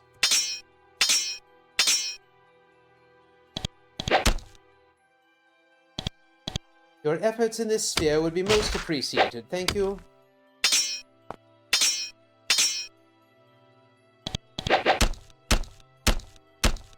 Unfortunately, like, throwing lightning bolts at them just doesn't work. Otherwise, I'd do exactly that. Slowing them was nice, though. I'd always slow them to make sure nothing else happens.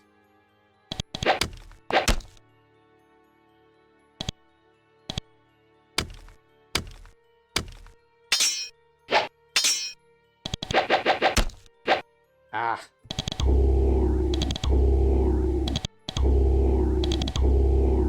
Up.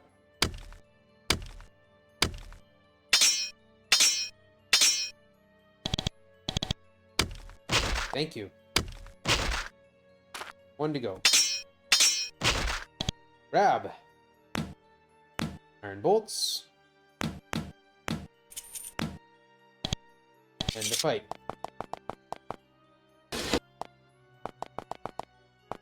I don't get attacked by anything while I'm out here. Because we're in the endgame territory now. The Fortress of Sulfros. We don't actually have to do anything here. We're gonna sneak our way into Sulfros's treasure room. There it is. We're gonna apparently walk onto the fire. Because I am apparently not smart. We're going to grab the Jade Halberd. Jade Halberd is the single most damage-dense weapon in the game. I suppose there's no point in not grabbing the money.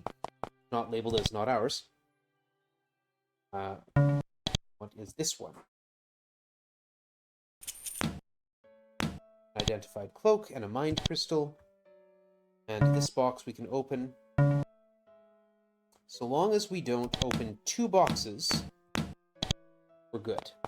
Didn't. We opened 1. We open more than one. Sulfros there will attack us. As you start to walk over this line of runes, you start to feel dizzy. You try to concentrate and force yourself to walk over them, but the closer you get, the more disoriented you become. Eventually, you find yourself standing on the west edge of the rune, and your head clears. Sulfros, what's in the passage? Why have you blocked the passage? My purposes are my own. However, I might allow passage for those who perform certain services. What are you looking for? My actions and machinations are private. You should not presume to ask. However, since you seem curious, I am looking for some assistance. You must, if you are one of those who want to pass through my fortress. Some humans have expressed an interest in that passage, the passage I control. They, or at least this puny group called the Scimitar, expresses interest in passing it. Interesting things are beyond. I may allow you to pass to the east, but you must ask permission. And I formally ask permission to pass through the eastern passage. Excellent. All you have to do, then, is give me the silver circlet and the onyx scepter. I knew there was a reason we grabbed those things. They're rare, heavily guarded, and heavily valuable magical artifacts. Tell me about them. Here. Have the silver circlet. Have the onyx scepter. We wish to pass. You may pass the runes. Boom. Done. That's all. That's all we had to do. All good. Alternatively, you can kill her. It's a very hard thing to do. She's a very difficult dragon to fight. And she has a whole bunch of black shades that pop up and ruin your day. You can't hit them. You can't actually fight them. We're going to skip past a forced encounter there by doing that. And we're going upwards towards the exit. And before we do that, we're going to stand out here and recover my magic points. Because we're going to need them. All of them. Okay, really? Take a bunch of these energy potions. Split them up. Potion to J. Haste potion to J.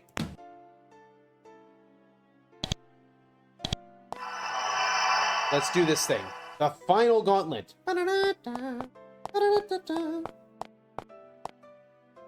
creature lumbers out of the shadows to the west. It looks like a giant, but its skin is waxy and unnatural. Its eyes carry no emotions, not even the piggish anger giants seem to feel most of the time. Maybe it's an undead giant or a magical construct. Either way, it's very hostile. There, you can see it now. You can see grass up ahead. That's not the right way to go. That's a trap. There's the Jade Halberd doing its thing. Cave Giant is covered in acid.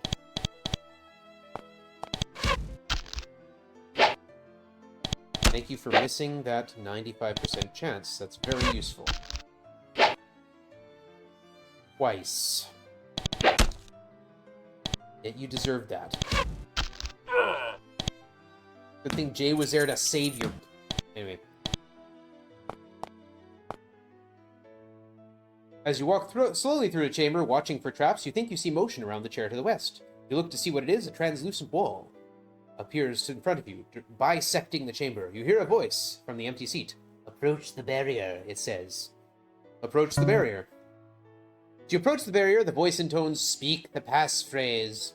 You say the 4 syllables carefully, remembering as you do the intense effort required to obtain them. Grow Bass Enkai! The barrier disappears, clearing the path. As you step forward, the voice calls out again, perform the ritual of safety so the defenses may be neutralized. You don't know the ritual of safety. The voice says, fine then, if you are indeed allowed to pass, you will have to struggle. You are alone. So right here, first place we're going to have to struggle.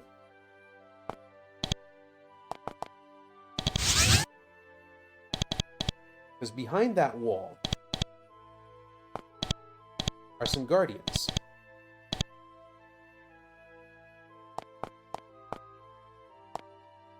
And we're going to make sure we're buffed up before we have to deal with them.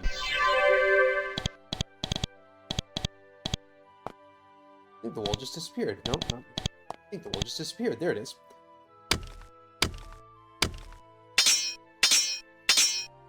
Whole schwack of guardians in there, and they're all obnoxious.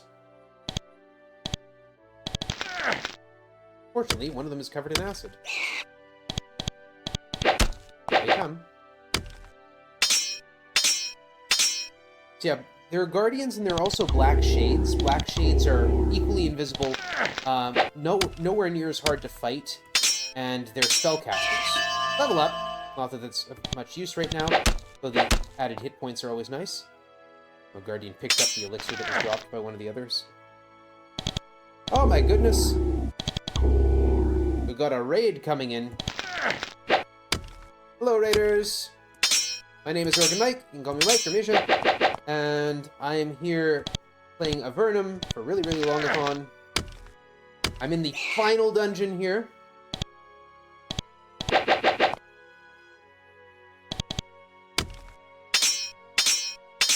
Fighting off some invisible enemies, because that's how this game rolls.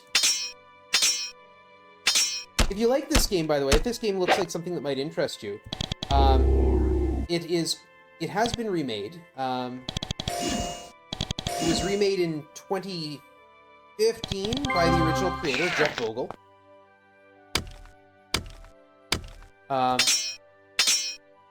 The company you're looking for is Spiderweb Software. And the world actually is extremely well built. It's a coming to it as a writer myself. It's a fascinating play. The way that the world is put together, the way that not everything is handed to you, like all the information isn't all handed to you, it's very worthwhile.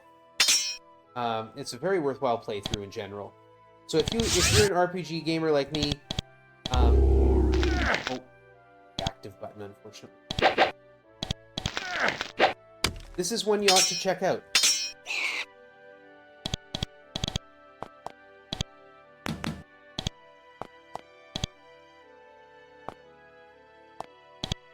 Okay. Now we go through this wall, and up here we will find a cavewood wheel with a long length of iron chain. Turn the wheel. Sound of stone grinding on stone to the north. please, and thank you. A narrow bridge of stone arcs across the chasm to the north. Looks very fragile. Seems likely to crumble if any weight is put on it. If you don't turn that wheel, the bridge is very delicate, but somehow it manages to support your weight. If you don't turn that wheel, it does not support your weight, and you die. The bridge wasn't quite as straight as it seemed. A large section crumbles and collapses behind you. You're now stuck. We have to find our way out. Alright, let's drop into combat. Anyone's coming. Oh, hello, giants. It's more gints. Surprise. Light, please. Also notice some of the gints up on the upper floor there. That one. Room.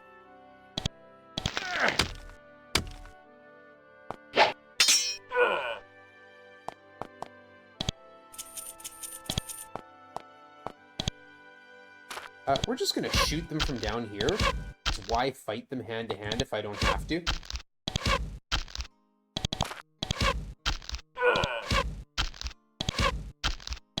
I bought all these crossbow bolts for a reason.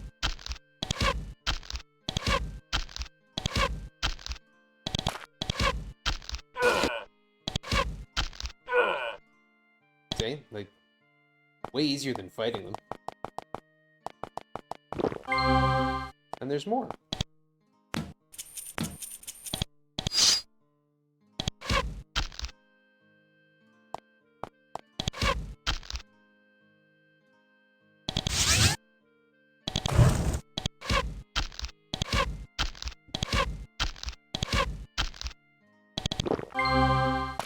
Andrew and Jay are, in fact, really good shooters. That's why I take them instead of making 4 characters. Level up.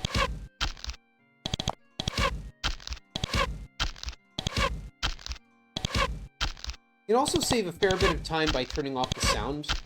A lot of the sound cues just hold the game up.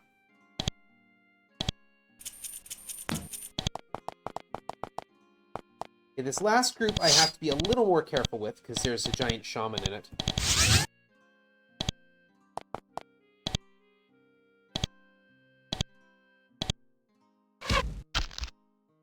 And as anyone who's watched the entirety of the run will know, giant shaman are no fun. Here, might as well.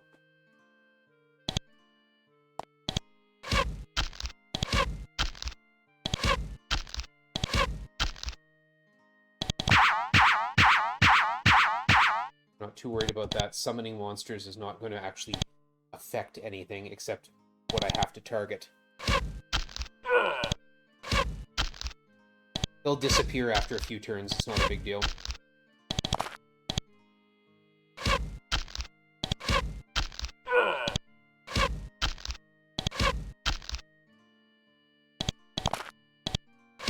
Yeah, Jay starts as a very good shot. Andrew's actually pretty good with throwing weapons, but carrying javelins is just a lot of weight to haul around, and there's limited weight capacity.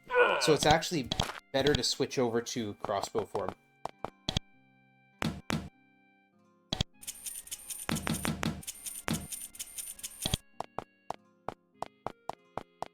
You see the summon monsters disappearing anytime.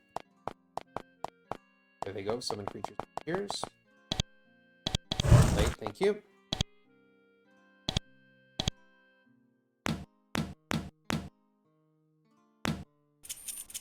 Might as well grab the money. Does the shaman have infinite magic points? I'm not entirely sure. I don't believe enemies have infinite magic points. But they are, they've got a lot, and they are a pain.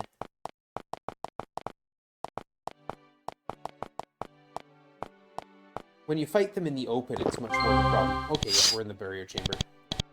Okay. So in here, there's a bunch of giants surrounded by barriers. Not too worried about that.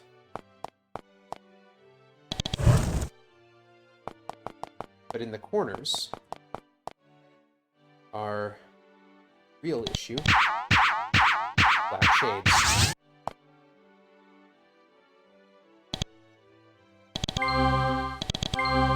Battle rage. Shielding. Shielding. Now we gotta get in there.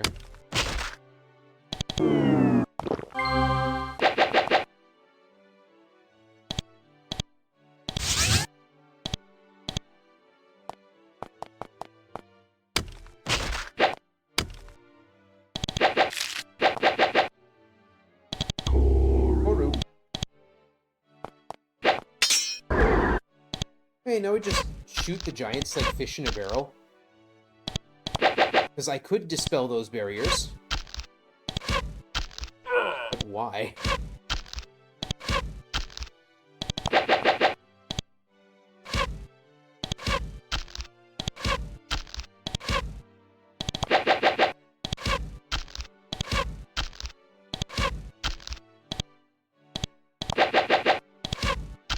I could fight these giants in a fair hand-to-hand combat. Use all my magic to buff, power up, and deal with them, you know, reasonably. Or I could just stand here and, like, shoot them till they die. Hilariously. Yeah. Those goblins will stop fighting soon enough. Well, I mean, they'll disappear because they're summoned.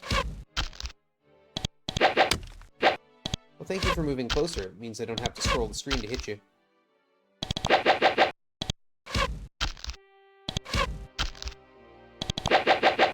Yeah, I'm not the one that put them there.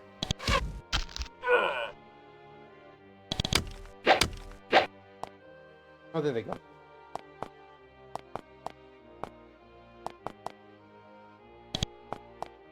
And cast.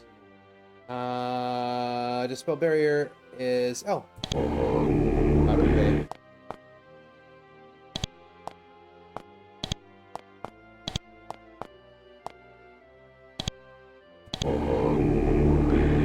Okay. Now, you can't actually approach these wheels when you're in combat. This is important for the next little bit, because we're going to have to turn a bunch of wheels. We do need to turn this wheel, and I should have turned the wheel. There we go. Because otherwise you don't get this secret door opening right there.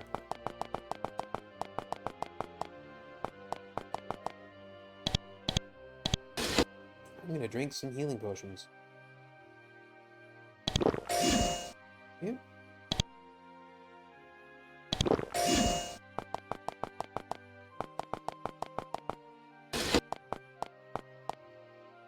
Drop in combat. Hey, stop. Give us some light. No targets visible. See if anything will come out.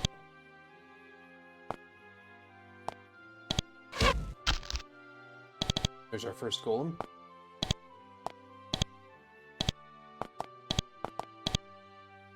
Now we have the dark cavern ahead. Oh, it moved away. There it is. So you can see here, there's stalactites that are difficult to spot against the background. This is going to be a recurring theme, and it's going to be obnoxious, because we have to navigate this maze in the dark! Because the lights are going to go out. Right about now. Heavy mist rises up all around you. You can't see anything. Well, I mean, it says you can't see anything, but I still can. It won't update until the start of the next turn. Meaning that we're going to cheese the heck out of this as much as I can. So since we have light, if I cast a light spell, we have light. Meaning that I can shoot that guy. I can miss him, too. That's excellent. Thank you. Now, I don't have light, so there's no target visible, but it won't actually update the graphics until until one of my characters moves.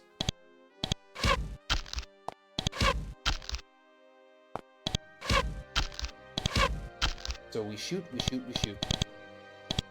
Can't see right now. And then, of course, as we established earlier, our characters are able to shed light around them. So, like we did with Grahoth, if one person is standing next to the target, everyone else can see it. That's the wrong button. That's the one I want.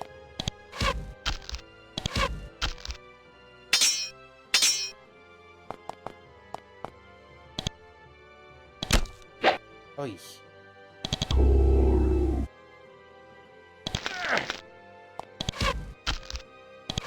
Wait. Okay. Light. Target's visible. Okay.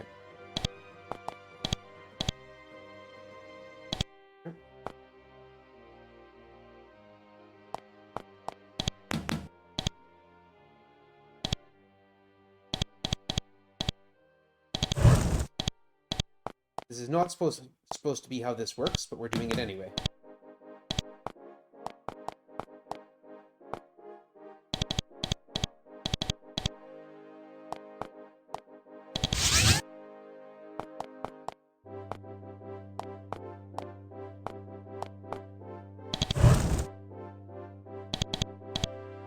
So there's a golem there.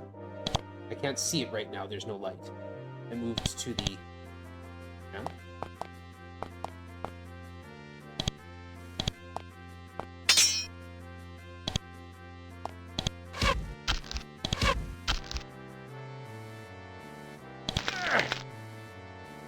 That noise you hear, that is because the Jade Halberd covers things with acid. That's something taking acid damage. There's 2 more golems. Wow, we are taking some hits here.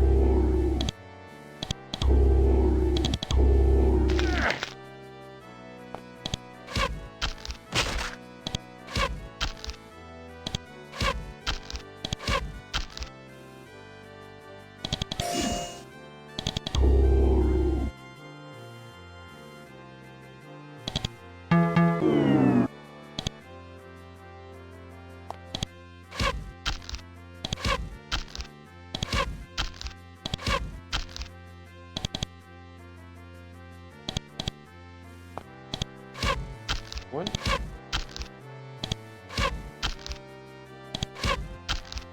This is why we bought all those crossbow bolts. Because we will use them.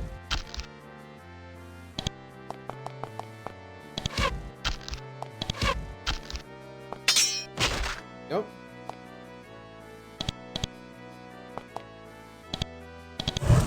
What else we're up against here?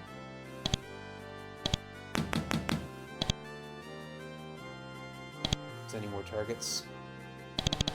Nope, nothing I can see. Okay.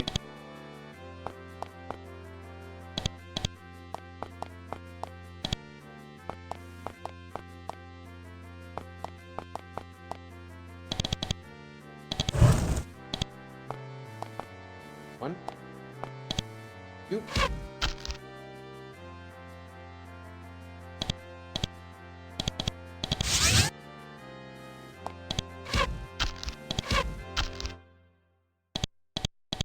I can at least see where they move when that happens.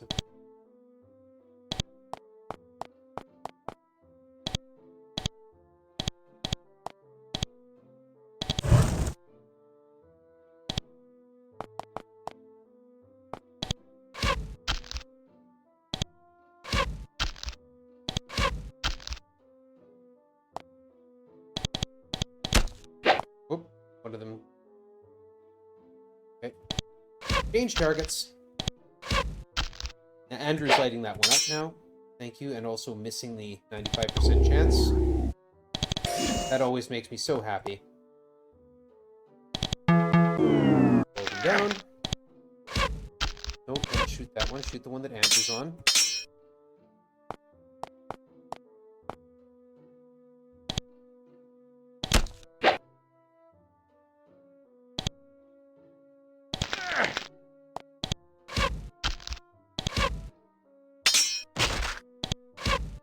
Now shoot the...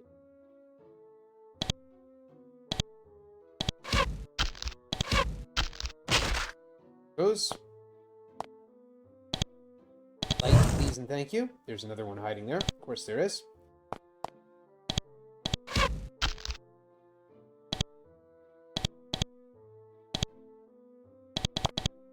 Okay, moved up to Now, you can't attack up or down to different levels with a hand-to-hand attack. Which is convenient for me, as I want to shoot these golems without them punching me. I would really, really appreciate it if you would stop missing 95% chances.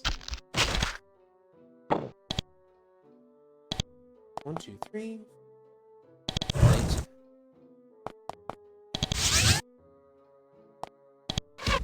That golem there is the game's last chance to stop you.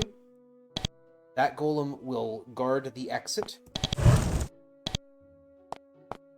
I'm not going to let him. I'm going to kill him before that opportunity comes up. As one should. I'm also wondering, because there's a couple golems up in that corridor to the left. I'm being a little bit cautious and making sure they don't come out before I'm ready for them. Or at least that I'm ready for them if they come out early. No targets visible, of course not. It's down. There we go. 4, 5, fire. There they go. We're going to drink some energy potions. Okay, there's a wheel up there, which means that we have to drop out of combat mode in order to progress.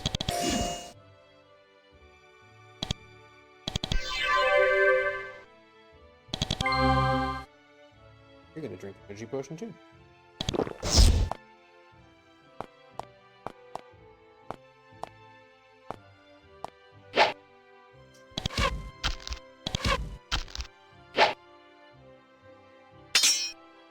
Why did I buff you?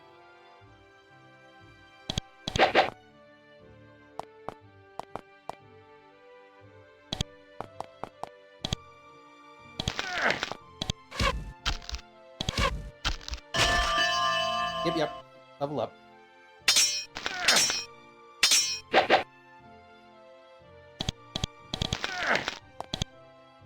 No ammunition equipped. We've run through 100 bolts already.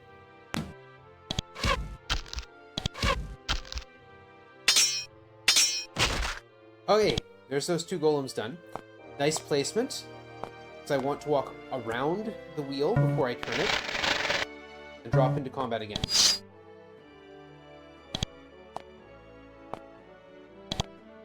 Because now, there are more monsters in the dungeon.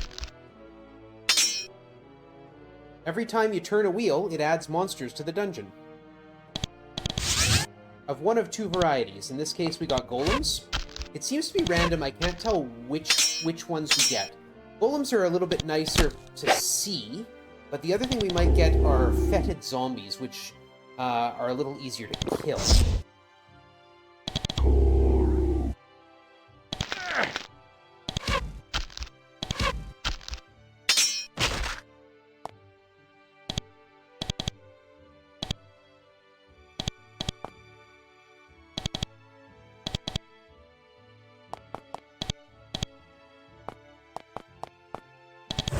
Thank you. Oh, there's another golem. Cool. Ow. Yeah, I'm starting to lose track of what I'm doing here. I made an error there.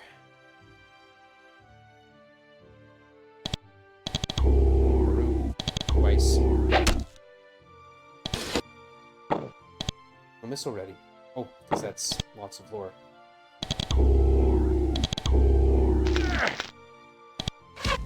Also notice, looking at the minimap, the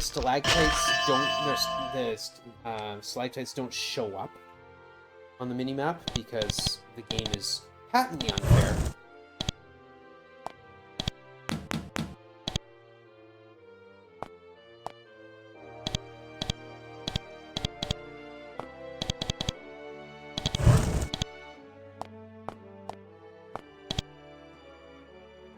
Looking within sight, there's another one. Yep.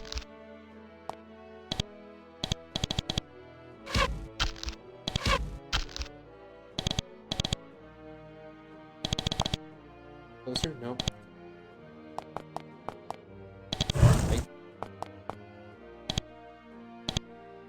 That moved away, in fact. The saving grace is that enemy pathfinding is also kind of terrible.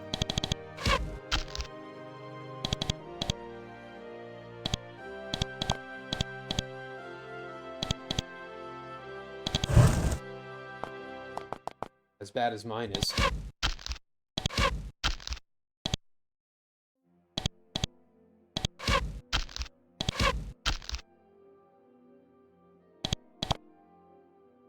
Waste, thank you. Light.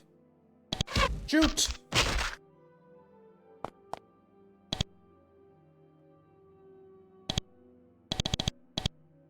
Always going to be more somewhere. 5. Light it up. 1, 2, 3, 4, 5. Wait. There's a target right there. I can move. There we go. Unfortunately, I can't jump down in combat, or it might be a little bit faster.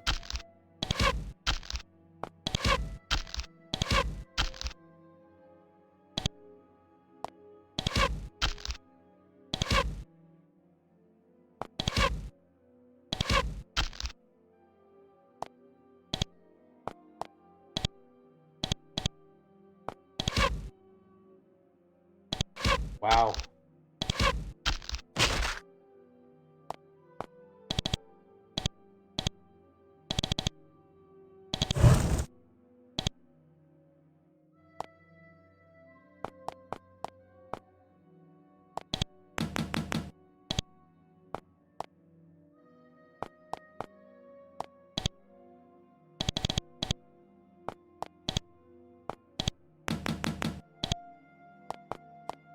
That would be a fun donation at some point. $1 for every time I miss a 95% chance in the final dungeon.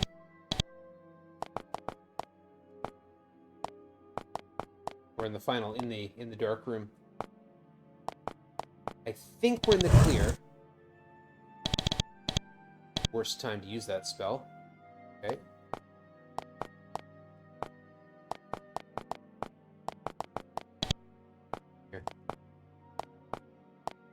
We can turn wheel number 2.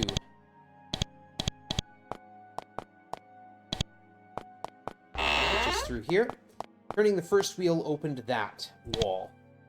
We'll close the door behind us. And as with the first time, we're going to walk around the wheel.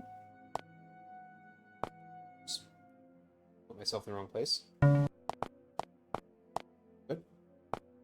That. There we go. Turn the wheel. Drop into combat mode immediately.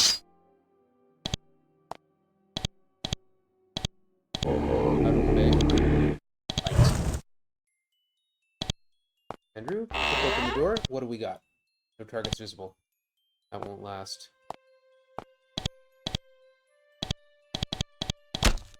Hello. Golem this time. Again.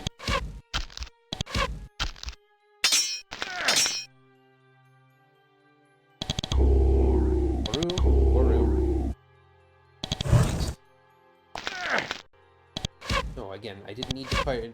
Didn't need to use light there.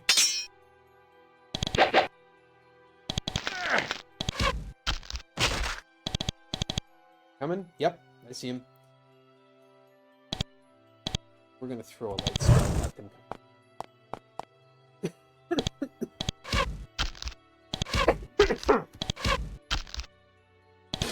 Oh yeah, I can't see him right now. The light is down, but then he's gonna walk up close to me and put himself within range of my stabbing.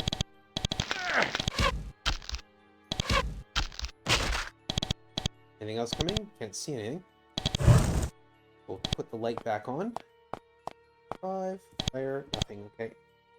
No, I'm not going to pick up the javelins, because I'm not using javelins.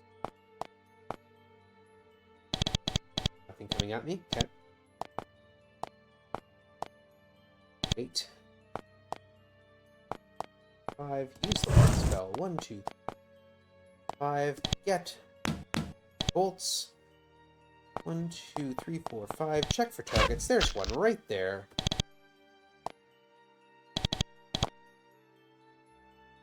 we've lost haste. You. Four.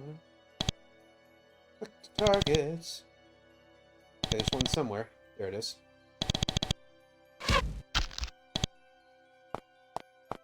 If I stand next to it, it will still be visible.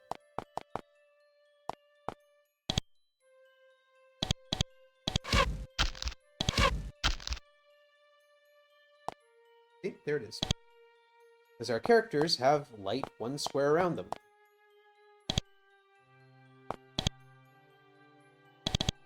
Fortunately, because it's up a floor, I've got to actually scroll the screen to hit it.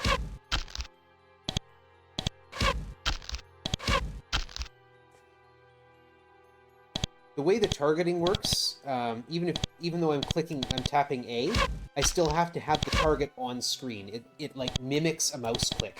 Very strange. There.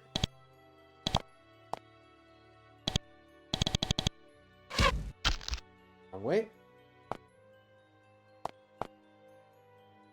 Don't you lead, you'll get pummeled. A literal pummel.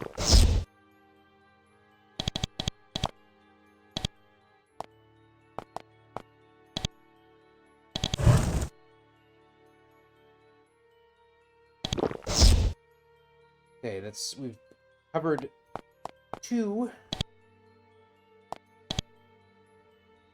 of the 4 necessary wheels.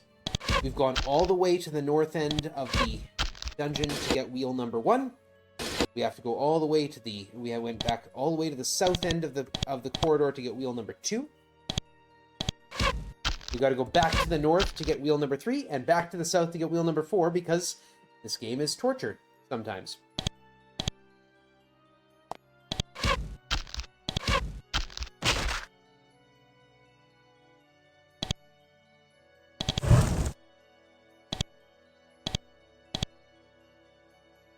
Okay.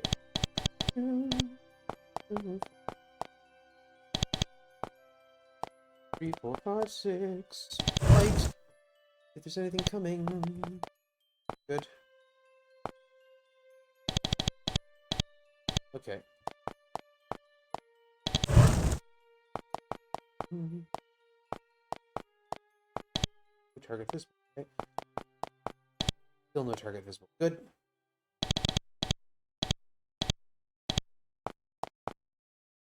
Spell, thank you. I don't want to be surprised, because, you know, well, I'm close enough to the end of the game that a character death would not be totally devastating. Would also make the remainder of this very difficult, no matter who it was that got popped. Okay. We're clear to the next.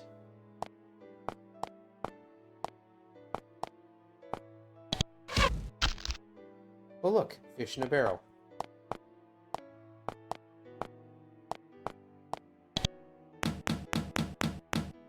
Pick up the old bolts.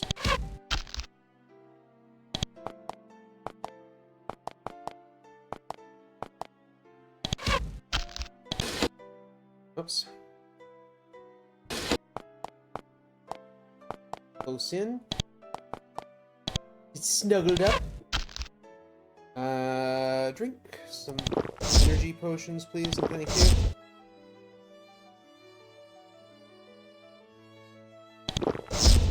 Got enough points to get through this.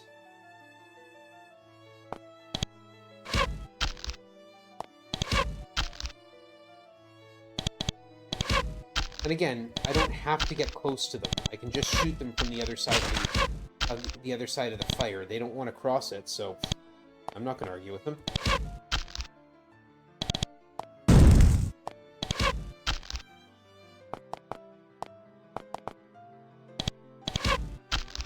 Fire A, defend, defend, fire A,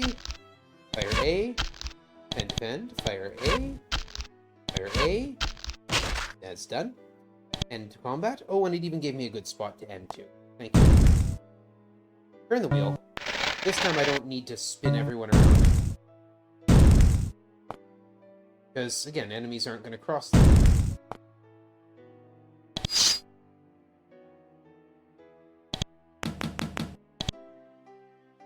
Okay. Oh, we got fetid zombies this time.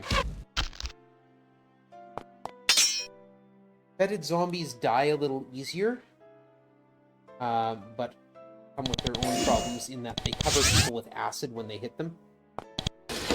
No target visible. Looks like a much cleaner angle than the one I had.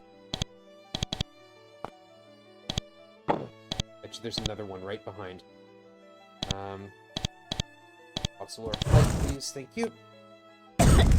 Yeah. Addition, heal this. So, yep, there's this. Boom. The other problem with fetid zombies is that they are hard to see because they have the same color palette as the background. This is what we call frustrating.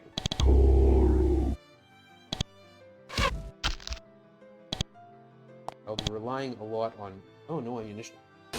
You carrying any stones? Oh, yeah, stone and steel, yeah. Use the stone ones first. Yeah, they die a lot quicker than gnomes. But they're harder to spot.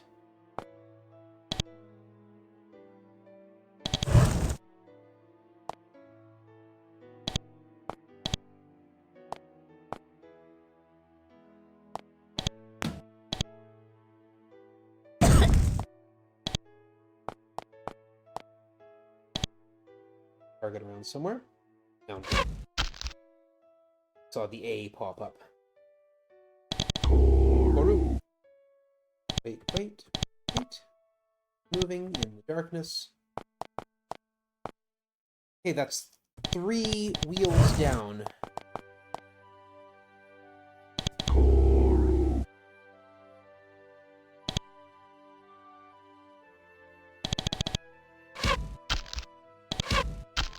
We need to go all the way back to the beginning area once more to get wheel number 4.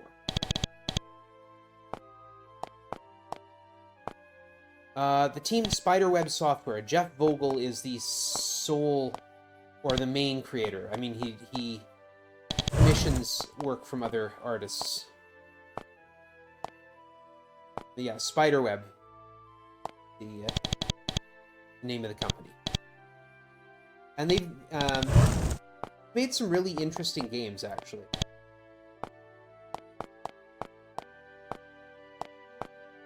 Well worth checking out his work. If you don't like this one, there's one that's called Gene Forge that basically you build monsters to fight for you.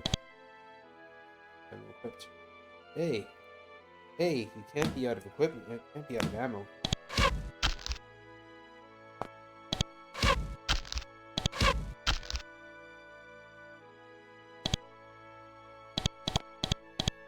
And there's always some very clever and often very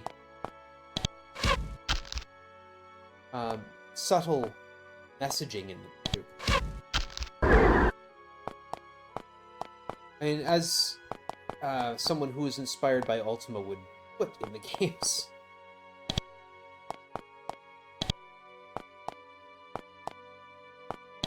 Right.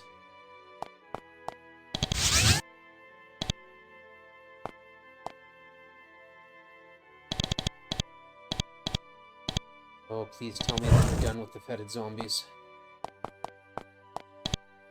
Good.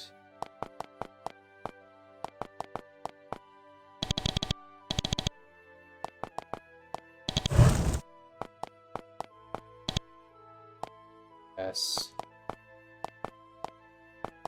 Sure. Okay, good.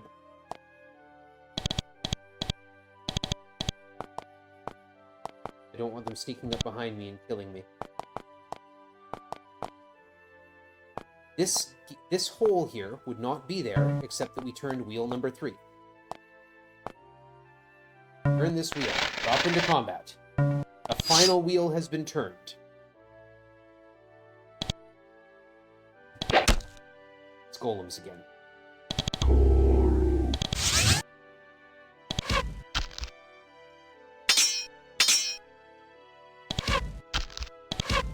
running out of shots.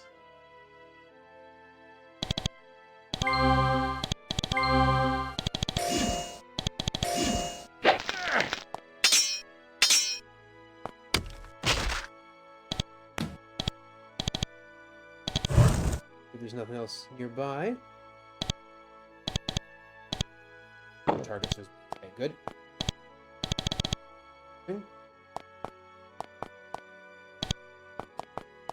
5. This is it. We're on our way out. We're almost done. The entire game.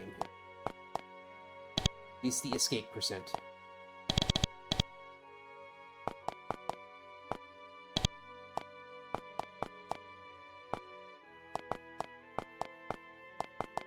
I'm also working on an all major quests speedrun of the game. No ammo equipped. Steel bolts.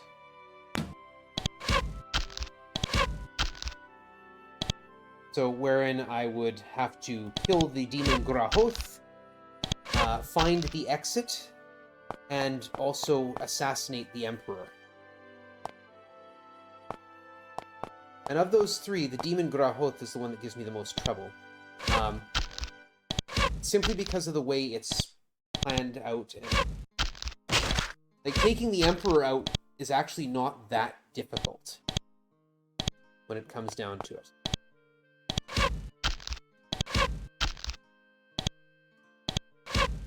But getting to the demon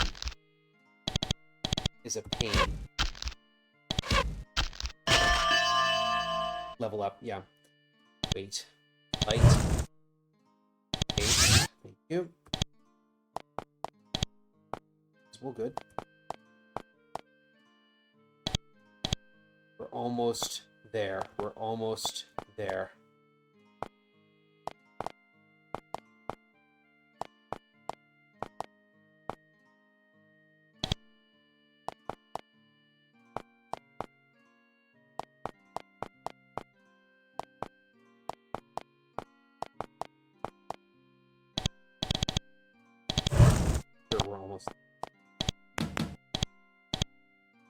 My target.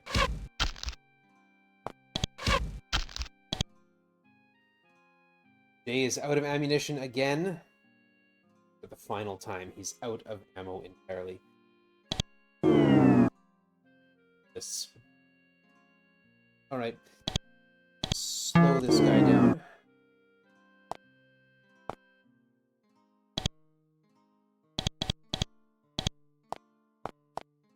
Go get him. That may be the last golem in my way. This may be it.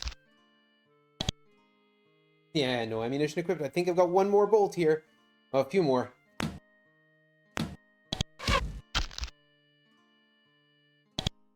Why I bought all the ammo. As you go through it. Especially when you miss 95% chances.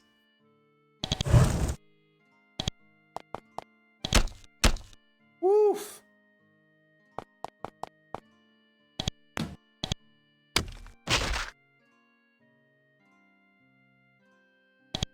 I have no idea. I've not played the remake.